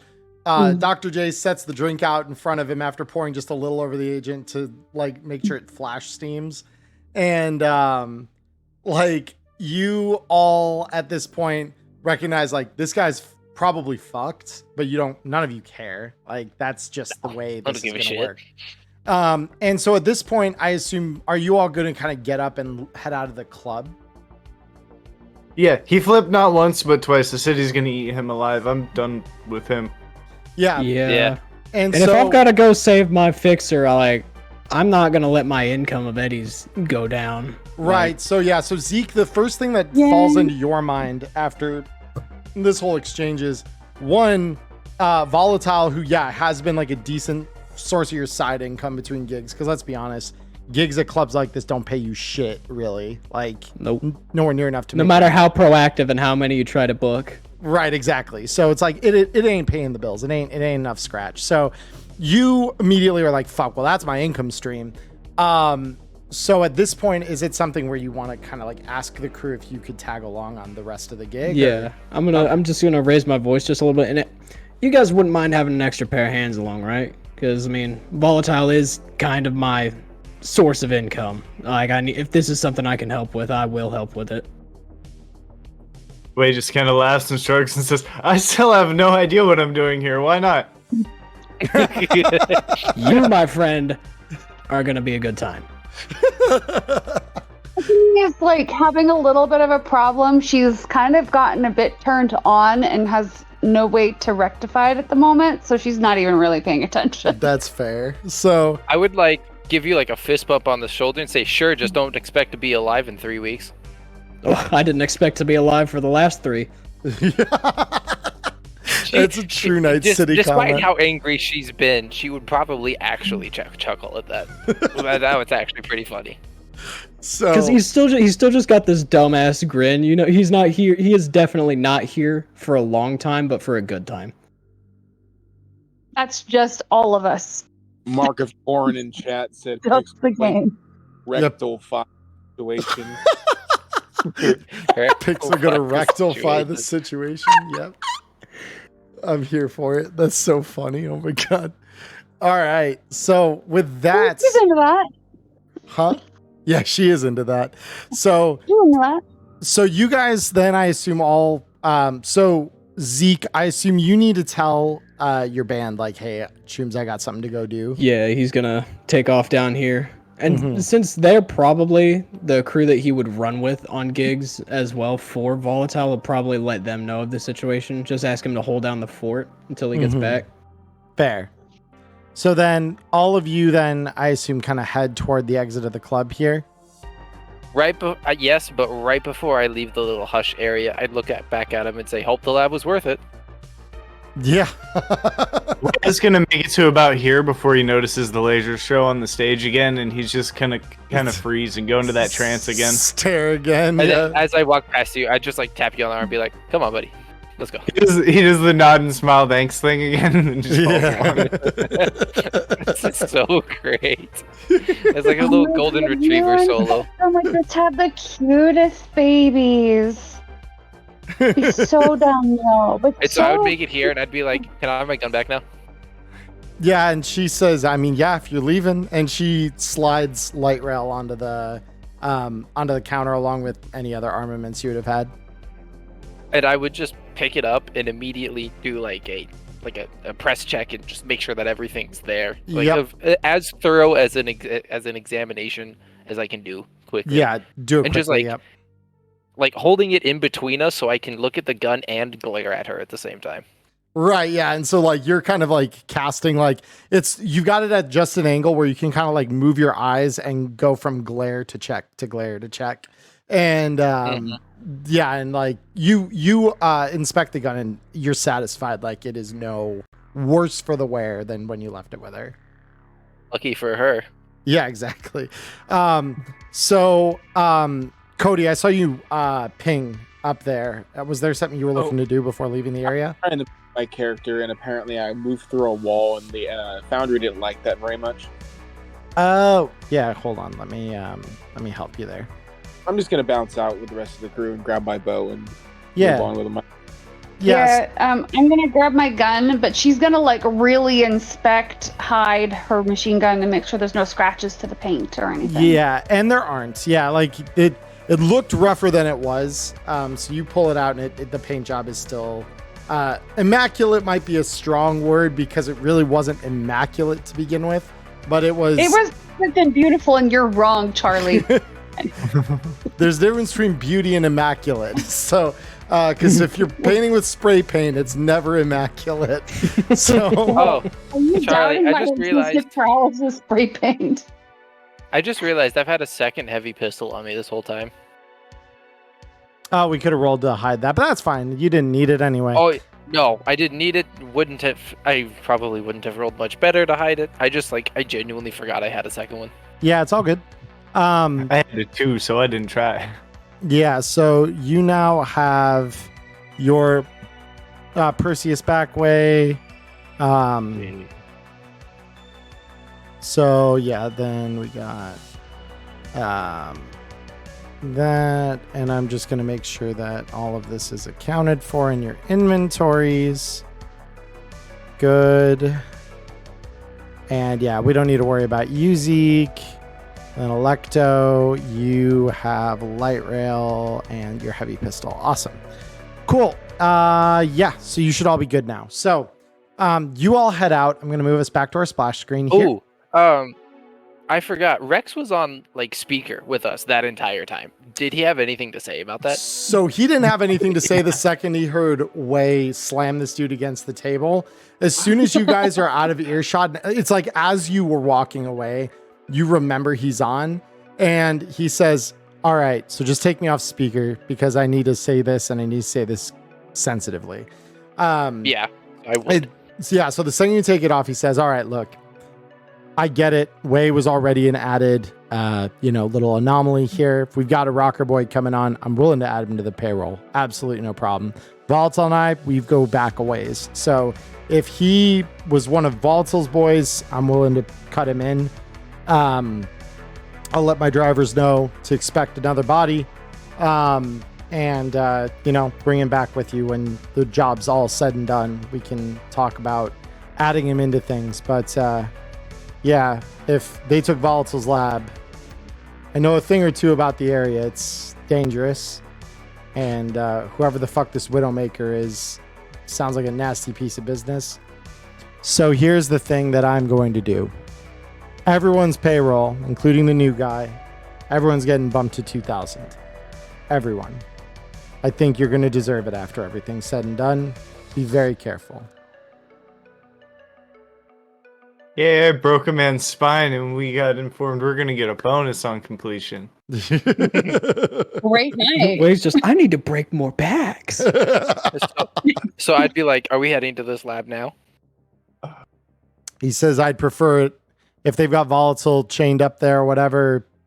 Who knows what they're doing to him? I don't want to imagine it myself. And I want you all to find the best possible solution to this. If at all possible, keep Volatile alive. He's one of the finest chemists I know. It'd be a real loss if we were to lose him. Plus, all right, if I haven't been communicating with the genuine article, I'm sure that it's all very likely that he doesn't even have the NCA. So we might need him to synthesize up a batch at the end. And he's one of the very few chemists I would trust to do that. All right. And then I would also send all the a copy of the NCPD messages and stuff to Rex. Yep. So you shoot it all over. Rex looks through it and he says, oh, now I'm beginning to understand why the brass didn't want to have me on their payroll anymore. Okay. Very cool. This changes things a little bit, but not enough to say the plan's not still what it was. This might cause me to adjust a couple of aspects later. Says, I'll look this through, make sure I don't miss anything. You get the job done, everyone. Stay safe. Keep in touch. And I'll welcome you back with a nice strong drink and some hard cold eddies. Deal. Yep. So you all get to the cars. Oh, I meant to say this, but I kept the kill chip. Yeah, that's fair. No, I mean, you had it in your hands. I'm keeping that with me. Fair enough. Yeah. I thought about slotting him with it, but I felt like I'd already done enough. He hurt. I will. Yeah, I'll have to program it still for you later because it's another black chrome item, but I will program it and give it to you. Oh, damn. Yeah. Highly recommend looking at the explosive section of black chrome if you haven't to see the details on that bad boy. I did see the one that was like a wall socket. That was a fucking bomb. I was like, that's great. There's a couple that are like that. Like one is an additive for car fuel. One is the kill chip. One is, like a wall socket. Yeah, it's pretty wild. They got a bunch of explosives that are like espionage James Bond explosives. It's pretty cool.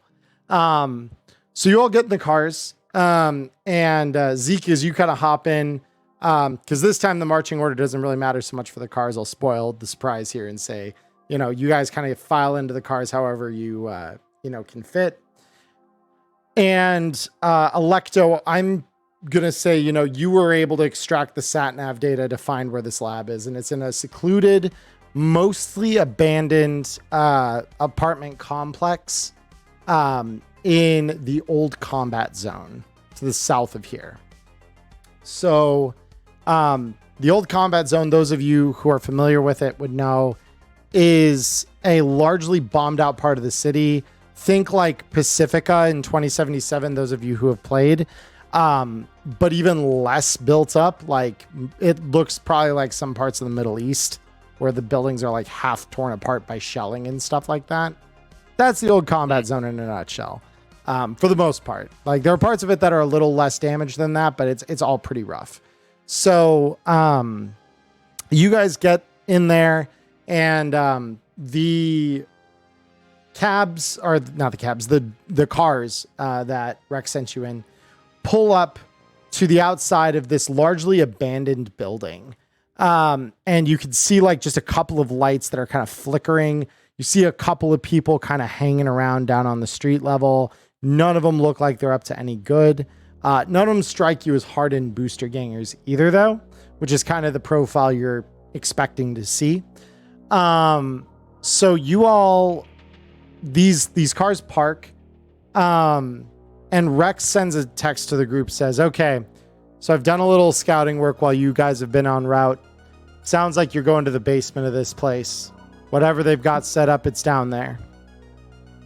Oh, great. More basements. I don't say that to him, but I do say it out loud. Yep. And he says, like I said, stay safe. And with that, the call or the message ends, and the drivers say, all right, well, we're going to stay in the local area, but we're probably going to keep moving just so. And they kind of glance at these like shady figures that are kind of walking around nearby and kind of glancing at these cars, which, like I said, are by no means nice cars, but they're functional, and they're looking at these things like they're gold. And they say, we'll be, doing our rounds nearby, and we'll come pick you up. Just let us know when. They let you out at that, and it's just a short walk to a stairwell on the side of the building.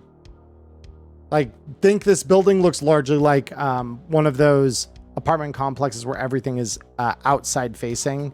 So it's got like, if you think of like hotels that have it, where instead of inside, everything's on the outside facing into like a courtyard. That's usually the parking lot.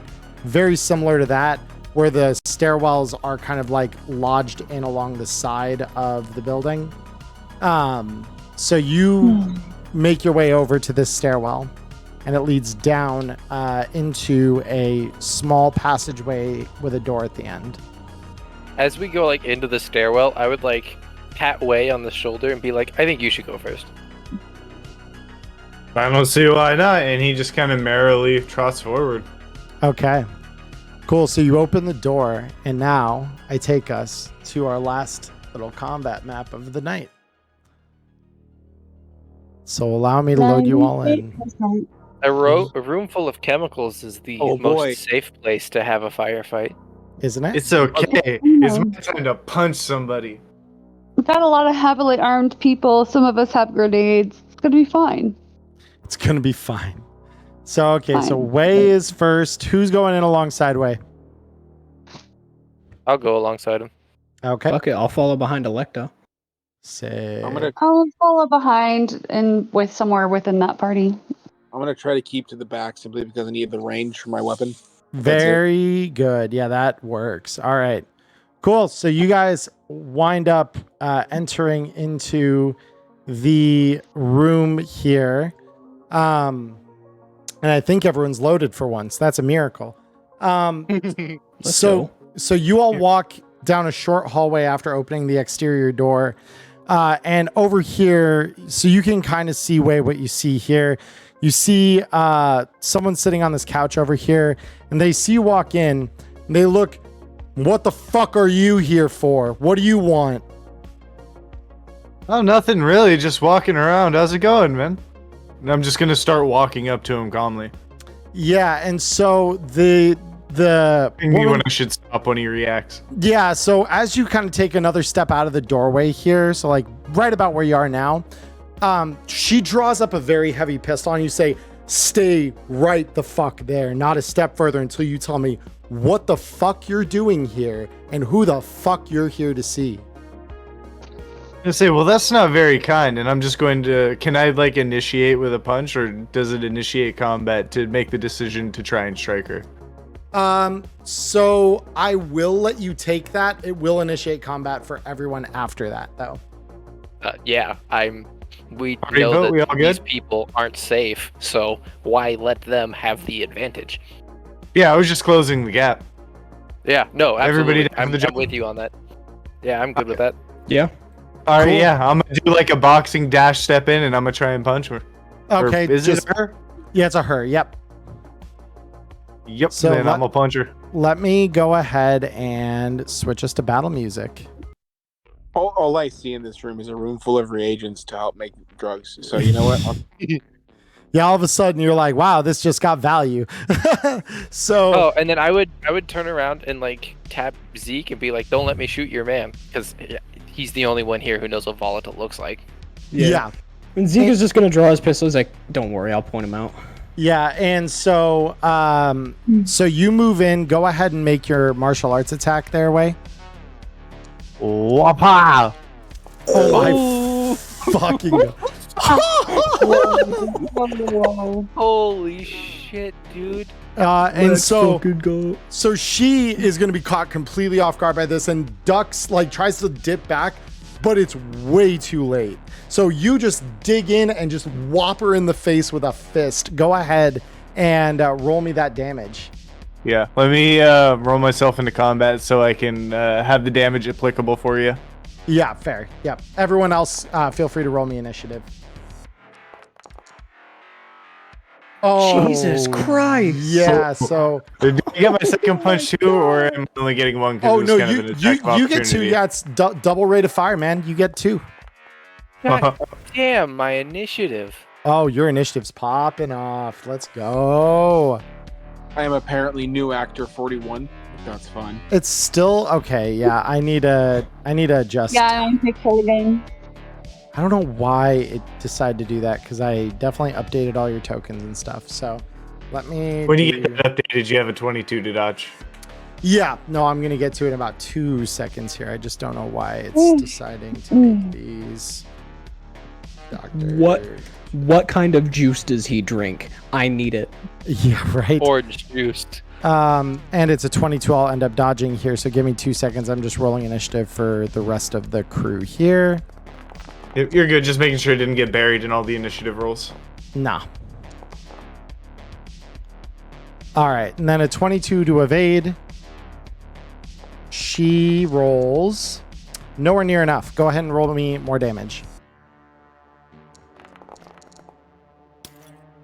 Oh my Jesus God. Christ. God damn. Dude, wait, why do you carry a gun, bro? Tube of toothpaste. So you just slam her once, slam her twice, and she literally just hear, and she just collapses back on the fucking couch.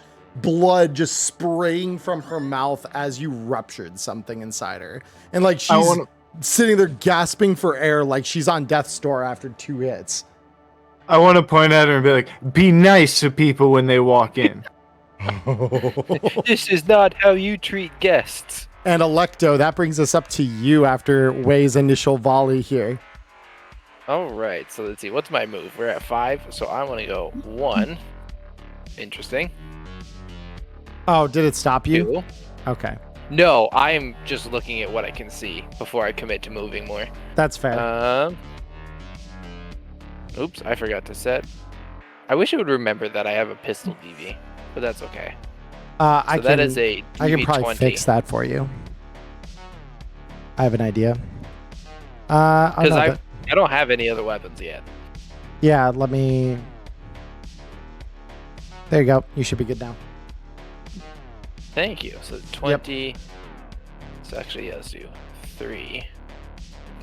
There we go. That's what I want. Right there. Yeah, so I'm going to shoot this guy, because fuck you.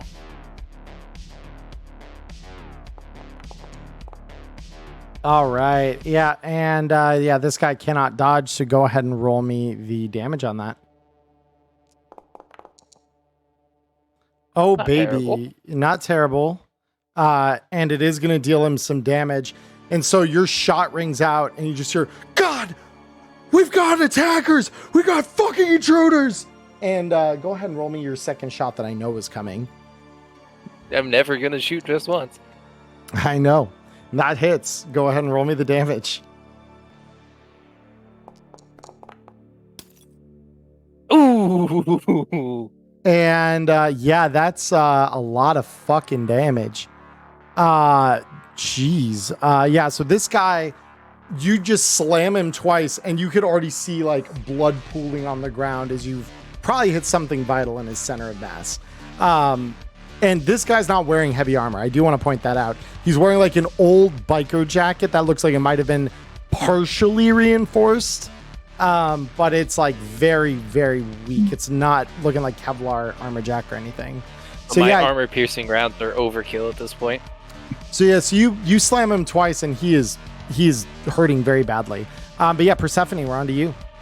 Oh, hold on. I've still got 2 move left. Oh, you got 2 move. Okay, take them. Yeah. So I'm going to go here. Opening that. And then opening and closing doors, are those free actions? Yes. Yeah, so I'm going to do that. Realize that they can see me. Now I'm just going to do that again. Close it. And I'm going to move 1 over here. Fair enough. All right. Persephone. They cannot shoot me if they cannot see me. Okay. Who is this? I'm trying to ping it. It's not pinging. There we go. Yeah, it's some poor goon that decided to be in the wrong drug house at the wrong time today. Cool. Sounds good. Just making sure. 1, 2. What would my don't do that. I'm trying to figure out my DV from here with the assault rifle. Hold control and then left click and drag. It's a DV15 from there. Okay, cool. Thank you. I don't know why, but I can never remember that. All right, we will go ahead and we'll just do a thing. Yeah, that's gonna hit. Go ahead and roll me the damage.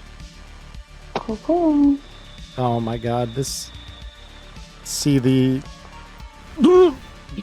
Rip bozo. Oh. So yeah, that guy just immediately just says, "We've got intruders. We've got," and you just hear that assault rifle heavy caliber round ring out, and this dude just gets flatlined as this bullet blows out whatever was in his chest onto the steaming pipes behind him, and you just hear the sizzle of his body as he flops up against them.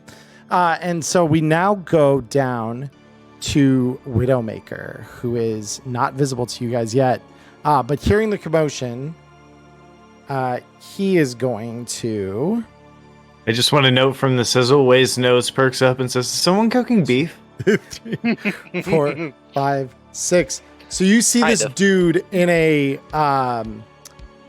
mask, for those of you who kind of can see to the back of the room, which based on this, Zeke and Dr. J, you might see across the room this guy coming out, and he racks a basically he draws up a heavy pistol at first, and tries to line up a shot that he realizes is probably going to be impossibly long here, but yeah, that should be a DV 20, I think. Let me confirm that real quick. Pistol confirm. No, DV 25. Wow. Yeah, but he's gonna try it nonetheless. So the heavy pistol round,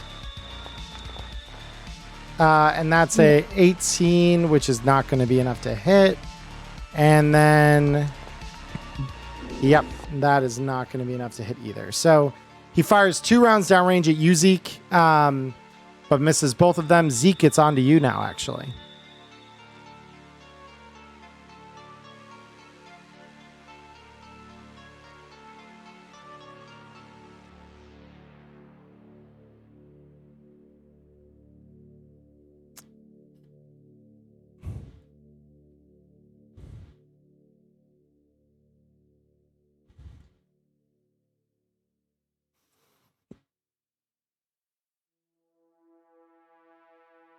And Zeke, just in case you're talking, we cannot hear you if you are. Yeah, so I'm just moving up. I pity the fool that tried to fuck with Way.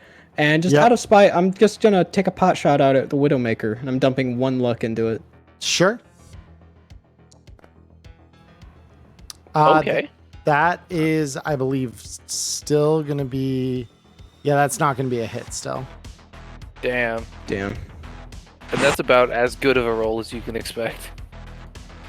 Yeah, so it was just out of spite, so that's 1, 2, 3, 4. Yep. 5, and he's just gonna stop here. Fair enough. We now go down to one of the booster gangers here.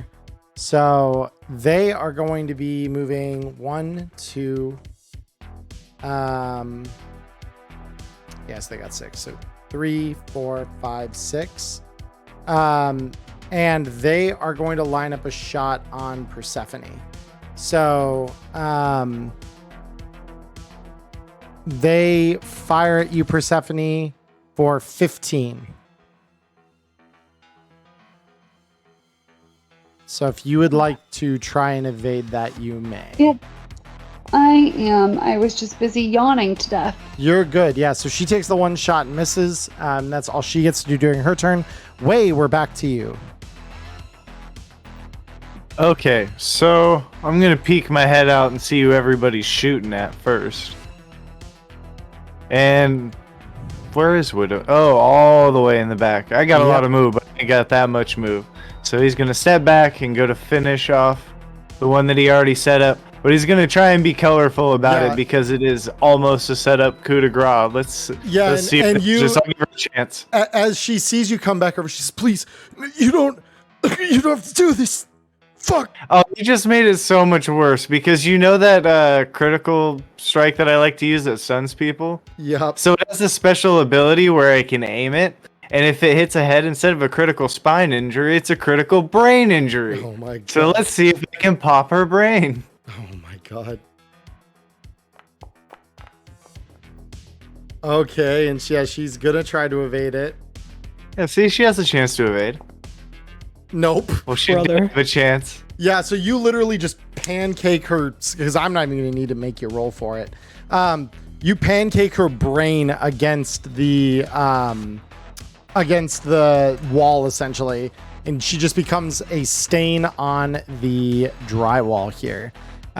So that is her. So she is dead. So with that, Way, what would you like to do with the rest of your turn? Because you can still move and take a second hit. A couple move, and I'm going to sit on the couch. Cool. All right. Dr. J, we're on to you. Big time.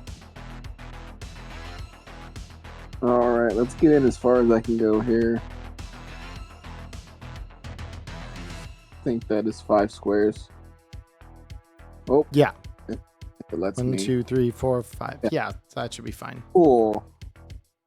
And then let's go ahead. There's that wonderful booster ganger just dead ahead of me. Yep. I like to. Let's see what I can use here. Be a little colorful. We're having a colorful encounter here today. Let's use a poison arrow.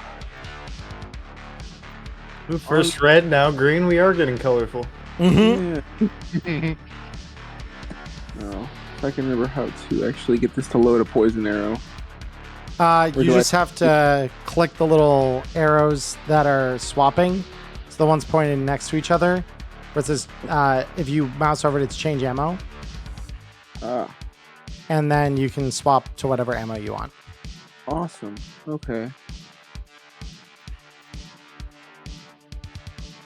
Okay. We're in the drug lab. It's time to use poison. Yeah. Fair. Accurate. And then we will fire away.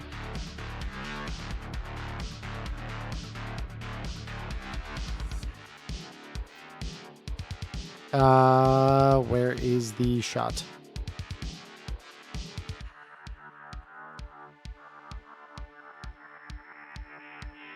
Oh, there it goes. Oh. Yeah, so that's not going to hit, obviously. Wonderful. Yeah. Yep. I'll just stay right there. Yep.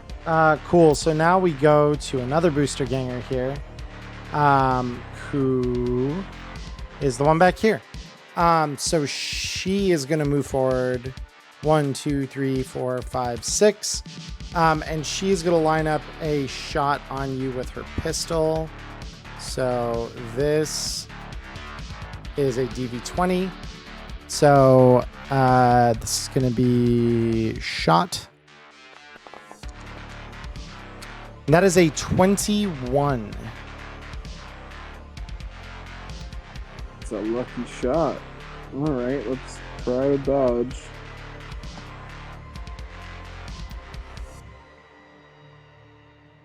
If I could find... Evasion should be on the upper right of your skills. Yeah, I don't know why I did see it in the first place.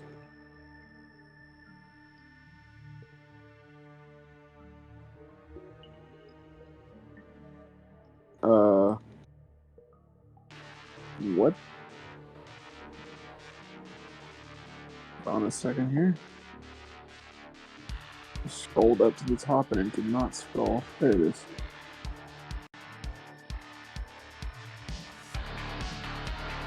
Get a fresh armor jack. I'm not even mad. All right. Well, yep. So she's going to shoot you now for 14 damage, which I will apply to you automatically.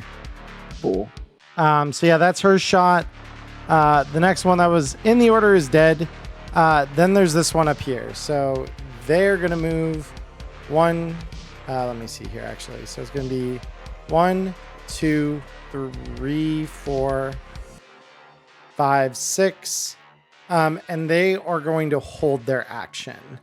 Then there's the one who's right here. And she's going to go 1, 2, 3, 4. And seeing all of you here, you see her she goes, ah! And she screams, draws out 2 Wolvers, and just swipes up at Zeke with the first of them. So Zeke, you're dodging a critical failure. 11. Well, that's great. That is enough. Got it. Yep. So seeing Hey, watch the face, sweetie. Yeah, she missed and she says, no, I'm going to fuck you up. And she swings again. Also critically failing again. For a 12. Wow. It's impressive. Yep. And then she, misses twice. And that's the end of that. Electo, we are on to you. All right. So the first thing I want to do, open up that door. Yep. So interesting. Inside here, you just see crates that are labeled with, the typical chemical triangle that you see when you are looking at like a hazardous substance manifest or something of that matter. So these appear to be like some kind of chemical storage. Okay. I want to take an aimed shot at her. Okay. You got it. Because I am close. Yep, so you are. This is the best odds I've got. DV13. Yeah. Mentally in my head, I'm apologizing for Zeke's hearing, but then remembering that he's a rocker boy, so it might not be that great in the first place. Yeah, he's already got some heavy tinnitus. It's fine. Ah, damn. Yeah, that's going to miss. So the first shot is totally missing. I'll do it again. What are the odds I roll 2 crit failures? Right. Just about as good as if she rolled 2 crit failures. Oh my fucking... We take those. Oh, yeah, that's a hit. That's a hit to her head. Please go ahead and roll me the damage on that. Well. Oh my. All right. And that's not including that does. I mean, yeah. What's her injury?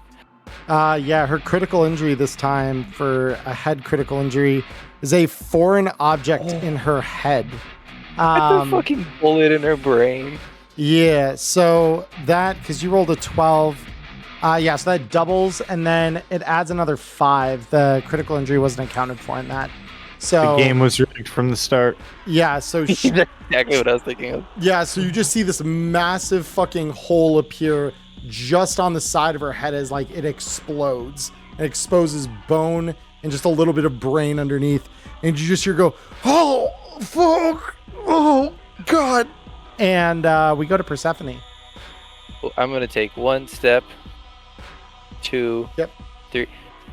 I'm trying to, what's this here? Why is this not showing? Is that just wall?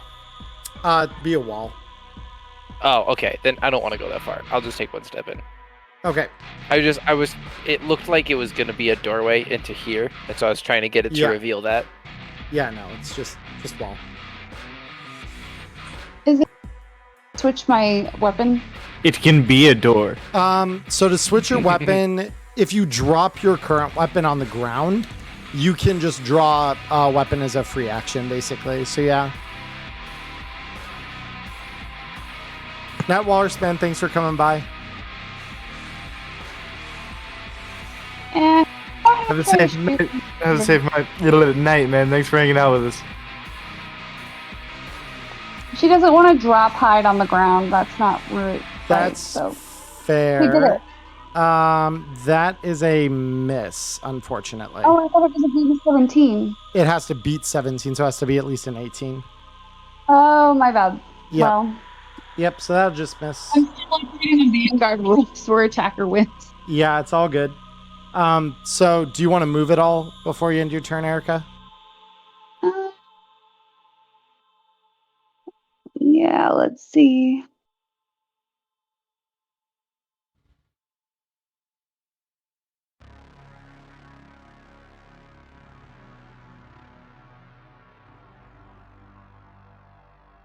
Yeah, hold on. Sorry, I was trying to 1, 2, 3, 4, 5, 6. 1, 2, 3, 4, 5, 6. There we go. She's just gonna go hang out behind our friend Way. Cool. Yep. So that's gonna take us over to Widowmaker's turn. So that is gonna go 1, 2, 3, 4, 5, 6. And he's gonna line up a shot on Dr. J. This time with a little closer accuracy. So first shot against you, Dr. J, is an 18. All right. This is going to deal you 9 damage. So target you, apply that. So you don't end up taking anything. Then we are going to roll another one. And that's a 23 this time. All right. Applying the damage. That is a little more.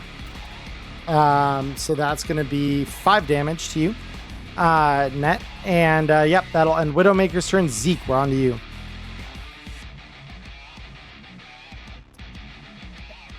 Just be aware, if you're saying anything, we cannot hear you.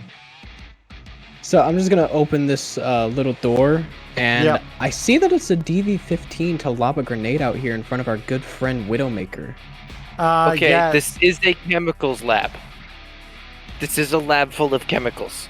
So Just- if you're throwing there, Mhm. bear in mind that I it think you is go a 10-meter radius. So that's what you're actually hitting if you throw it there.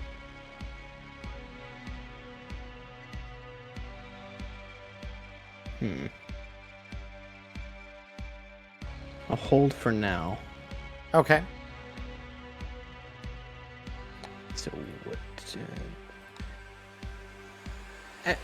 Actually, you know what? Can I try to get lady here dead? Oh, I don't like her being there. Yeah. No, of course. She's right there. I don't like her being there. I just wanna. There. Oh, Yeah, no. and with a heavy pistol at that range, that'll hit. Ah, sick.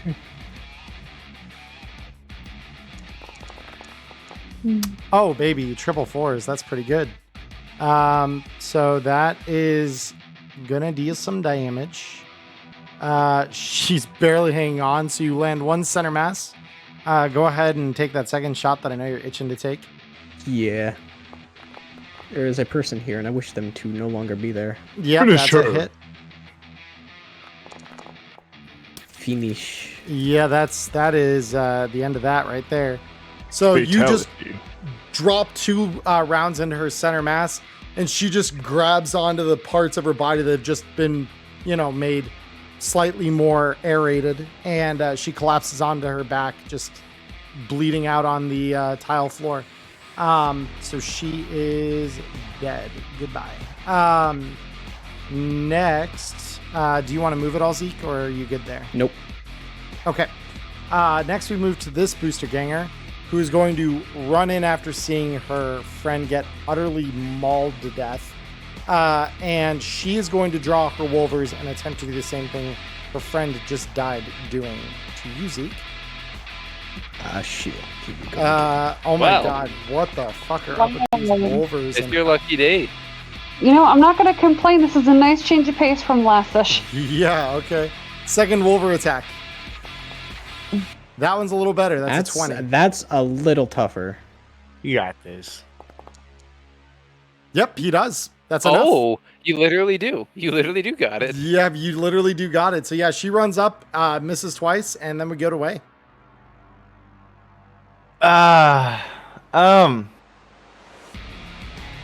Could you do me a favor and call heads or tails?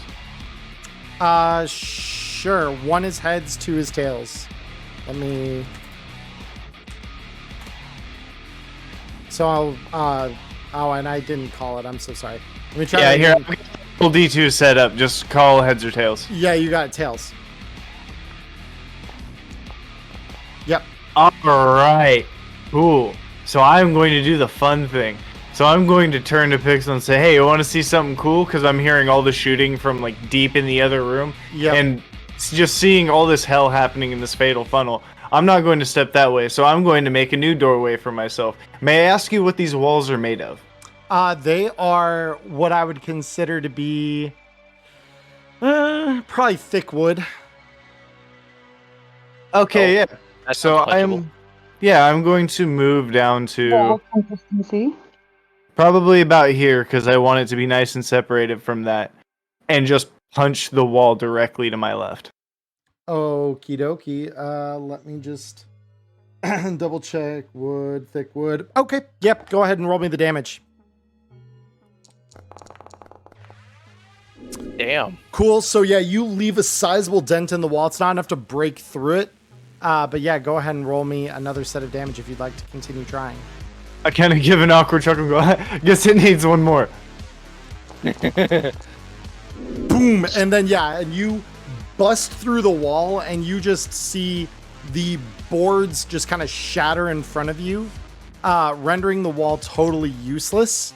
And let me do some redrawing of my lines here. Give me 2 seconds.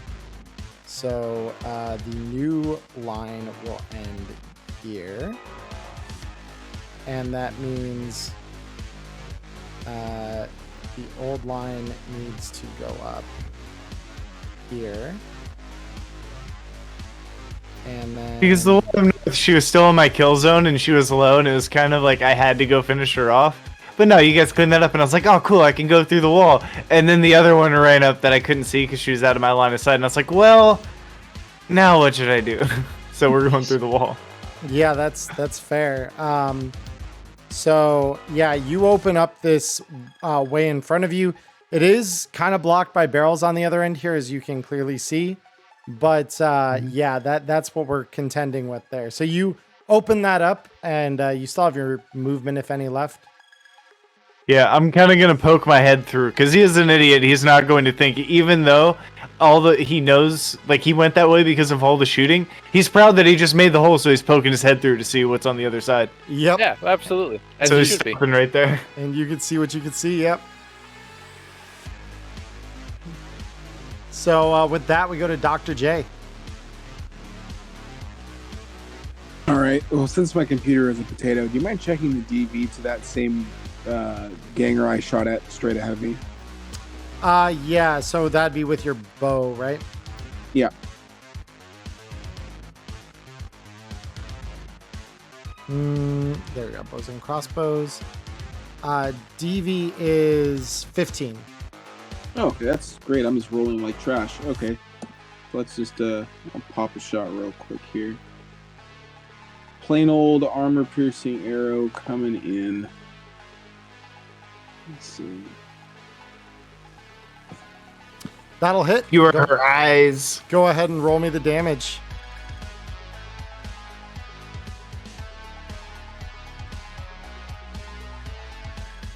Nope.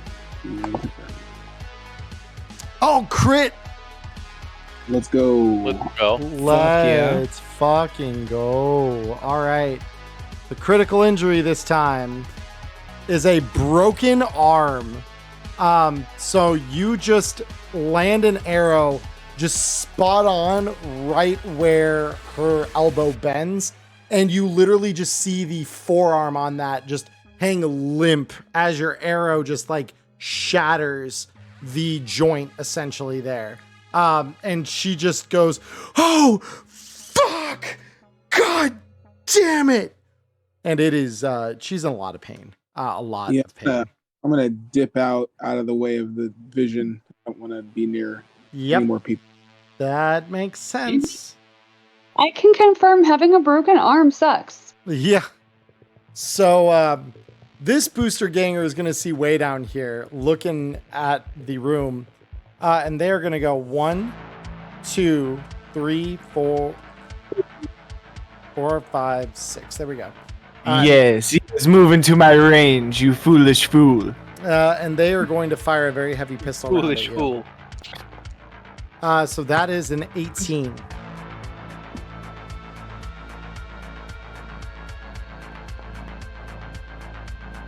And that is enough. Yep. So you dodge that attack.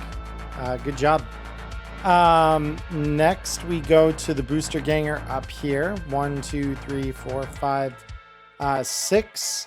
And they are going to see way down there, and they're going to try and take a shot as well. Okay, just want to make a note real quick. Thanks for hanging out, Corn. Stay safe tonight. Enjoy your rest, man. Yeah, you have a good one. So with that, it's a 14 against you at that range there. It's a very heavy pistol. Did he pass the DV? Oh no, he wouldn't have passed the DV there. So with that, we go to Electo. All right. This bitch is a little too close to I was gonna say my friends, but I don't really know these people anymore. Too close to the people I'm paid to work with for my comfort. So we're not friends. Well, she's not close to you. But we could be. She's not close to you. But we could be. No, the woman I'm shooting is not physically close to you. Oh, I thought you meant emotionally, and I was. I mean, a little Electo's hurt. also not emotionally close to you. She's not emotionally You're close to rude. anything but her ex-girlfriend's She would teddy love bear. to be close to you. She would love to introduce you to Heavy Rail and it be very close to you. He knows. He is well aware. You are and not her and subtle Way get about along great. We bullied that guy and had so much fun. this. We really did. Alright, I'm gonna take an aimed shot just because I can. The dice covered. Yeah, no, that's just a little too low. Alright, I'll just do a regular shot this time. Yeah, and that will hit. Please go ahead and roll me. That's a lot of damage. So that's a lot of damage. That's not enough to kill, but she is hurting bad. So Electo, would you like to move at all? No, I'm gonna stay right here. Cool. Persephone. Yes. Okay, I'm gonna go ahead and shoot at shoot at the lady with the assault rifle. Wait, hold on, let me just make sure I was doing that correctly. I do not believe I was. Yeah, we'll do that. Yeah, it's DV16. Yeah, I was just double checking because I think I hooked it to the wrong person for a second. That is a hit. You just barely make it. Mm-hmm. This is where that excellent quality matters. +1 is good. Yeah. Oh my god. Oh my god. Yeah, so her insides become her outsides and she dies very quickly. Holy shit. Goodbye. Yeah. So you're just Rip piling Bozo. up dead bodies here. Do you want to move at all? Give me just a second here.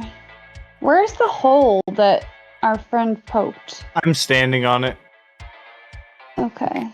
Because I poked my head through and just kind of stayed there. Okay. I can't see you, I don't think. Yeah. Okay, there we go. My bad. I see.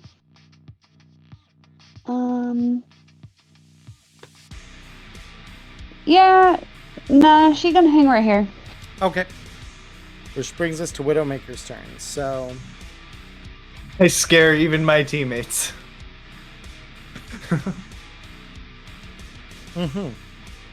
Okay.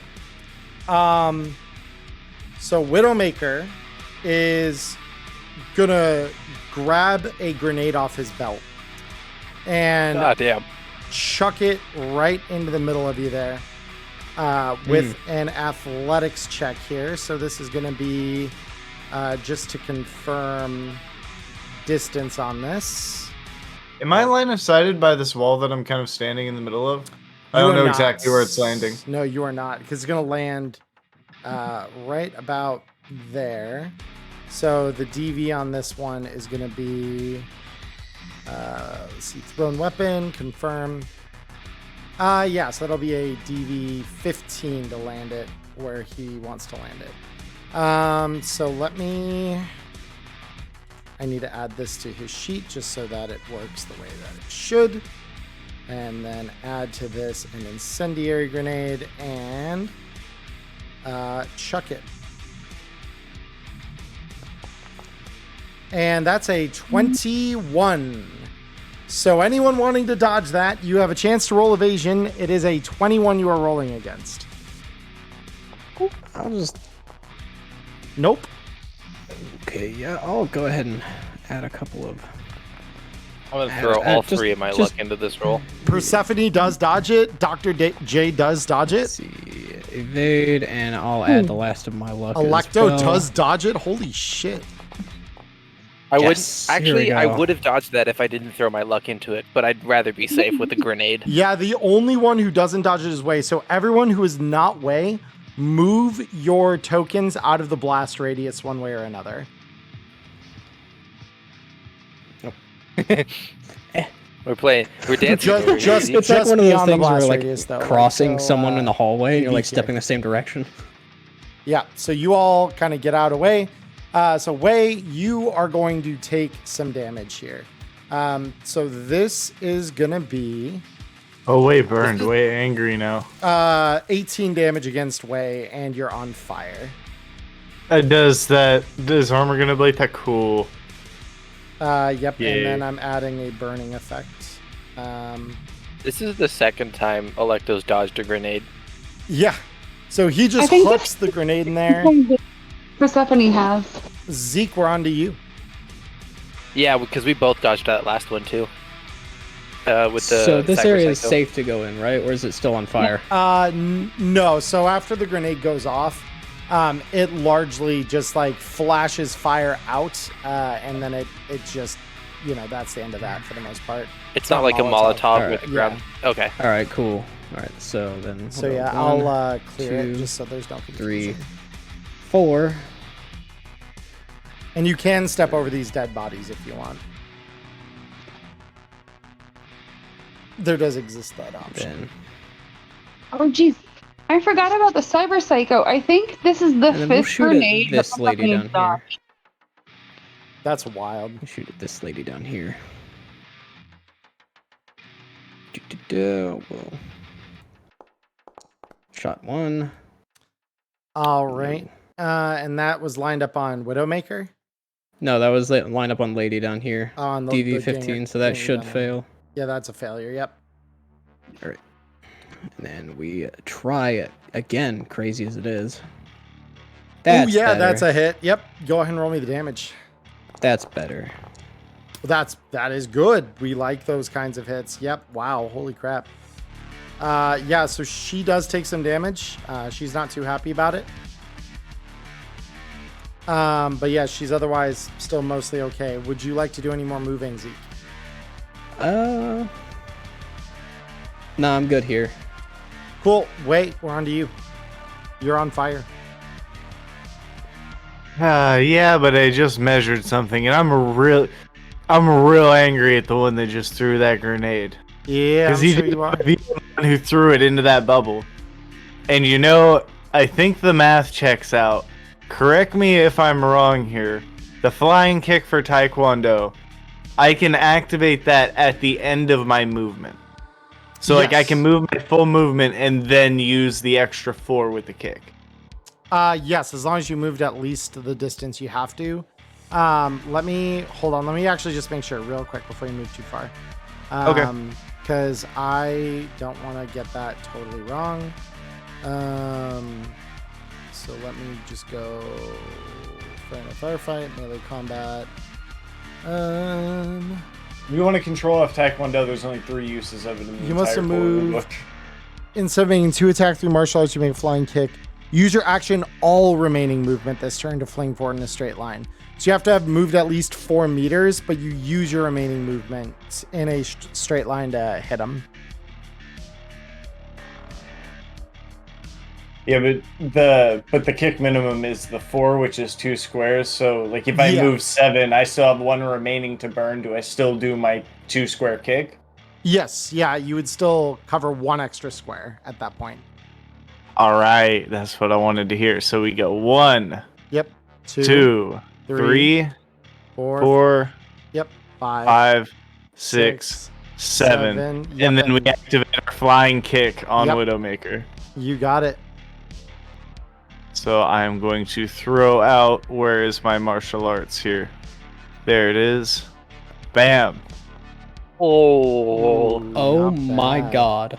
Yep, that's a hit. fuck him up. Ah. Dude, this is some Terminator bullshit. So Yeah. yeah, and then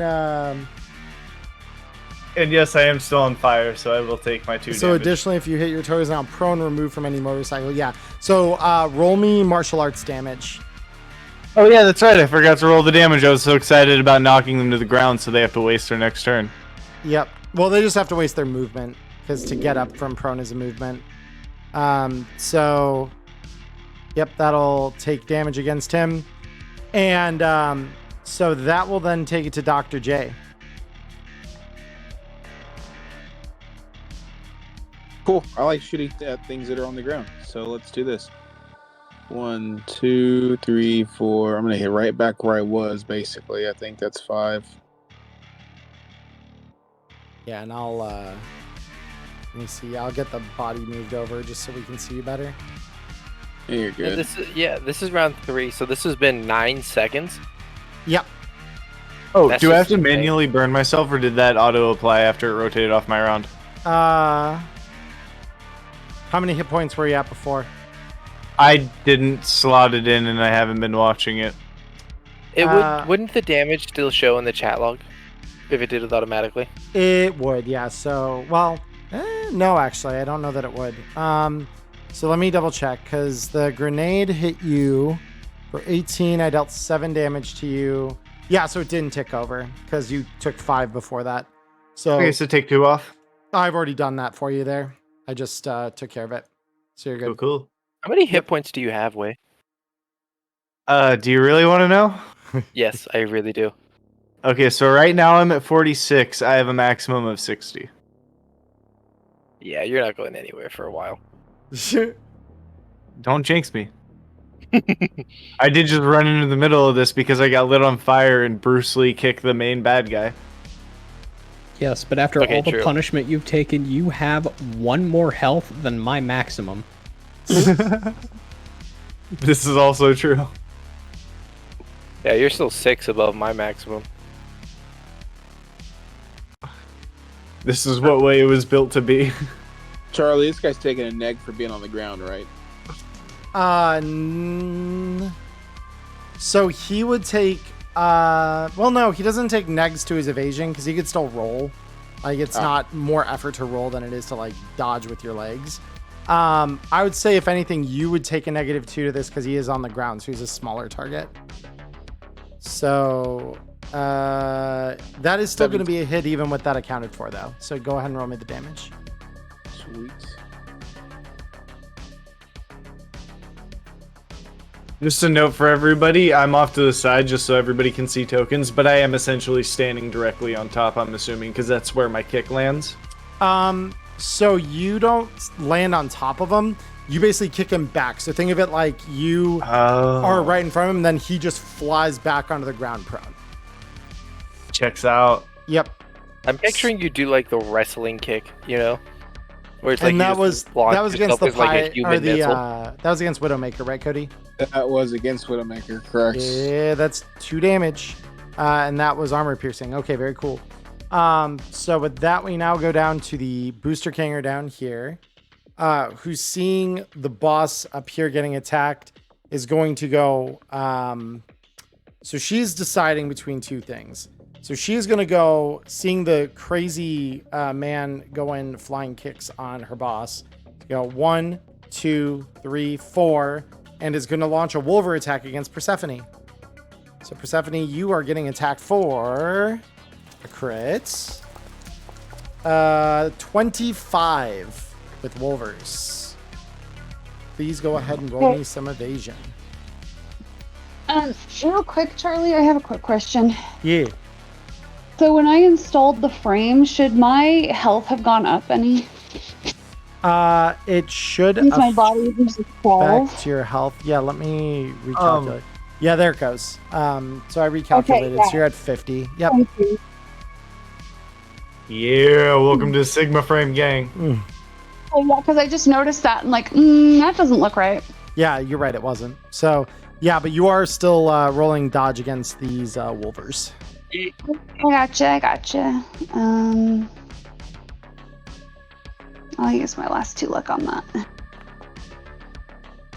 Not enough. So this one is going to come at you for 6. Oh. And that'll just be ablated by my armor. It doesn't even hit your armor. It doesn't get through it. So then the second Wolver attack is much more manageable at 14. Oh my god. Yep, and that won't deal any damage, so that will end her turn. We now go to the guy up here, who is going to cycle down behind Yue and try and do the same kind of thing his friend was just doing to Persephone. Wolvers on you for crit failure. None of these guys know how to use their fucking Wolvers. Alright, we got obligatory rolls. I could crit fail too. Or not. And then the second Wolvers. Why do you keep crit failing, guys? What the fuck is this?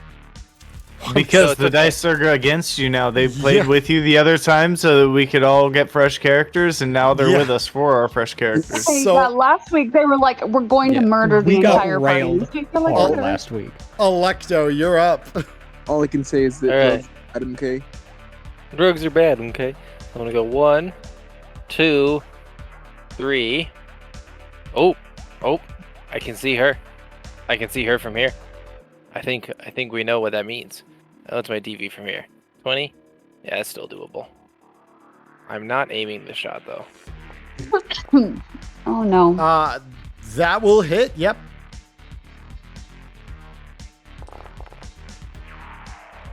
Very cool. So yeah, this is just gonna deal 4 damage, and then yeah, so you just like line up a perfect angle on her, and she just says, "What the fuck? Where? You bitch!" And you can go ahead and take a second shot if you feel so inclined. God, if she thinks I'm a bitch for shooting her once, imagine what she'll think when I don't. Well, I don't shoot her twice, but you know, I was close. Yeah. So the second one lands as she's kind of a little more aware and is able to kind of move just out of the way. Persephone, it's on you. And then I'm gonna take my last movement to go. Boop. Yep. Charlie, give me just a second. I had an allergy attack. You're good. Yeah, no problem. Sugar Shanley, thank you so much for the raid, and or thank you for coming in and with the raid, and definitely have a good night. Hi, Sugar. I love you. Yeah, thank you for coming by. We really appreciate it. Oh, not again. Okay, so the person I'm standing next to is not one of our enemies, correct? It is. Yep, that is indeed one of our enemies. Yep. She came in and tried to attack you with Wolvers just now. That was attacking you. Yeah. I don't know why I didn't realize that was her. Hold on. Give me just a second here. I'm trying to figure out something.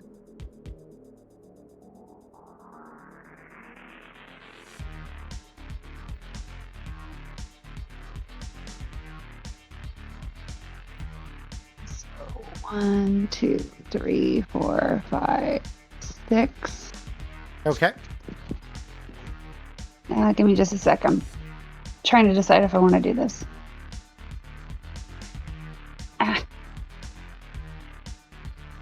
Nope.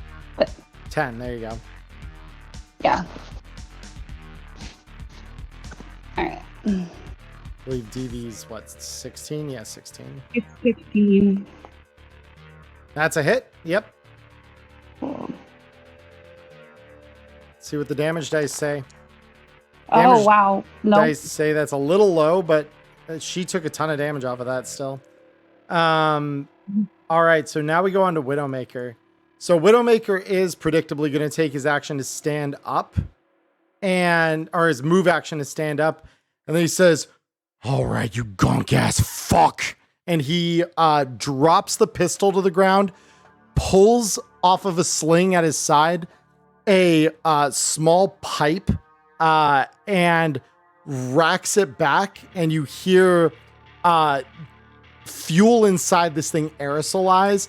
And as he pulls the trigger, a gout of flame rushes out to you as he I was about to attacks. be like, all right, you gogs, pulls out a 2x4, but no, it's a flamethrower. It's a flamethrower, yeah.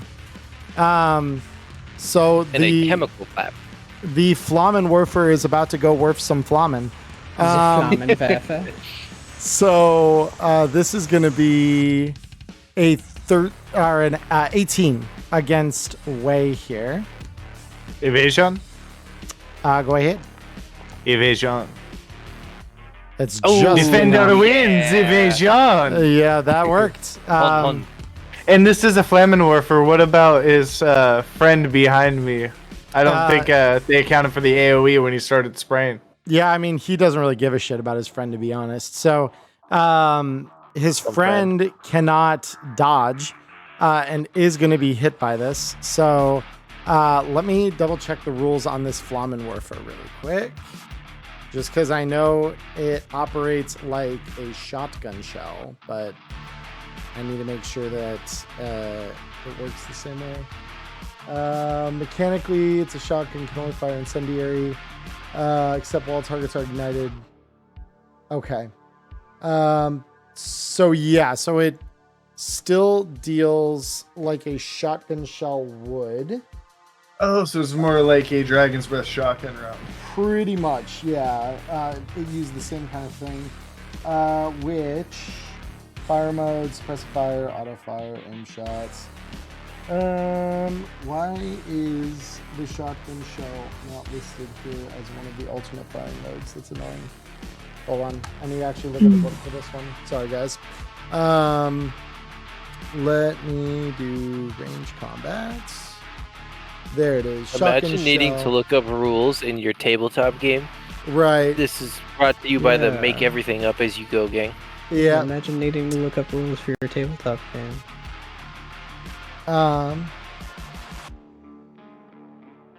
Yeah, okay. So yeah, if it's beats a DV13 and they can't dodge, they take 3d6. So this should roll 3d6. No, that's 5d6. Why would you do that? So hold on. Let me re-roll that because it clearly doesn't understand that it is supposed to roll only 3d6 for that. There we go. Ooh, rip hardened booster ganger. Rip Bozo. Rip the homie.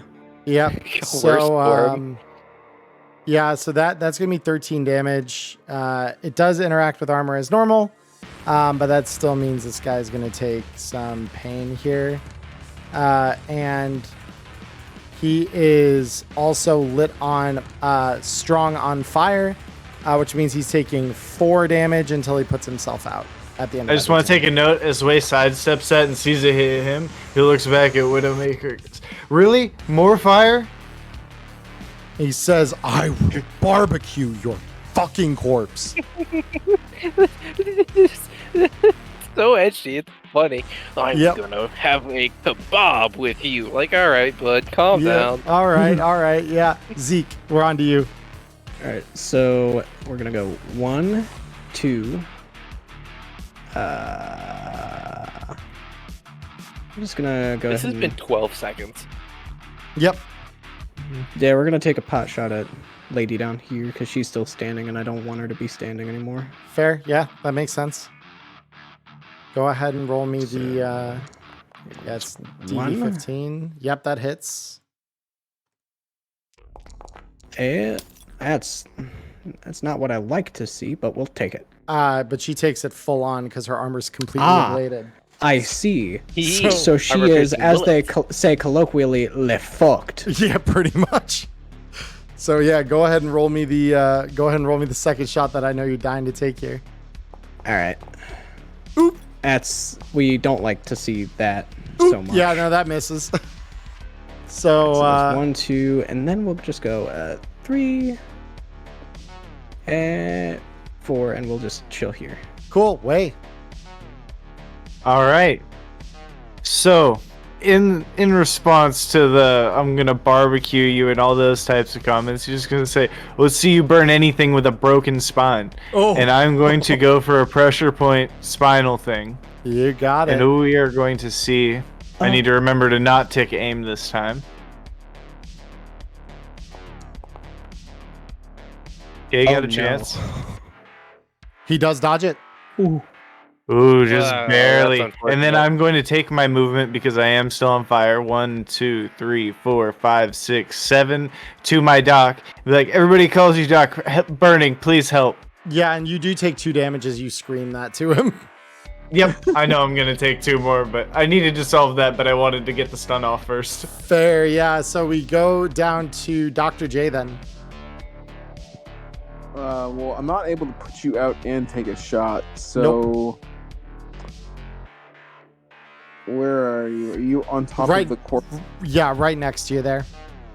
Let me just do this. Yeah, I ran all the way up to you so you could tap me out real quick.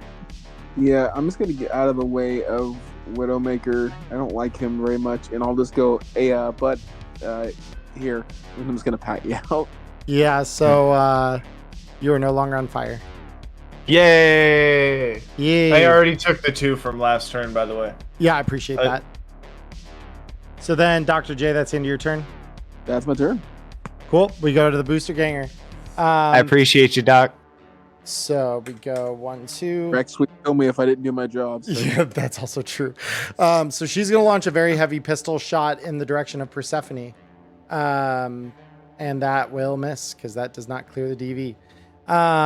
Then we go to this booster ganger who is going to use their action to put themselves out and then essentially move over here and duck behind these hydroponics to get into cover. So we now go to Electo. I'm going to do what all the cool kids call reloading their gun. That's fair. Any movement? No, I'm going to stay out of sight. Cool. Persephone. Yeah. So I am going to go 1, 2, 3, 4. Let me double check real quick.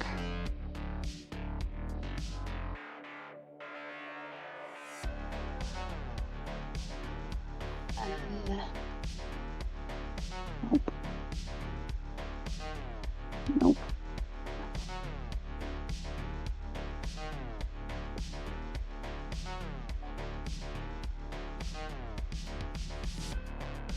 Okay, yeah. So we'll go ahead and take a shot at our friend over here, Widowmaker. Yeah, it's not pinging like I want it to. Trying to ping him wasn't working. All right. All right. That should do it. Yeah, that's going to hit. Go ahead and roll me the damage. Or wait, hold on. Can he dodge? He can actually try to take the action to dodge. So real quick, he is going to try and dodge that. But I will let you definitely keep that if indeed he does not get out of the way of this. And he is just barely able to get out of the way of that.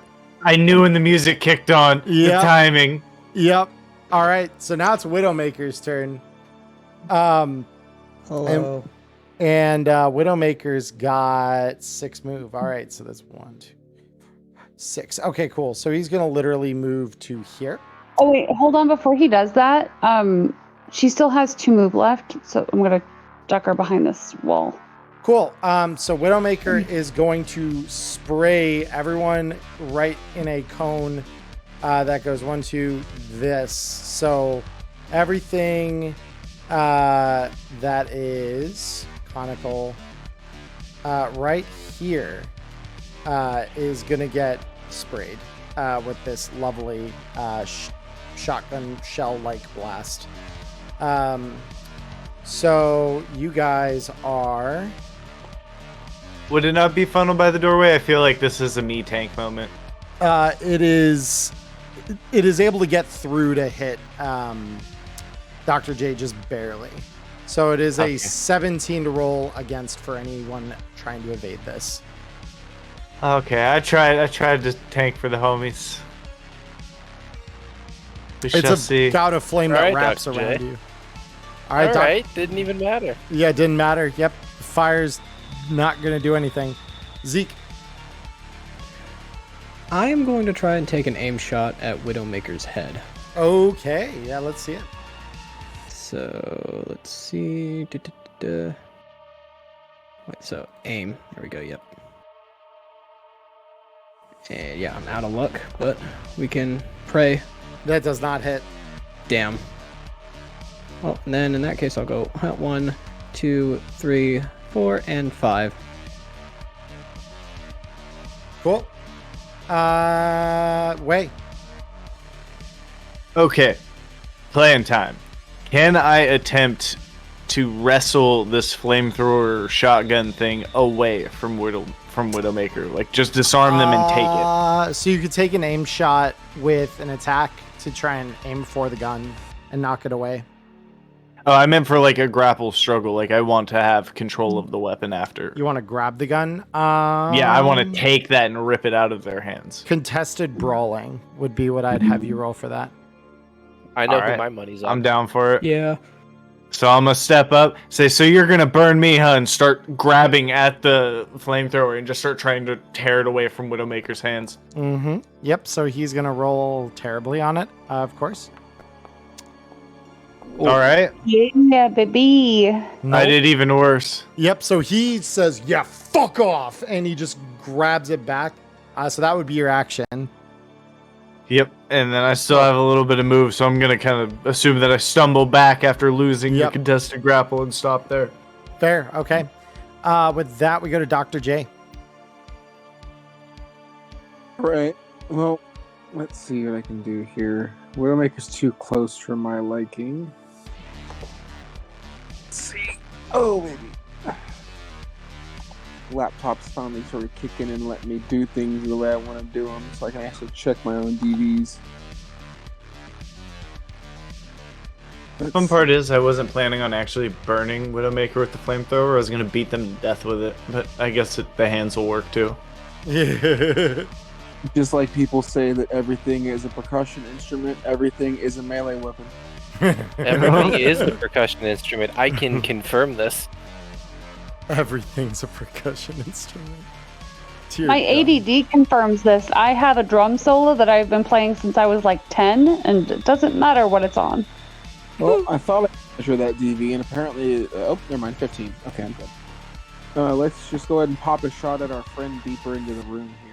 I'd like to not be on that. So I will remind you, he is behind the hydroponics here. So he's ducked down to be behind that. So even though you can see him here on the overview, that's largely because I just didn't draw a barrier around that because I want you all to be able to see this.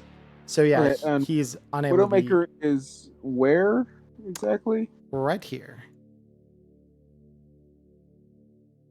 Big spooky man doing a big spooky shit. Because it's funny because he can see you. You just can't see him from where you're standing. That's 2 movement. So let me see. Yep. Let's to load my icon properly. Come on, there we go. Let's go one more back to make it 3. And then let's just fire away.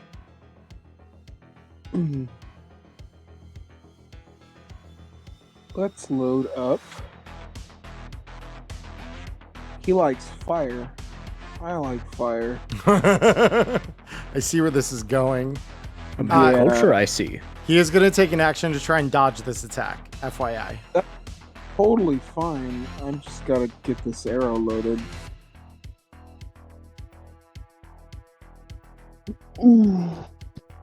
Say hello.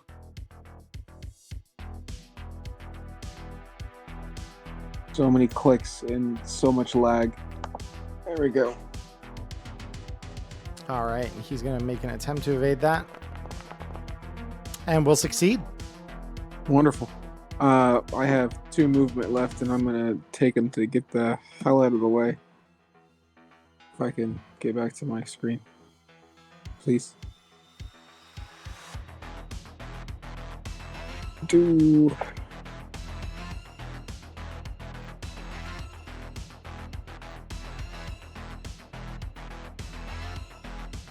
All right, that's it. All right, cool. So Widowmaker is gonna go 1, open this door up, 2, 3, and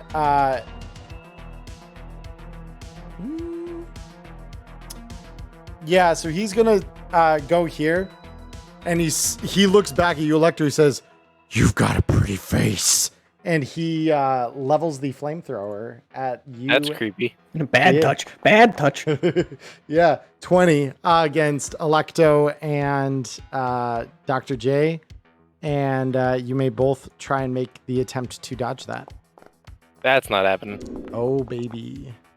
Ooh, I also need to make this because I'm also up there. But I think I'm being cheating.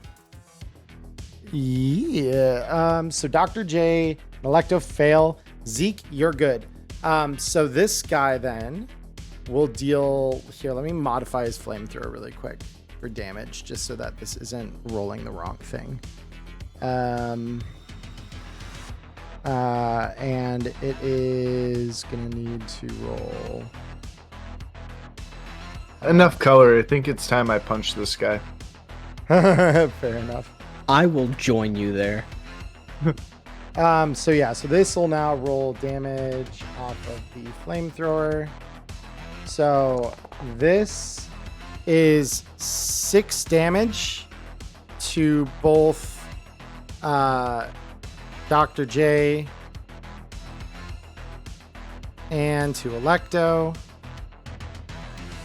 And so it doesn't do any direct damage. However, you are both on fire. Strong on fire, meaning you'll take 4 damage at the end of each of your turns until you put that out. And yeah, with that, after that there, we go to Zeke. So I will say that I'm out of ammunition, but I don't like him being here with a flamethrower, so can I just take inspiration from Wei and try to wrestle this from his grip? You can try. Contested brawling. I would very much so like to do that. Wei is going to see us and start cheering for him in the background. Ooh, that's much better. Yeah, that's way better. Let's fuck yeah. So you grab it and yank the flamethrower away from him. And that's who's hot shit now? And with that out of his hands, you can't take any more actions this turn, but you can still move. 1, 2, 3, 4, and I'm just gonna wait here. Yep. I love this man. Fair enough. So I don't know how I got so out of order with my tracker here, but we're on the way. Yeah, Widowmaker now has to go through Wei to get back to his flamethrower. I'm very happy about this predicament. But I'm going to step in, crack my knuckles, seeing this golden opportunity, and start laying waste to Widowmaker. Good luck. Let's see you start dodging some punches.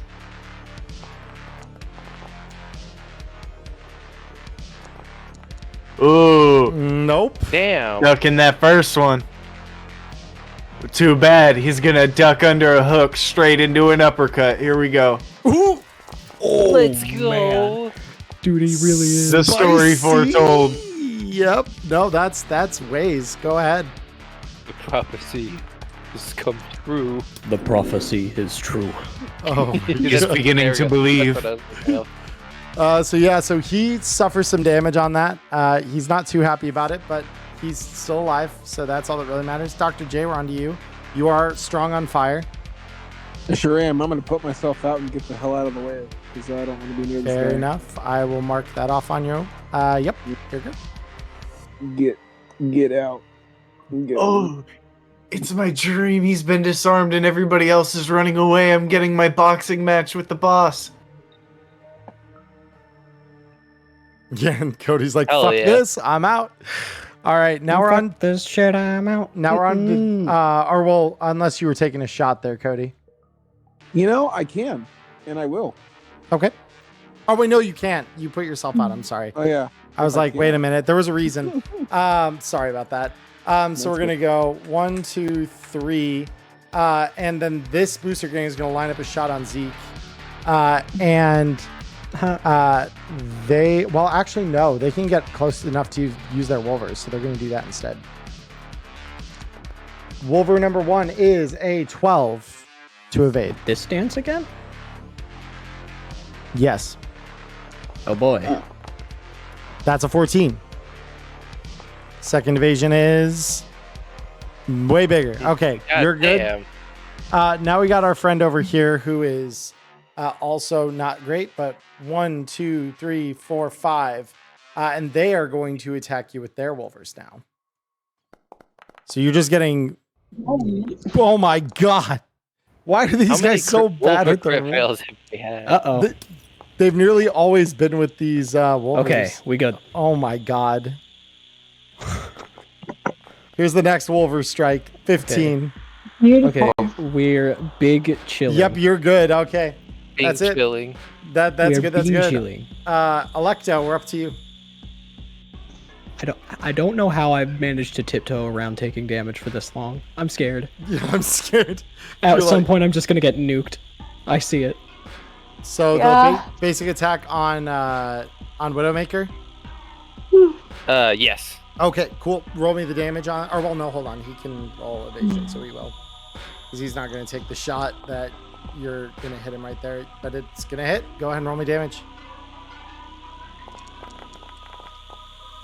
All right. Yep, that's going to deal some damage to that pyro. Hello. So that is damage. Next shot. Right, then second shot. All right. That is 23. He is going to try to evade that as well. Does not. Go ahead and roll me damage.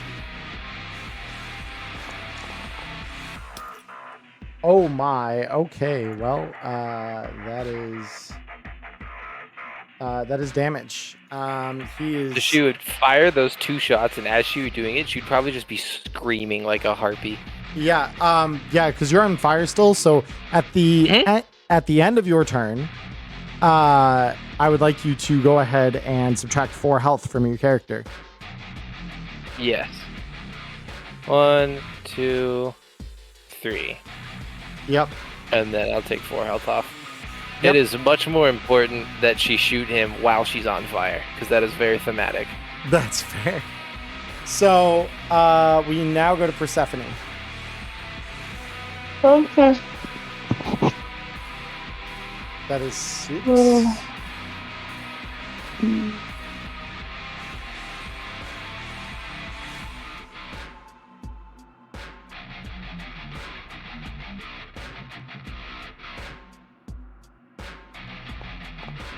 Nope. Oh no. Yeah, that misses no matter who Nope, you're nope. aiming at. Nope. So But I do have to move. yes. Hole still here? Hole's still there. Yeah, no, I mean he kicked a hole through the wall, so the hole is there until someone, probably a carpenter, comes and fixes that in a meth lab. Okay. You know. Oh, there it is. So she's gonna hide behind these barrels. Sick. Okay. Now we're on to Widowmaker, and Widowmaker said, he says, "So you stole my fucking flamethrower. Bravo." And he draws a giant cleaver, like a machete, off of his belt and takes a swing at Way with this. So This flamethrower is no longer on his person. This is now equipped. He will swing. Just since I'm involved in something, I've been kind of reading stuff on the side because I remembered martial arts has like special abilities and stuff. And there's a special thing that it's a DV13 martial arts to do the get up action without actually costing an action. So I read the prone thing, and I am 99.9% sure getting up costs an action because it is labeled as the get up action. Oh, interesting. So he misses the first shot here. He is going to then attempt another one. That's a 19. This one's gonna hit. I can smell it. No, Oh, maybe not. Thank you, Wei. Yeah, no, so you're just like fucking dodging his machete like it's no one's business. Wei just goes, ooh, shiny, as he kind of weaves it. Yeah. I just want to throw out too, you just casually evaded that while you're talking about a mechanic that you read up on. Yeah. Yeah, I just kind of happened to read up on it, and So, I figured I'd mention it for the future. He is going to move 1, 2, 3, 4, 5, 6. Oh, he's running away. Yeah, he's gonna go to the corner and cry now. Zeke. So I have his flamethrower, right? You do. 1, 2, and I'm trying to hit as many people with the cone as I can. No. So this would be, yeah, all 3 of them should be in it. Bear in mind, it does use heavy weapons to fire that gun. Alright. And before it requires body 10, it shoots you back into the wall. You're just trying to beat a DV13 to spray fire over these guys. Cool. The only one that can try to dodge it is Widowmaker himself. Oh, wow. Fuck, yeah, dude. Let's fucking go. So the evasion on Widowmaker says he gets hit. So go ahead and roll me the damage off of that flamethrower. Do I has in... Oh, let me drag it does over not to your has. inventory. Hold on. Because this would be technically out of ammo now. Yeah. So let I'll me swap my heavy pistol to carried, since I holster it to wrest it from him. Yeah, so this would be load ammo quantity 0 because he fired the last one. And then let me find your sheet here. Flammenwerfer, yours. All right. Thank you. So go Now ahead just and roll roll me the damage. damage on that. Oh my god. Let's Okay. go. So that applies to him. That applies to him. And that applies to her. And she's just, dead. like, drop it. Yeah, she's dead. As she just dies screaming in agony. He's on fire for the second time in this combat.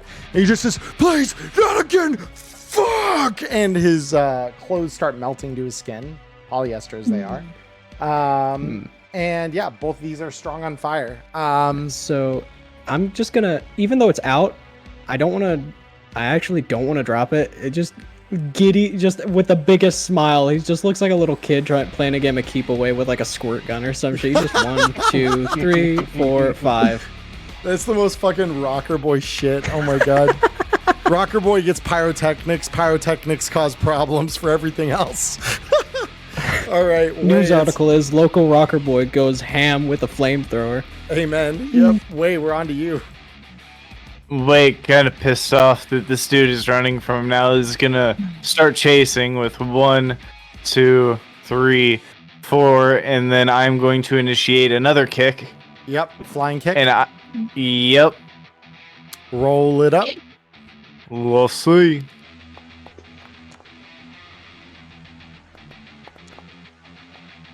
He dodges. Ooh. Can I jump past him like my kick went and I landed past him like he stepped out of the way of it? You do use your remaining movement to try it. So yeah, I would allow that. Okay, I'd end up like over here because I have 8 move. I had a lot of move up. I would have ended up kicking the wall and kind of stopping like a parkour stop. Right. No, that makes sense. So that'll be Wei. Dr. J, we're on you. All right, let's see here. Somebody's got to be within. Say, oh, people are dead now. Let's get into this room. 1, 2, 3, 4, 5. I'll put me on top of the corpse, I think. And then let's get a good old arrow into our friend Widowmaker.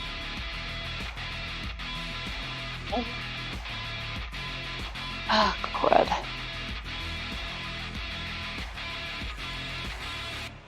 All right, and he is going to try to evade.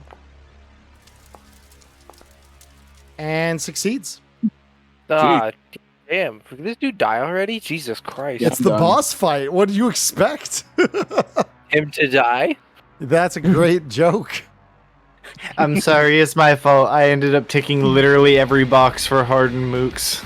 Yeah, so this booster ganger is just going to say, fuck this! He's going to put himself out, and he's going to go 1, 2, 3, 4, 5, 6, and just start running for the hall. Like, he's done with this shit. And with that, we go to Electo. All right. I'm still on fire. You are still on fire, yes. I'm going to make myself not on fire. Okay. As thematic as it is. Wise decisions. Yep. So that's your action. 1, 2, 3, 4. I'll just hang out right here for now. Cool. Then we go to Persephone. Oh, she's thinking about it. She wants it. She wants one dead boss. Here it comes. That, I believe, is just shy of... Yeah, that's not going to hit. Yeah. So, But she's... Let's see here. Hold on. 1, 2, 3. She'll just make sure she's extra hidden behind these boxes. fair enough. So now we go to Widowmaker. So Widowmaker is going to put himself out because he does not have many hit points left here to fuck around with. And he's actually going to say, all right, Shooms, fuck, you win. I don't need to do this shit anymore. We can talk like reasonable fucking people. No. Nah, you signed away. You signed that waiver away when you started shooting at us. Fuck. And so he's just going to go 1, 2, 3, 4, 5, 6 and try to run with his Choom. Zeke, it's on to you. So this is the part where I drop the Flammenwerfer. Yes. And equip my heavy pistol to reload it. And go 1, 2, 3, 4, 5 to start trying give a little bit of chase because I don't want him coming back with any of his ganger buddies in the future. Fair enough. Way, we're on to you. Oh, speaking of giving chase. Oh no. 1, 2, 3, 4, 5, 6, 7, 8. And correct me if I'm wrong, but diagonal is also melee range, right? Yes, it is. Cool. I'm glad I have 2 rate of fire with my fist. So Lefty is going for Widowmaker. Okay. Oh, no. Okay. Widowmaker's going to try and dodge. He's not going to succeed it, though. What have you got for him? Jesus. Fucking Christ. Get fucked. And so you just punch right through his chest and just rip his heart out. And he just goes, oh, fuck me. And he just collapses without a fucking heart in his chest. Cool. And Righty is going for the other one who thought he could probably get away. Says, no, you don't have to fucking do this. He made us. It's already too late for options. And go ahead and try and slam him. And just like his Choom here, he's going to try and evade. And fail miserably at it. Go ahead and roll me the damage. I honestly expected him to dodge. I closed my sheet and everything. Yeah, roll it. Oh, Jesus. Oh, so much for a dodge. I'm sorry, Choom. And so this guy, rolling on his critical injury table here, Oh, you dealt spinal injury to him. So I did. I ended up breaking somebody's spine, anyways. All right. Yeah. So you rip the one dude's heart out of his chest, and then spin with a kick, catching the dude in the spine with your heel, and just literally shattering it on the ground as you just press him into the tile, and you just hear a oh, and he just does not breathe again. He is dead. I mean, even if he wasn't, he would have been paraplegic. I'm gonna do the shuffle back, like kind of low stance pose. You know, like the end of a fight pose, like ready for more, and then just kind of realize there's nobody else around. Yeah. So all the gangers have fucking died. At that point, combat will end. Congratulations, guys! You did great. So there's obviously this dude's corpse, and I'm just gonna kneel down on his face, or kneel down in front of him, be like, "Oh, your face looks really fucking pretty," and then I'm gonna stomp on him. Yeah. I'd like to go back and pick the flamethrower back up and just kind of carry it around as a little souvenir. Yeah, I mean, so fun fact about flamethrowers, they're exotic weapons worth 500 eddies. So don't mind if I do. Yeah. And if you need any mods you're for insane it. if you think I'm selling it. Yeah, no. I didn't say you were going to sell it. I just said it's an exotic worth 500 eddies that you don't have to spend now.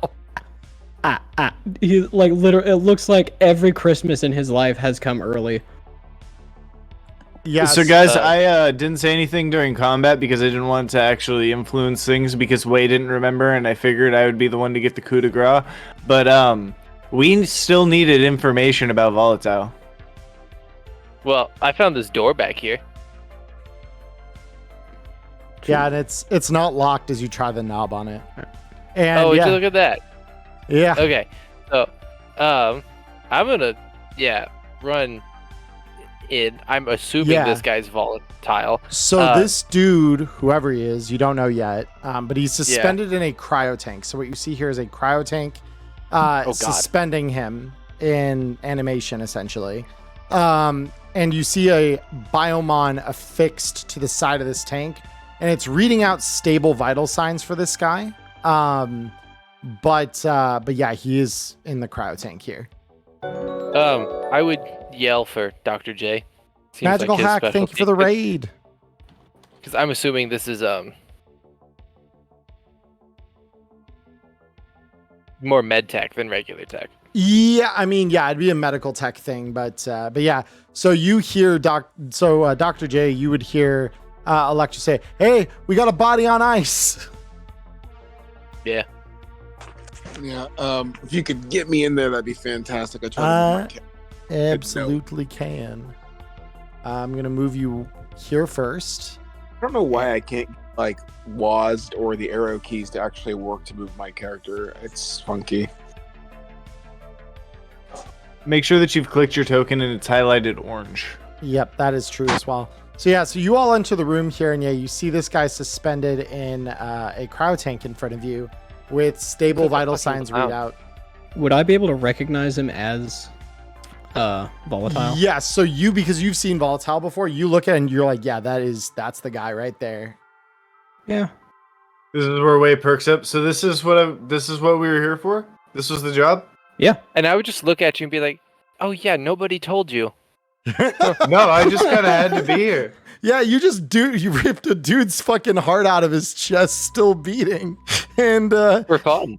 You just did that for fun.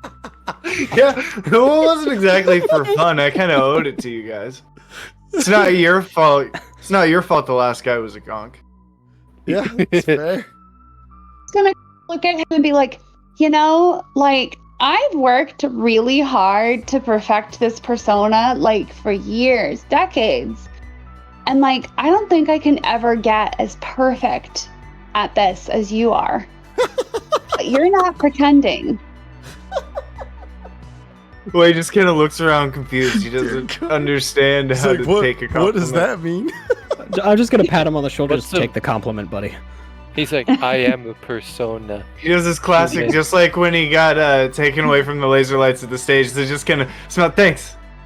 He's gonna pat him on the shoulder and be like, "Don't worry, buddy. You and me, sometime we're gonna go to the club with like really pretty lights. It'll be a great time."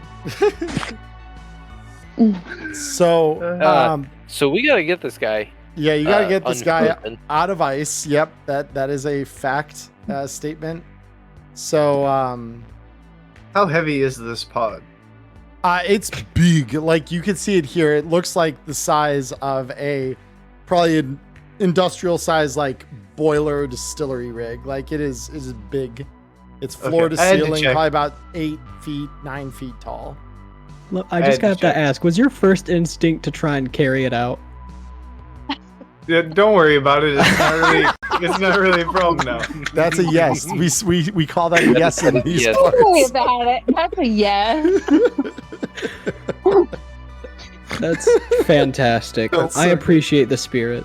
My That's question. like when Emily yesterday was telling me not to eat the gum, and I'm like, but I want to eat the gum. Yeah, the gum that you got out of your 3-decade-old fucking card pack. Oh my god, it's older than me. It was like from 1986 or something Oh like my that. god. Bro. Holy shit. It's petrified to the card, but I still kind of want to chew it. It would have powder. That makes me want to try and lift it anyways, just to see if he ends up actually getting it off the I ground mean, and doing it's damage to the tank. solidly affixed. Like Because you he can wouldn't see- know better. Yeah, you can see it's solidly affixed to like the wall, the floor, the ceiling. Like all parts of this thing are in contact with the shit around it. It ain't going anywhere quick. Okay, so he's going to fade into his regular muscle thing of just leaning up against the wall, watching the smart people solve the problems. Yeah. So Right, I can roll Cybertech to check see if I can actually just power down this machine.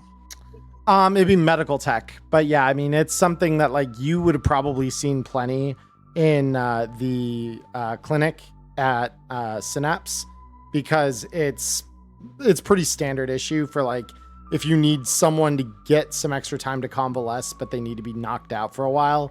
Cryo tanks are usually the thing used for that. Yeah, I'll and just let's do that. Okay, so I'm gonna move you up here. There we go. Boop.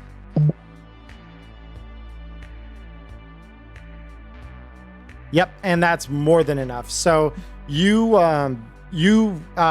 pretty expertly just look at the panel. You tap a couple of screens to the point that you get a release, and you see the fluid begin to drain out of the cryo tank down through a pump in the floor.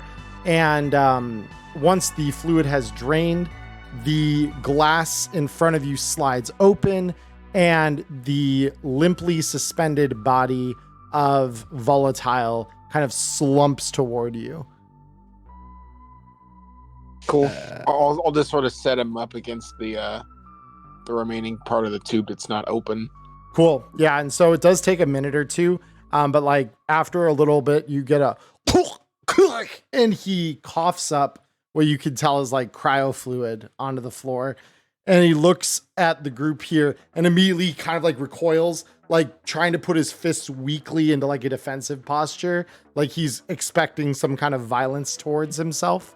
And he says, Homie, we just killed like 8 people to get to you. We're not gonna hurt you. Yeah, I just want to make a note because he's still in like combat mode, just even as weak as he is, just because he makes a stance in case he makes a move. Wade like kind of perks up off the wall because he Yeah. was kind of leaned up with his arms crossed. He stands up straight and kind Yeah, of and boings up real quick. And so he like, as he's like weakly in this defensive posture, he says, you're not with the widows?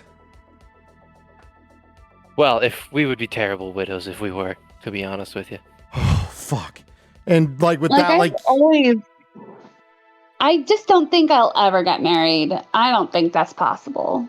and like he like weakly, like you see his whole body just relax and just slump back against the tube, and he says, holy shit. Oh, this last 2 weeks, they fucking prodded me for all my biometrics. They were trying to carve my fucking fingers off for the fucking prints. Whew. God damn. And so he starts to kind of get himself up. Oh, so who the fuck are you if you're not with the widows? We're with Rex. We were here for, what was the drug called? NCA? NCA, yep. And so We're here for NCA. And he looks, he says, you're with Rex? Oh, thank fucking Christ. I could have sworn I was gonna die. And now my saviors are fucking here.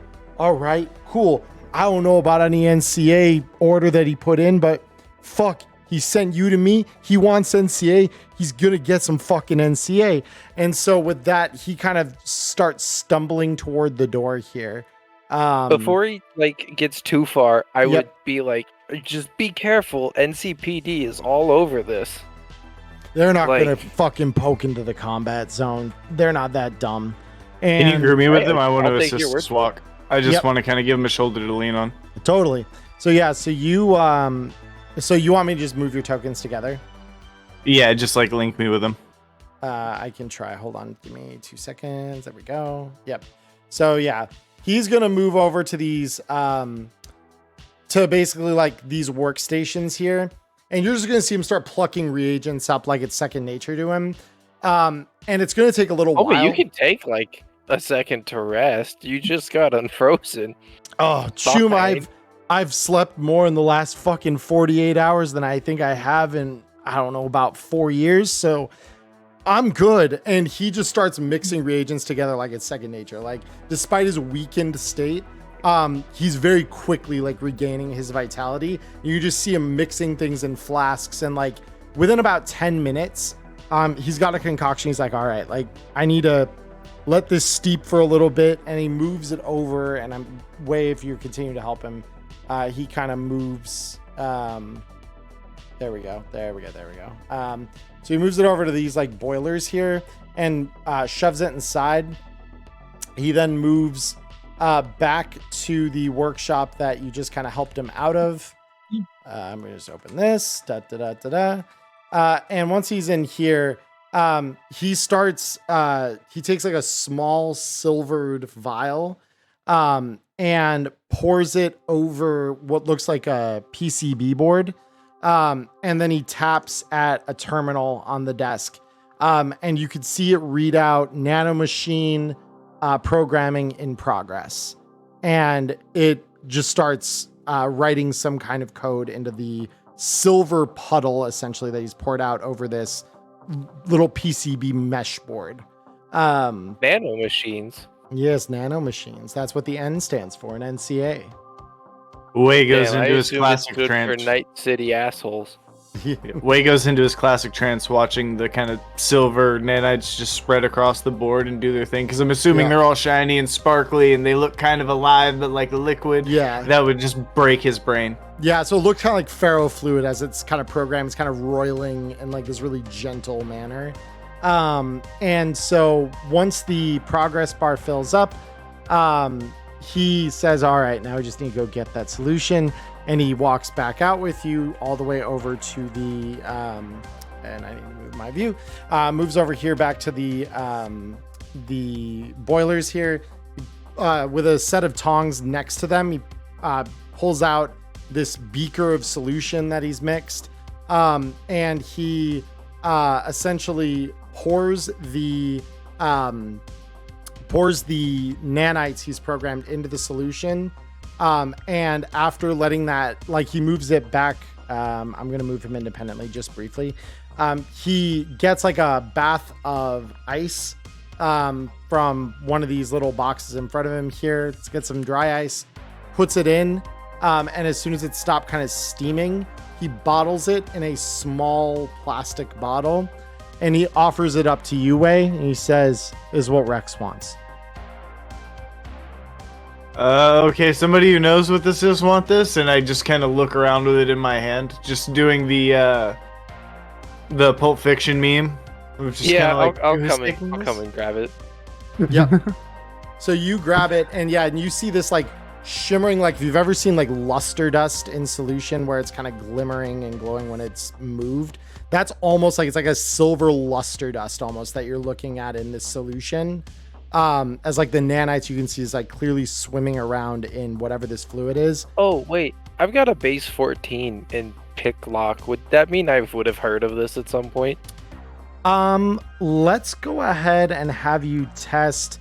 This would be kind of like on the border between tech and chemistry. So I will have you roll me a weapons tech. I'm glad you waited to describe what that looked like. If Wei would have looked into that bottle, you would have never gotten him back. Can I use my field expertise? You may, yeah. It's analytics. Okay. So yeah, you get all the bonuses you normally would. Hot. Well, that's unfortunate. Oh, At least I used it on an important roll. Yeah, so you scan over it. And your tech scanner picks up the nanites, obviously. And the one thing that it reads is that they all have filled tiny reservoirs of highly caustic acid. And Volatile, as he sees you doing this, comments, he says, maybe you've never seen this before. And I wouldn't blame you if you hadn't. It's pretty rare. Not used for a whole lot of applications. Most of them are illegal. Which is why I assume Rex has sent you to me. Generally, this is like a lock picker's wet dream. These nanites, you pour them into a lock, and they are programmed to very specifically target the sealing mechanisms of pretty much any lock and administer caustic acid in really minutely prescribed doses to break down the lock. And I imagine if he's trying to break anyone out of, I don't know, prison, a sealed box at the bottom of the Night City Canal, name it, this will get the job done. At this Wei's ears kind of perk up and he starts looking around at the rest of the group. What did I just get signed on to? Don't worry about it. Pat, pat, pat. Yeah. And Zeke is going to speak up. So, what the widows even want with you? You're looking at it, Choom, and he kind of gives an indication to the lab around him. He says they wanted to be able to cook some kind of stupid ass street drug. I don't know, talking some shit about some kind of emerald mix. I don't know what they were fucking thinking. All I know is I have one of the nicest labs in this part of the city, and that's saying something when you know how many meth labs exist in the old combat zone. But bottom line, I deal out of here. This is my workshop. It's my home. It's just where I live. And they wanted it. So they decided to come in and take it. And I guess the moment some badges signed off on that, endorsed it, and sent them my way, well, they felt like they had carte blanche somehow. Till you came along, you flatlined him, and he kind of eyes all of the bodies scattered around the floor here with all kinds of gruesome injuries. And I'd say Rex picked you well. Impressive. Yeah, and on that note, you should have seen what we did at the club. Yeah, just after he points out and you flatline him, and on that note, I have some unfinished business, and I'm gonna walk back over to this dead motherfucker and see if he has any spare munitions on him for the flamethrower. Oh, you know he does. He has a flashbang, and he has more shotgun incendiary shells. I will take that flashbang. I was gonna say, if you don't want the flashbang, I will gladly take it. Yeah, so honestly, thank you for lighting me on fire and not flashbanging me. For some reason, I would have been personally more annoyed by a flashbang. He also has some heavy pistol rounds on him if you want them. I would enjoy those. Cool, yeah, and so you got your incendiary shells there. And then I need to drag these over. So you now have those. And yeah, I can delete all that off of his sheet now. And and he's also got a dose of synth coke. Just while everybody, I will definitely offer that up to anybody that wants it. just hold it up. Looks like we got some. Would I know what it is off the top of my head? Yeah, I mean it's a little baggie of like light blue powder that it's pretty recognizable, especially if you're in like the club scene, like I imagine you'd be as a rocker boy. Like you'd recognize that as synth coke pretty much. Yeah, so he's just gonna hold it up. We got some coke out here if anybody wants some. Yeah. So quick reminder of what synth coke does for everyone. It increases the user's reflex by by 1 for 4 hours. And this can take your reflex up over 8. I wish I could, but Wei is a martial artist at his core. Body is a temple, no drink, no drug. Yep, fair. Does anyone want Zeke synth coke? would if he were a typical rocker boy, but he's very much so clean. Yeah. Yeah, I'll take it. I don't know if I'll use it, but I'll take it. You'll take it? Yeah, sure. All right. I just want to make a note, though. I want to tap Volatile on the shoulder and just be like, you might want to send somebody to clean up the hallway or cook something up pretty strong to clean that up before you go out there. And so Volatile laughs. He says, oh, don't worry, I've got the right idea here. And he already has actually started mixing some more reagents, and he's eyeing a drum over in the corner over here as he says that. Oh, Does he notice the hole in the drum wall? disposal. Oh, yeah, and he apologizes about the hole in the wall. It's like, sorry, I didn't know that this was actually somebody's place. I thought it was just theirs. I kind of made a new door in the corner. And he looks at his, could be worse.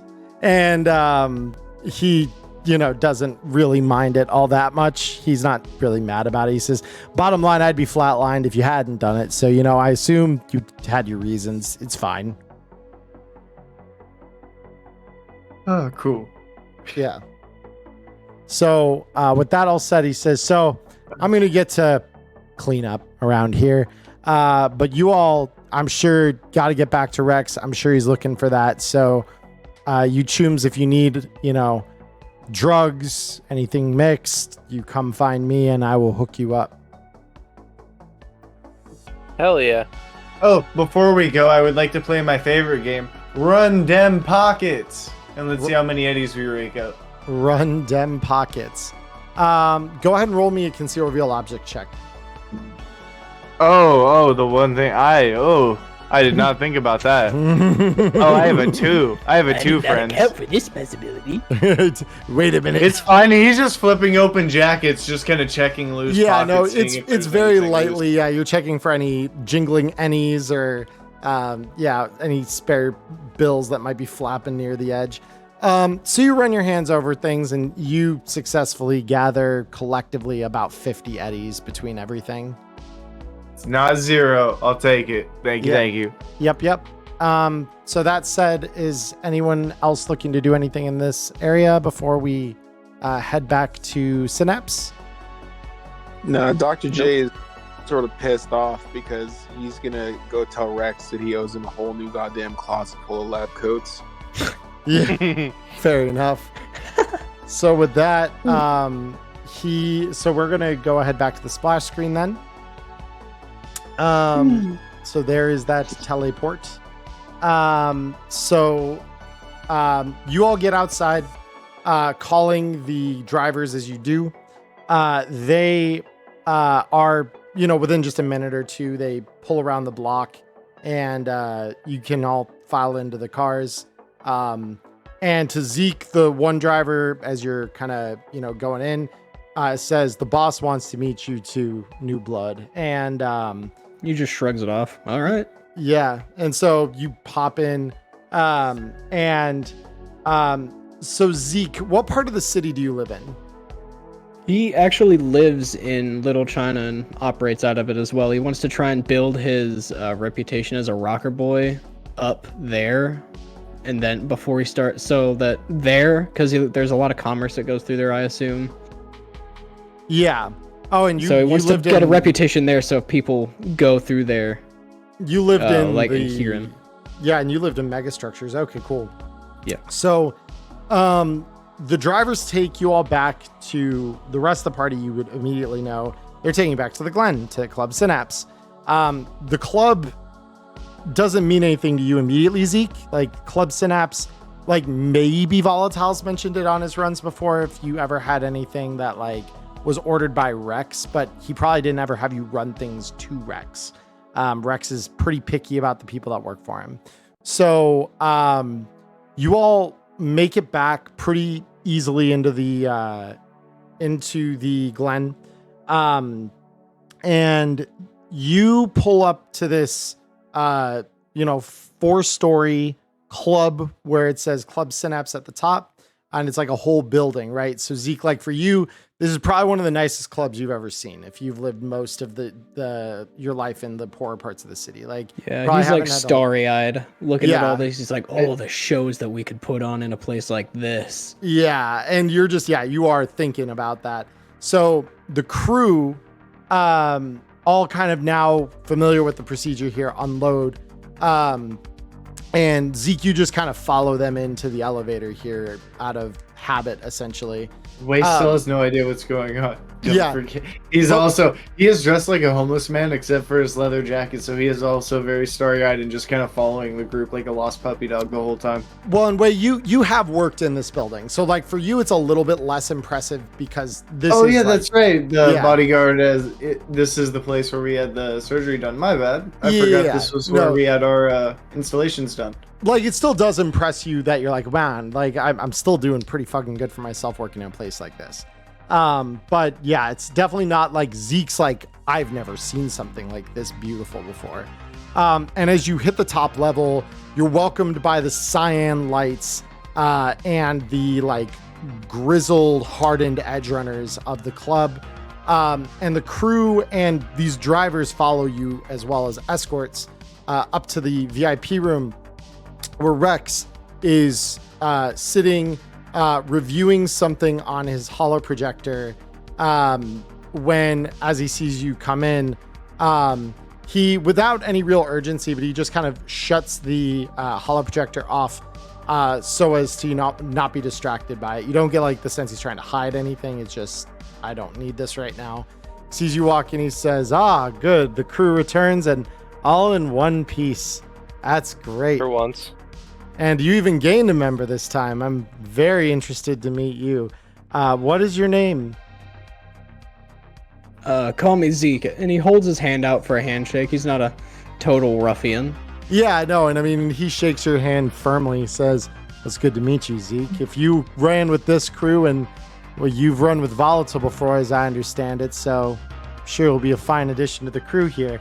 And like, just totally assuming like you're part of this now. So he sits down. He says, so who has my NCA? That would be me. And I hand it over. And he looks at it and he like lets it catch the light a little bit as he kind of looks at it. He says, 5,000 eddies for all of this. It's really incredible.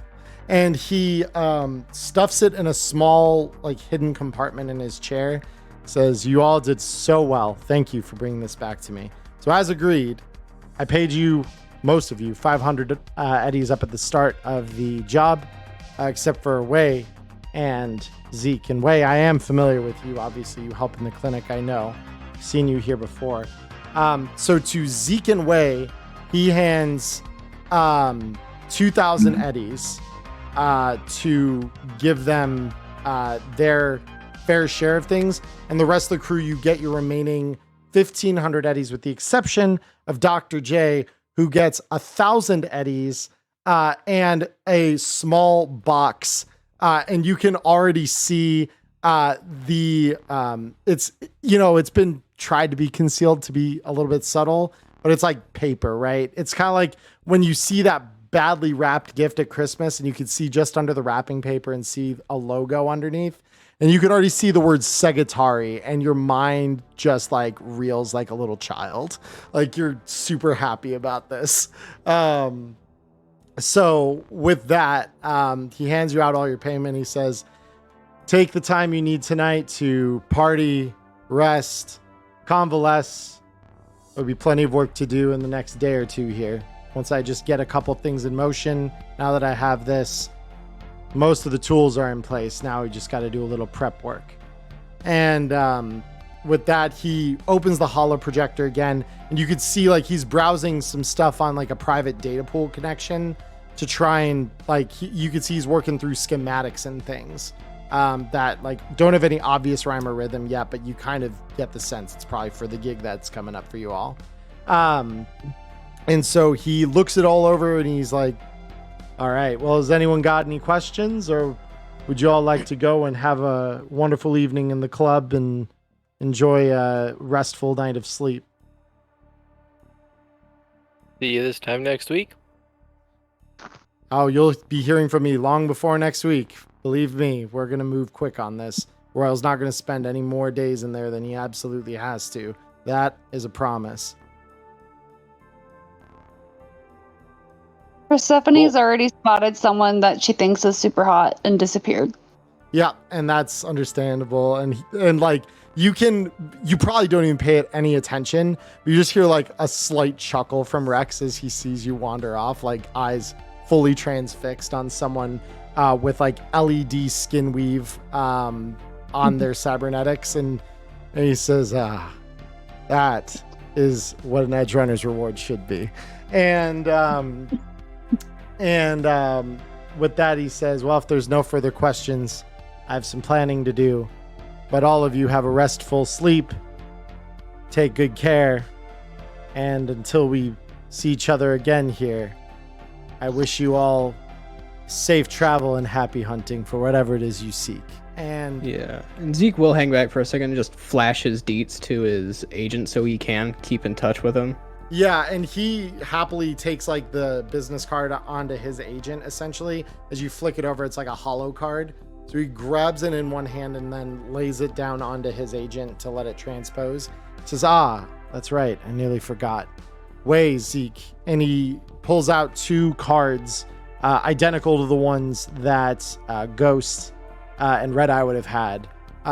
He says, you'll need these to get back in here. We, of course, will probably need you in the days coming. Hey, finally moving up in the world, coming in as an actual worker and not just the help. Alrighty. And he just kind of holds the card up and just with a little nod of appreciation. I look forward to more work. And before he just like takes off to head back to the joint that he was at with his band to meet up with him. Yeah, absolutely. And so with that all done, this is pretty much where the session is going to wrap. So let's go through IP really quick because I forgot to do that last week and I feel bad that I forgot to. I say to Charlie, if nobody really noticed, you probably wouldn't have noticed, but all you see is back towards the entrance to the main room with the elevator was a burnt lab coat on the ground, and you see Dr. J running to the elevator with his box. Yeah, and I'll describe that because we've still got the wrap up to kind of do with like what everyone's doing, and I've got some fun things for you there. So, so IP first and foremost.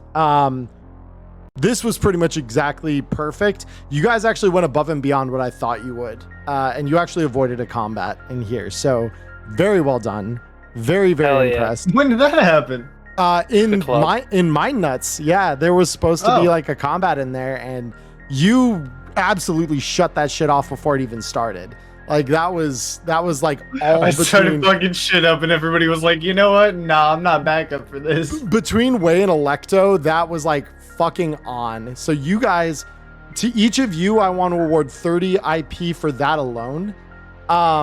For the utter chaos that followed in the drug den, essentially. I do want to award everyone else 20 IP for just taking it very tactically and not letting yourselves get overwhelmed. You guys did incredibly well, and really no one got seriously hurt, so that was really wild to me.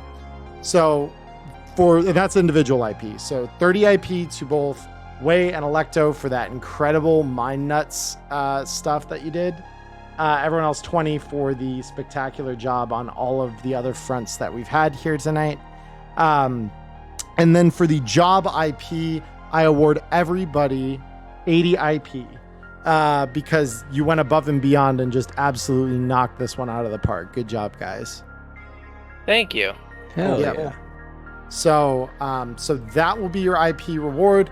You've already been given your Eddie reward. Erica, did you need me to add the Eddies to your sheet, or did you already do that? It was like 1,500, right? Yeah, you already did that. I see it on your ledger here. I already added it. Hey, Charlie, so I have to be awake in 5 hours and go to work, so I'm going to dip. You're totally good. Unless you've got something else you need. Yeah, sorry, I'm like falling asleep, and then also they're changing everything at work, so I have to actually be awake soon. No, I get you. No worries at all. No, you can go on now, and we'll wrap with everyone else that's here. That's perfectly fine. Cool, thanks. Sorry, I don't mean to be a wuss, but No, you're fine. Oh no, you're good. Thanks for playing with Yeah. us. It was a great time. Take care of yourself. No, this is my Saturday, so I can stay up as late as I want. But I don't know. Corporate's Yeah. weird. Yeah. All right. It's like we always say in this place, fuck corpos. Fuck Corpos. It's whatever. All right, Yeah. I'll see you guys later. Thank you Have a so good much. one, Good night. Thanks for playing. Good night. Yeah. So for everyone else that is left, to preserve our normal post-game kind of tradition here, before the chat or anything, let's wrap the session here. So you all obviously, it's a foregone conclusion here that Persephone is going to go off and just, have fun with a stranger tonight, somewhere, their place or hers. It probably won't matter. For the rest of you, Dr. J, we're going to get to you last because I have an inkling of what you're going to be doing. And so we're going to go through everyone else first because I do want to have some fun with that last here. So Zeke, let's start with you since I know you said you're going to go back to Mindnuts to rendezvous with your band. So what are you doing as you kind of wrap up the evening here? Where do you go after the job is done? So after the job is done, I probably meet back up with the band either at Mindnuts or at my cargo container where we usually like have rehearsals and just hang out and whatnot post shows. And probably divvy out like 100 eddies to each of my buddies just for one hell of a night at Mindnuts, and just to let them know that at least I've hit the big leagues, so we're gonna have a little more money to throw around and make our shows a little bit spicier. Yeah, no, absolutely. And they're all really excited. They're like, oh yeah, fuck yeah, Choom. We can do some crazy shit from now. Maybe we can even add that new laser light generator, man. That'd be sick. And specifically Mar brings up, yeah, man, like tonight we were apparently doing so good. I even got that one chick's deets. And he like recalls a girl who was sitting pretty much right in front of the stage before the crew rolled in, who was kind of looking doughy-eyed at him like the whole time you were up there. So like he's really excited about not only like have you hit the major leagues, but he might actually be able to get some here in the near future, or at least that's what he's hoping for. Hell yeah, man. Fucking get in there. Yeah. And Venus and Red Bull just kind of roll their eyes like, oh man. he just kind of laughs. He's like, what? Y'all get to have your fun. We can't have ours. Fair enough. They just kind of like look away like they're not even like gonna pay any mind to that comment. So, but yeah, you guys kind of have some more fun laughing to the night. It's just a howling night. Yeah. So that's how you kind of wrap it. Way, what do you do as you kind of wrap the night here? Just a side note, I just kind of realized his band has no idea what happened in that other room. To them, he just kind of went upstairs to the VIP room real quick, came back down, and said, hey, I gotta take off and do some stuff. Yeah. They have no idea the shit that went down in that fucking room. Exactly. Yep. Oh, I love that. But, one thing that I did want to do, I wanted to wander back down to the river that I usually kind of bodyguard in and see if anybody's in, just kind of, because I figure I used to work there regularly because I'm going to be working as a runner now more often. So I'm not going to be doing that. It's basically like the goodbyes and telling them how awesome the day was and seeing if they had any speed heals on deck and if they could work out the crink in my neck. Yeah, no, and I mean, they probably, they know you, so they probably, tap you with a speed heal and work out, the remaining damage you have with your whiplash. So I will delete that off of your person. And all of you would be offered that same medical aid, by the way, from the clinic people there. So I would definitely take it. Yeah, so I'm going to go ahead and just delete that off of your sheets here, and you'd all be considered stabilized. So I'll take our body plus something in health. Body plus will, right? Body plus will, yeah. You get tapped as so I'm back up to heals. full. Can anybody guess how much way heals from a single speed heal? 18. 20. Close though. Damn. 20. Yeah, 12 body plus 8 will. Jesus Christ. I figured you had 12 body. Holy fuck. So so that happens. But yeah, they set you up with that, and it doesn't cost you guys anything extra. Like they know you're Rex's runners. Not only that, but Doc J is running with you. So like they are mostly assistants to him that'd be helping you. Although those of you seeking medical aid in this way do particularly notice that Dr. J is nowhere to be fucking seen. It's all his assistants and none of him. So neat. Yeah, so Wei, as you kind of stop through and you kind of let them know, hey man, like I got a bigger gig now. Like this is awesome. I'm actually working for the big man, not just like bodyguard duty. Like it's big for you. So after you do that, do you have anything else you're doing with your night, or do you just kind of go to wherever you call home and rest? One bit of flavor that I like to add, because I'm pretty sure it's cargo containers, this lifestyle, right? That's the normal housing that you would have probably leading into this. Yeah, I just forgot what it was marked. So yeah, he would just head back to his cargo container, and it's a very simple kind of minimalistic, just the bed, just a couple things to store things in, and a wooden dummy in the corner that he burns most of his spare time on. Fair, yeah. And what part of the city is his cargo container in? Is it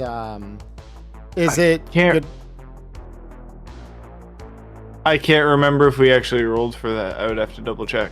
Yeah, no, like we might not have. There, I know, in old Japantown. I mean, it depends if he's in old Japantown or here in the Glen. Because in the Glen, there's the Red Door Inn, which, that's a hotel or bar. I was looking at the wrong thing. There, cargo container. There it is. CC. So yeah, I mean, probably the nearest cargo container would probably be the Precipice if you're working out of the Glen. That would be the nearest one. Either that or let's see, CCO3 would be South Cargo Village, which is so like Red Eye's old stomping ground is the Precipice, right? Yeah, Red Eye's old stomping ground was the Precipice. Yep, and that's right down that the street. Doesn't sound too bad. I got nasal filters. I can have some stanky air in the morning. Yeah, exactly. So yeah, so you just catch a cab or something back to your cargo container. Finally having the eddies to kind of burn and not worry about that. And you just kind of finish up with your day, do your whatever kind of your routine is, whether that's martial arts or just kind of getting ready for sleep after the day you've had, and just kind of crash out, feeling that satisfaction of like a job well done. And unless you want to add anything further, I will go to Dr. J.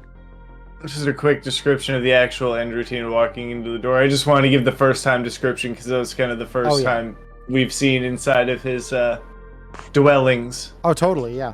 But he'd walk in, throw his jacket on the bed, burn off all of his excess energy on the wooden dummy, break a couple of the pegs as usual. But now he smiles, knowing that with his new gigs, he can actually afford to replace it instead of having to wait another month. Yeah. He goes to sleep happy. That is fair. And I nearly forgot. I'm so sorry. Electo, what do you do with your evening as you kind of head out from the club? She would probably go home, and her first thought would be, what does she need to revise in the building process of her drone rail, is what she's calling it. Drone rail? Drone rail, I love it. Because it's going to rail the shit out of drones, and they're not going to be a problem anymore. I love that. And she's also thinking about how she should probably go to therapy, but she's too invested in building this weapon to really give a shit right now. Building drone rail, I hear that. Okay, very cool. So you start kind of just re-reviewing your schematics and seeing if there's anything you can optimize or anything further you can get to maybe make the construction of this simpler for next time. Revenge comes first, sanity comes later. Right, exactly. Always. And so I mean, you spend your night kind of doing that right up until the point that you kind of collapse out of sheer exhaustion into your bed and just fall asleep. And Dr. J, now that we've got done with everyone else, you unwrap that paper and you already know exactly what it fucking is. But see, the thing is, Rex does care. Rex does care because, I say this specifically, he got you the special Segatari headset that comes with a copy of the game. It's like a collector's edition. So it's got like little elf ears above where your headphones are on the headset. So he got you like the thing that you would really, really want. Yeah, no. He's just gonna sit down, unwrap that thing as fast as possible, get to his work PC in the lab, because that's where he's gonna have to plug everything into anyway. Sure. And lots of hours ahead. There is no rest. There's no rest. No rest for the true elves. You tuck into like a long night sesh of just running through areas with probably the best connection that you've had ever playing this game, because you're not on some shitty congested VRCades network anymore. It's a special occasion too, because he's gonna roll a new character, so he's not just gonna pick one of his, maxed out level accounts to go and play and farm GP. Oh yeah. So he's gonna start. Go ahead. He's gonna start fresh, just like when he was in college, wasting his time not paying attention to the cryo classes. He paid attention enough to get him out of the cryostasis tonight. That's all that mattered. Yeah. He fell asleep during the pharmaceutical classes because, that was when he would stay up late, and that was the first class in the morning. He still retained a little bit, but the surgery classes were in the afternoon, so he was wide awake and always ready for those. Couldn't disappoint. Exactly. That's so funny. So you tuck into like a new character and you just start going through the game and really enjoying yourself. And we could talk more later about your ELO character. I'm really kind of curious what you're gonna build. But I'll tell you what I build. I mean, oh, sick. I mean, it's pretty obvious from what he carries around, what he typically picks as his main class. He's gonna roll a Bowmaster. Yeah. Okay. And, sick. Yeah, he's already got a name planned too. It's names that he's heard whispers about online, just here and there. Not sure where it's from, but he swears he heard it somewhere. Yeah. But his Bowmaster's name is Exial. Oh yeah, I love it. I love it so much. Okay, very cool.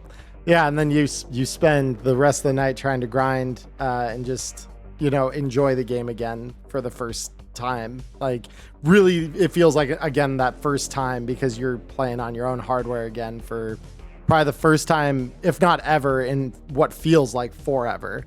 Yeah, I'd say too that I'm ignoring the fact that I'm still slightly singed and dirty. I could care less about being clean in this moment, and as long as I don't have some kind of gonk next to me smelling like BO at the arcade. So yeah, and you don't anymore. You're in your own lab now. Like you're in your sanctuary at peace, and it feels so good. And you just enjoy and savor that moment until about 4 a.m. when the sun's getting close to the horizon again, and you kind of get that internal sense of, man, I really need to fuck. And you just kind of shut it down at the point that you kind of hit exhaustion. You're like, if I leave my character on anymore, they're going to die because I'm going to fall asleep at the wrong time. And then, you find your way back to your cargo container just in time to pass the fuck out before the sun is over the horizon. And with that, we conclude episode 6 of Neon Inferno. So thank you all for playing. Thank you, audience, for watching. Those of you on YouTube, this is where we end our VOD. Those of you who are on Twitch with us live here tonight, though, we do continue the show in a little after show discussion here. It is pretty late, so it may not be as long as I normally would like to have it tonight. But anyone who is still here in the crew would like to stick around, obviously more than welcome. If no one else, I will definitely stick around for a bit and have a chat. But for those of you on YouTube, I hope you have a wonderful morning, evening, or afternoon, wherever you are in the world. Stay healthy, stay safe. Until next week, peace.